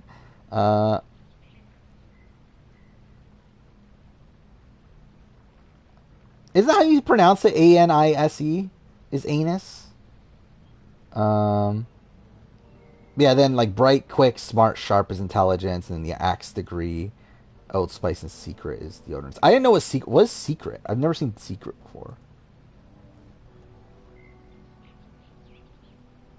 Oh, it's a women's thing. That makes sense then. But I knew Axe, Old Spice, and Degree. I was like, what is the other one? Of the deodorants and stuff.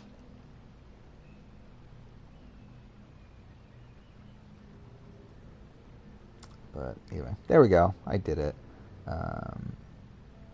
Ring Secret. Oh, good for you. Anise. I mean, it's pretty much the same thing, right? If you're saying it quickly.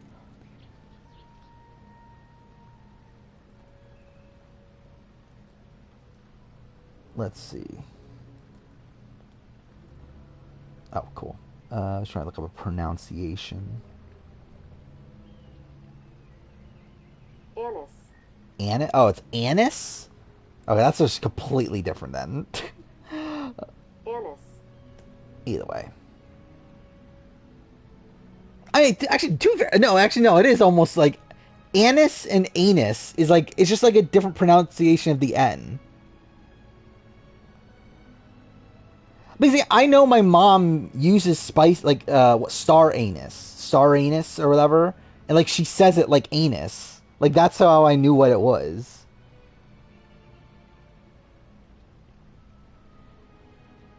Yeah, that is what it is. Anyway, So yeah, we're done. It's fucking 4:11 in the morning. I should not stream this long. It's fucking stupid that I stream this long. But yeah, tomorrow I'll be working on videos all day, so that'll be fun. And then yeah, Saturday Survivor UK and stuff. I'll watch that. Stream on Sunday. I mentioned this yesterday, but I might be a little bit late on Sunday. Like not like super, but like probably like, I don't know, 15, 20 minutes. We'll see. Or I could just be on time. Who knows? But I do have something like right before stream to where that might delay me a little bit, but we'll see. Oh, it's Anise? Oh, that's just completely different then. Either way. I mean, actually, no, it is almost like Anise and Anus. It's just like a different pronunciation of the end. I know my mom uses spice like star anise. So, do I feature that clip? I don't know if it's worth it. Right now I'm dreaming of what could have been. Yeah. But yeah, so we'll be back on Sunday. I guess we'll continue playing this. I guess I don't know. I'm debating if it's worth it because like I don't even like. I'm not having fun, to be honest, playing this. But I think I'd rather be playing AC Mirage. Mommy Lover and Anus Lover, obviously.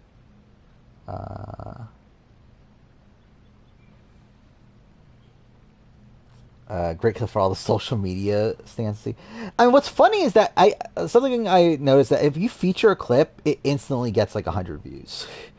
Like every clip I've like featured, like after like within a timely manner of it coming out, has like proceeded to get like 100 views.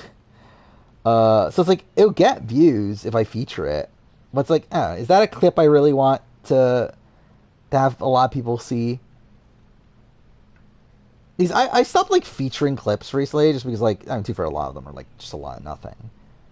But it's like, some of them are like, is this really something I really need to have everyone see? Where again, you have like the how'd she miss clip, like that's again all-time great clip. But again, do I need to have people see me talking about how AC Mirage is gonna suck? When all the new viewers come in after the 45 finale and see that, yeah, I guess so. Or when they're like, oh my god, I need to see his initial reaction to BB25, and they see me talking about anus. Clip drafts, I mean, maybe a cliff bracket. I think that would be more fun, is a cliff bracket. So maybe at that some point down the road. But oh yeah, I keep fucking delaying the end of the stream. Anyway, we'll be back on Sunday.